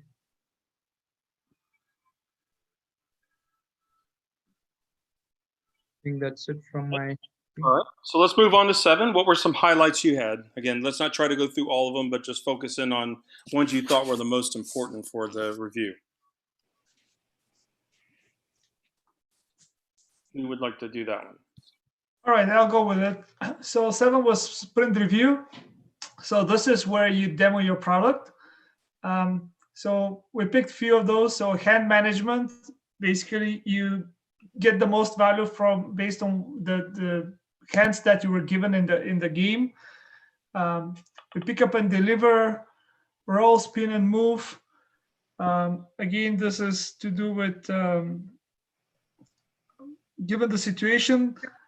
Sometimes you get unpredictable challenges during the demo, or you can deploy secret union. Also, what we have is simultaneous action selection, storytelling, variable player powers in case any unexpected execs join the session, variable face order, and voting. Okay, cool. All right, let's talk a little bit about who had iteration planning or sprint planning. Some highlights there. Breakout room 6.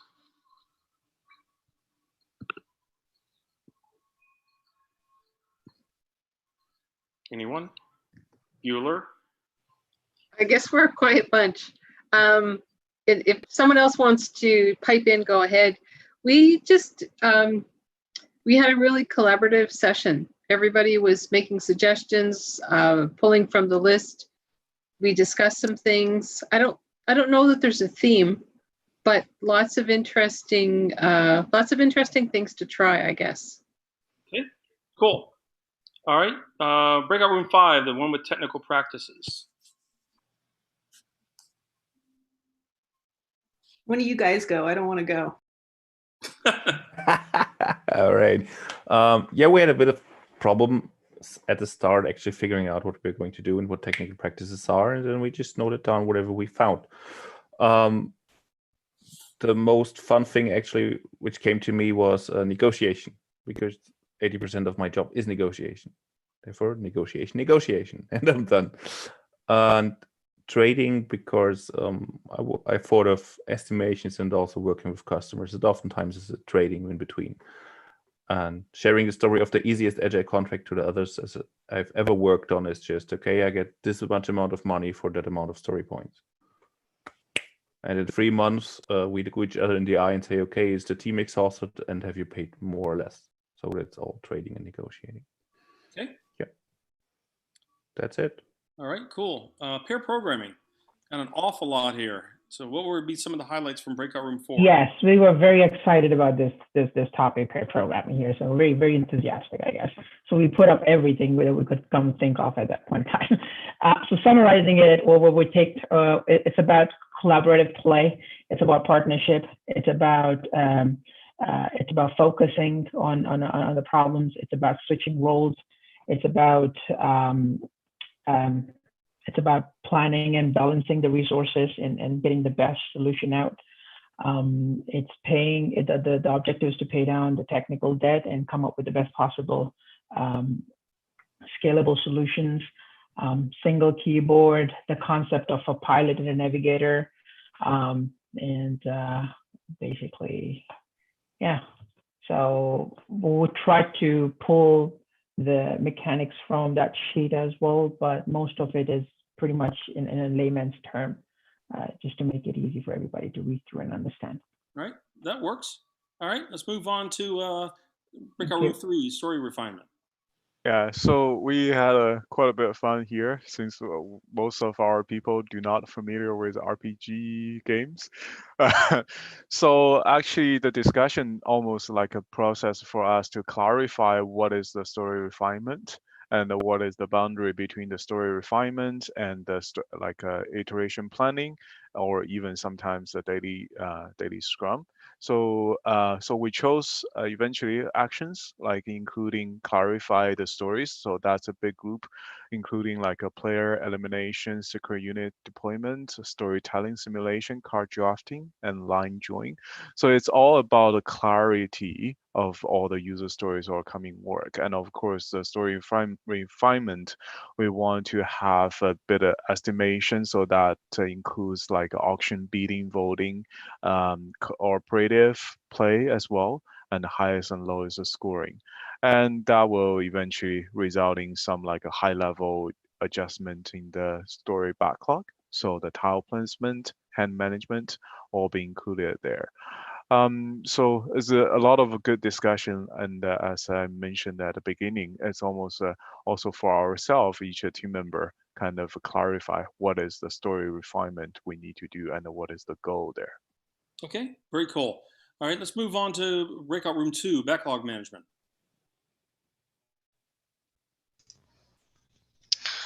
We didn't choose a spokesperson, so does anyone oppose if I do it? All right, I didn't hear anyone. I'm gonna guess no one's opposing it. So we, for backlog management, we the first one we put was betting, and we were thinking along the lines of estimating of story point when we were going with betting. The next one is negotiation, and I do not recall the specific dialogue around the negotiation, but I believe it had to do with the prioritization of what may be in the order of it. Card drafting, again, we were going through and reading definitions as we were not familiar with the board game stuff. So card drafting had to do with some of the campaigning, I believe, as well as moving through the deck. Moving through the deck had to do with the getting through the, we saw it as getting through the backlog and getting things refined as it is through the backlog. And then another sense of that would be as you're pulling it through the into a sprint. And then finally with Prisoner's Dilemma. Okay. And finally, breakout room number 1 with estimation.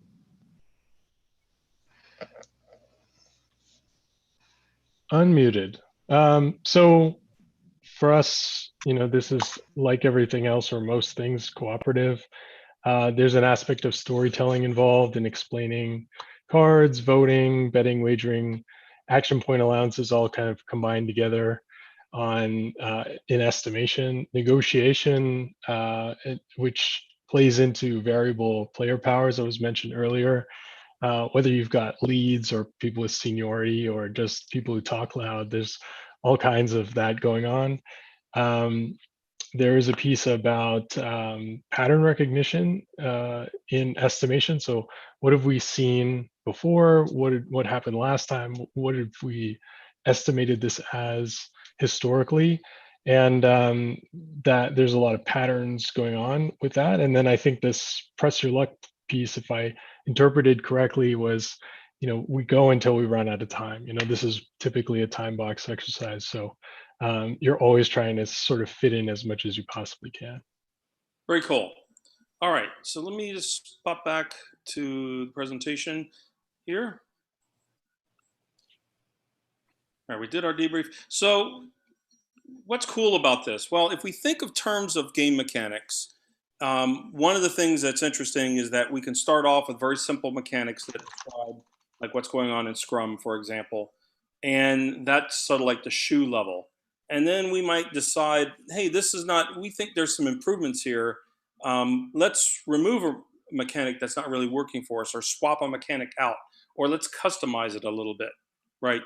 So that's something we can start doing, and that's start getting at the ha level. And then we could always mix and match our own mechanics to build our own, agile approach, and that would be like the re level, right? So looking at these in terms of game mechanics, even if we're sort of creating a mechanic or pulling it from a different thing other than board games, that mechanic is something we can use as a metaphor that allows us to get common understanding of what we're trying to put together, even if we're building it from scratch. So that's one of the neat things that I find about board game mechanics. Is it gives you sort of a way of using a metaphor to describe how you take turns.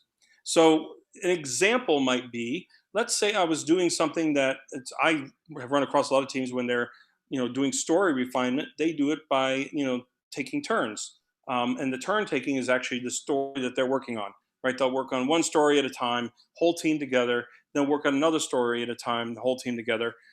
You could decide to say, let's do partnerships and work on things simultaneously. So you could combine partnerships and simultaneous action selection to say, now we're going to break up into teams of 3 and rotate through the stories and each work on it and do that rotation that way where we're all working on it at the same time as a way of trying to accomplish it, and then do some storytelling at the end with the debrief.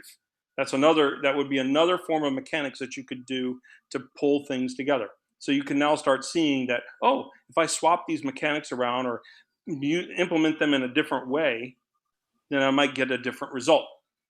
Another thing you can do is this gamifying around mechanics. So, we might decide, I mentioned earlier, stand up, when we move a card to done, we are sort of scoring that card, right? We're saying, it's done, it's been reviewed. We claim the points for that. If we're doing velocity, it adds to our velocity for prediction for next time, right? So that allows us, so we could look at that as a scoring mechanism. So the next exercise we're going to get into, we'll be getting into scoring. So I'm going to put you back in the same groups. I'm only going to give you 5 minutes, but what I'd really like you to do is just look through your list and pick out 1 or 2 mechanics that you think you would want to score, that you would want to claim scoring for that kind of activity. So if you were doing story refinement, which one would you want to claim for scoring on those? And I'd like you to think a little bit about, what might be detrimental side effects as well. If we choose to score on this, such as, let's go back to the stand-up, if everything's getting the done and that's what I claim as a score, and if that becomes the concentration, I might start foregoing quality, for example, to get more things done, right? That would be a detrimental side effect. So that would be just something to also just have a mild discussion about once you've selected 1 or 2 scoring mechanics. And again, there's no right or wrong answers. You're just looking at what might be some possible things to score. And if we chose those, are there any detrimental things we'd have to keep our eye out for? Any questions? Let me open up chat. If you have a question, throw that into chat, please.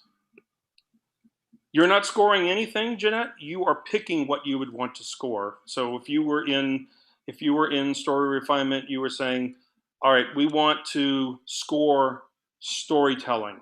Here's how we'd score it, and possibly this could have this detrimental side effect. But you're not actually scoring it per se. You'd only score if you were actually playing it as a game and you decided to score something however you decided. I hope that clarifies that. Any other questions? All right, so I'm going to go ahead and get you into your breakout rooms, and then you have 5 minutes. If you, for whatever reason, finished early, feel free to come back early. And if I see 40-some people back in, and nobody is sitting in a room, I'll know that everybody got done early. All right, here we go.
Hello, Paul.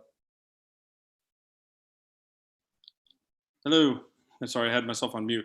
No worries. So we are back from breakout room 6. We were just 3 of us. We are missing her. Susan, we are missing. She looks like she's still in it, but I'm actually closing the rooms now, so she'll be.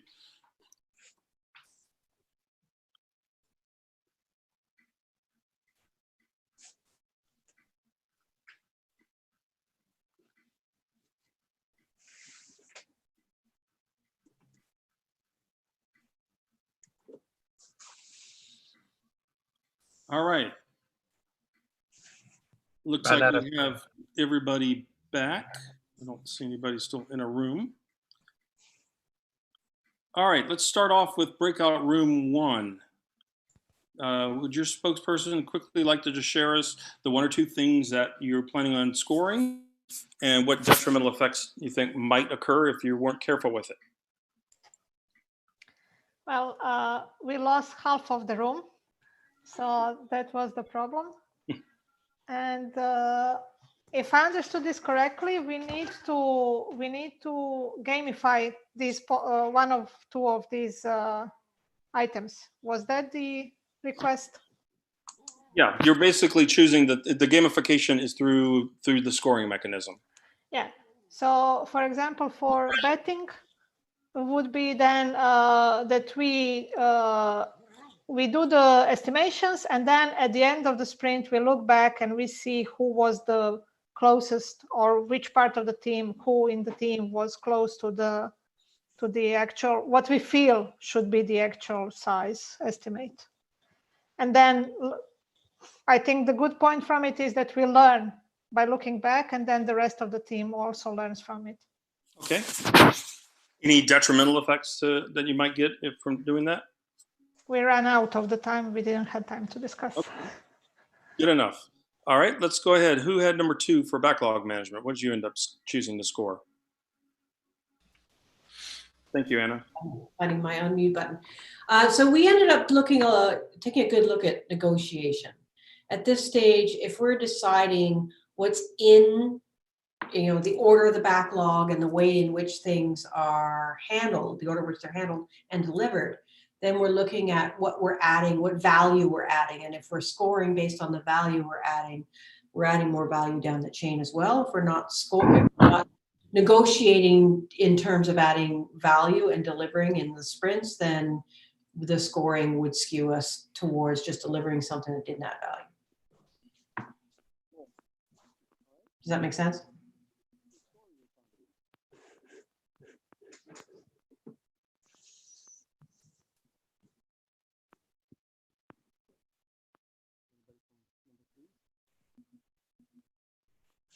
It looks like Paul is frozen. We cannot hear you, Paul. Audio. Okay, there we are. Yeah. Is that better? Yeah, it's back now. So anybody from number 3 want to go? Yeah, I can go. For us, storytelling was the most important, or it was the role idea that we want, because we need everybody to be able to tell a story for each story that we have, and to be able to have like a flow into all the work that we do, and make it as refined as possible. So that would be the idea behind it. Maybe offers each and every developer or person in our team to be able to continue the story. Okay. All right. Number 4, pair programming. What did you choose to score?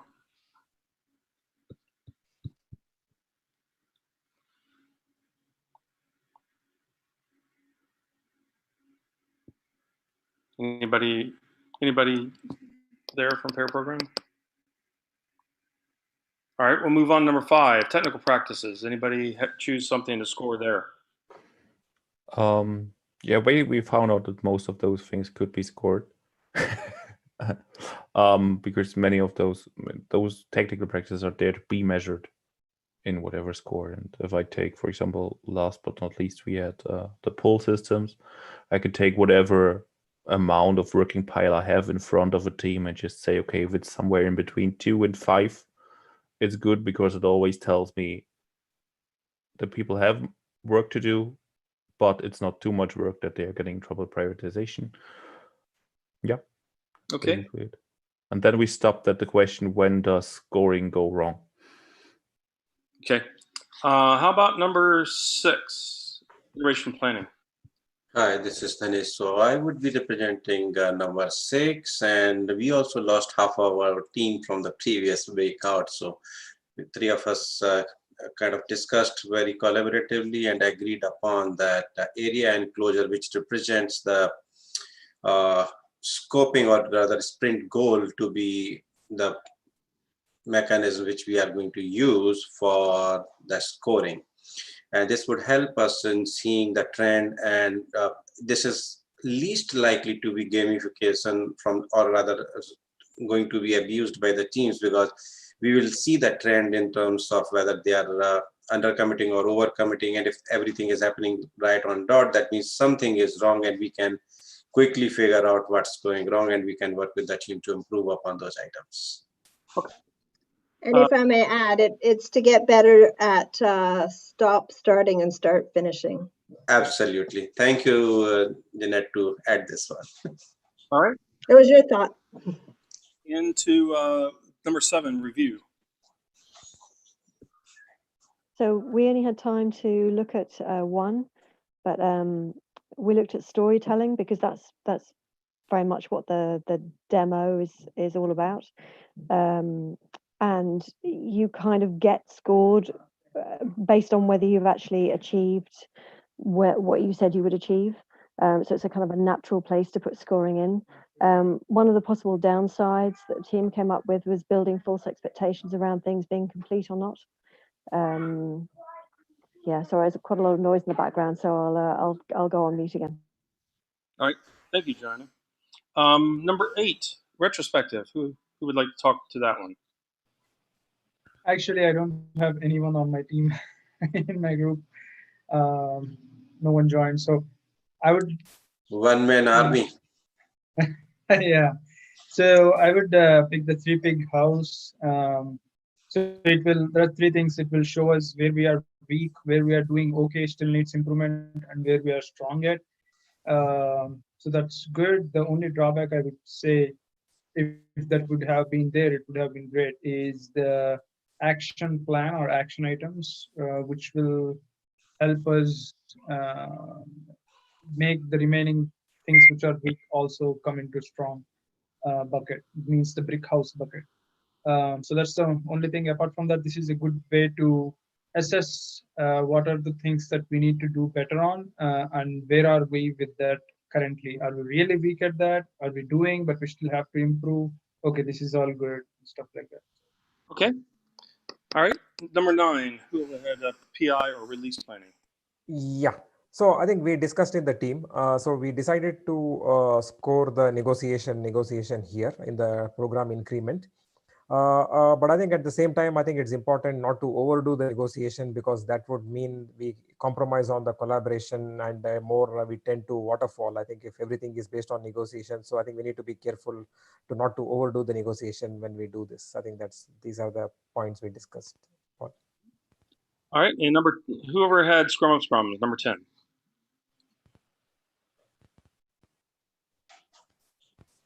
We didn't really agree on who's going to be the spokesperson, but you know what? Since I started talking, I would just take it.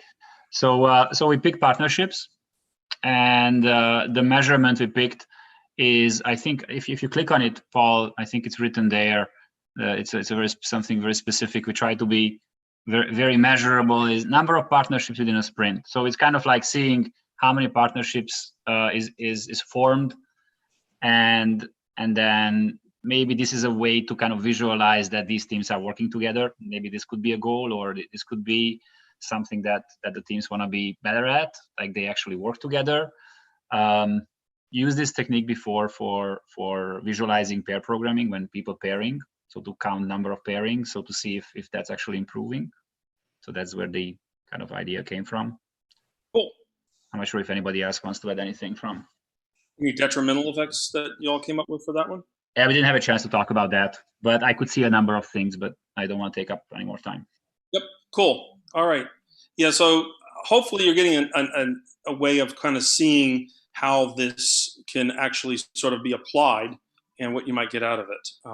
Let's go ahead and go back to close out here. So what I'd like you to do is just take 1 minute, silently just write down, we're not going to share this, but something that you might take away from this workshop that you might try. You know, maybe there's a specific mechanic that really resonated with you, or maybe the way we were talking about scoring might resonate, or maybe you can see yourself following certain mechanics that you'd like to swap out. So just take 1 minute and do that.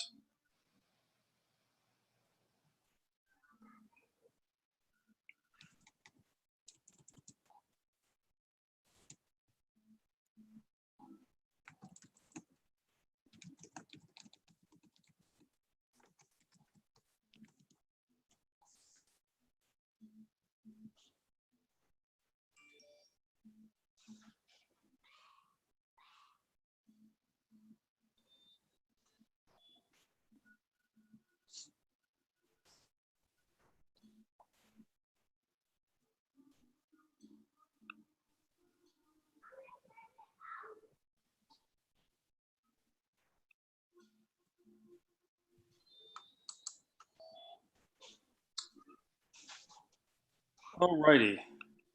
So here's how you can stay in touch with me. Got my telephone number. I'm on Twitter quite a bit.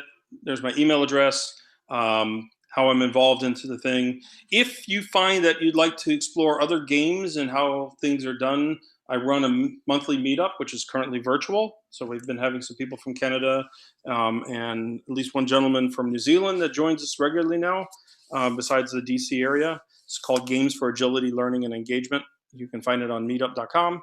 Feel free to join us. We'd love to have you. I hope you've come away with an idea of how you could, by moving to this metaphor, you can start thinking a little bit about how you can sort of create your own agile approach, or at the re-level, or at least be able to start, if you're a coach and you see something being ineffective, you can put it into the board game mechanic metaphor, and then perhaps choose a different mechanic that you think might be more effective, or maybe changing the scoring mechanism. You know, maybe they're scoring something that, you know, decreases quality, and you might look at something that, okay, let me emphasize scoring that might come away with that. So I'm hoping that will be helpful for you. And that is pretty much it. I'll hand it over to the organizers. Thank you. Thank you, Paul. Let me share my screen. So,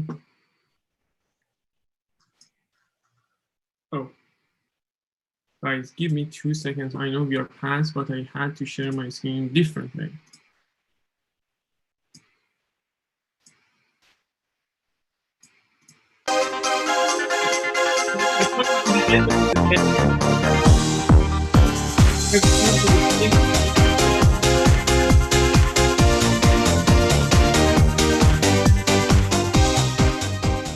Please don't forget to go to the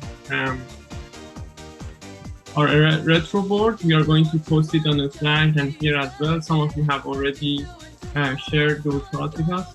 And thank you so much for the speakers that came on, and we gave them very hard time. We wanted to have as much value. So typically the sessions that they were running for 90 minutes, we asked them to do in an hour. The sessions that they're running for 1 hour, we asked them to do in 30 minutes. So, thank you, the speakers, to take on those challenges and deliver such a good value. With all that being said, thank you all of you that coming on board and making this Agile Game Summit happen. Dimitar, Nima, do you want to say something? No, thank you, folks. And last, give me 5, okay, on the screen. Next time. I also just want to add that I know many of you know about Sick Kids Foundation. They do a lot of good work. We know people personally that have had their kids go there. So thank you also for contributing to that charity as well. Thanks, everyone. That's it. See you next time. Bye now. Bye. Thank you, everyone. That was awesome. Thank you guys. Bye. Bye for now. Thank you. Bye.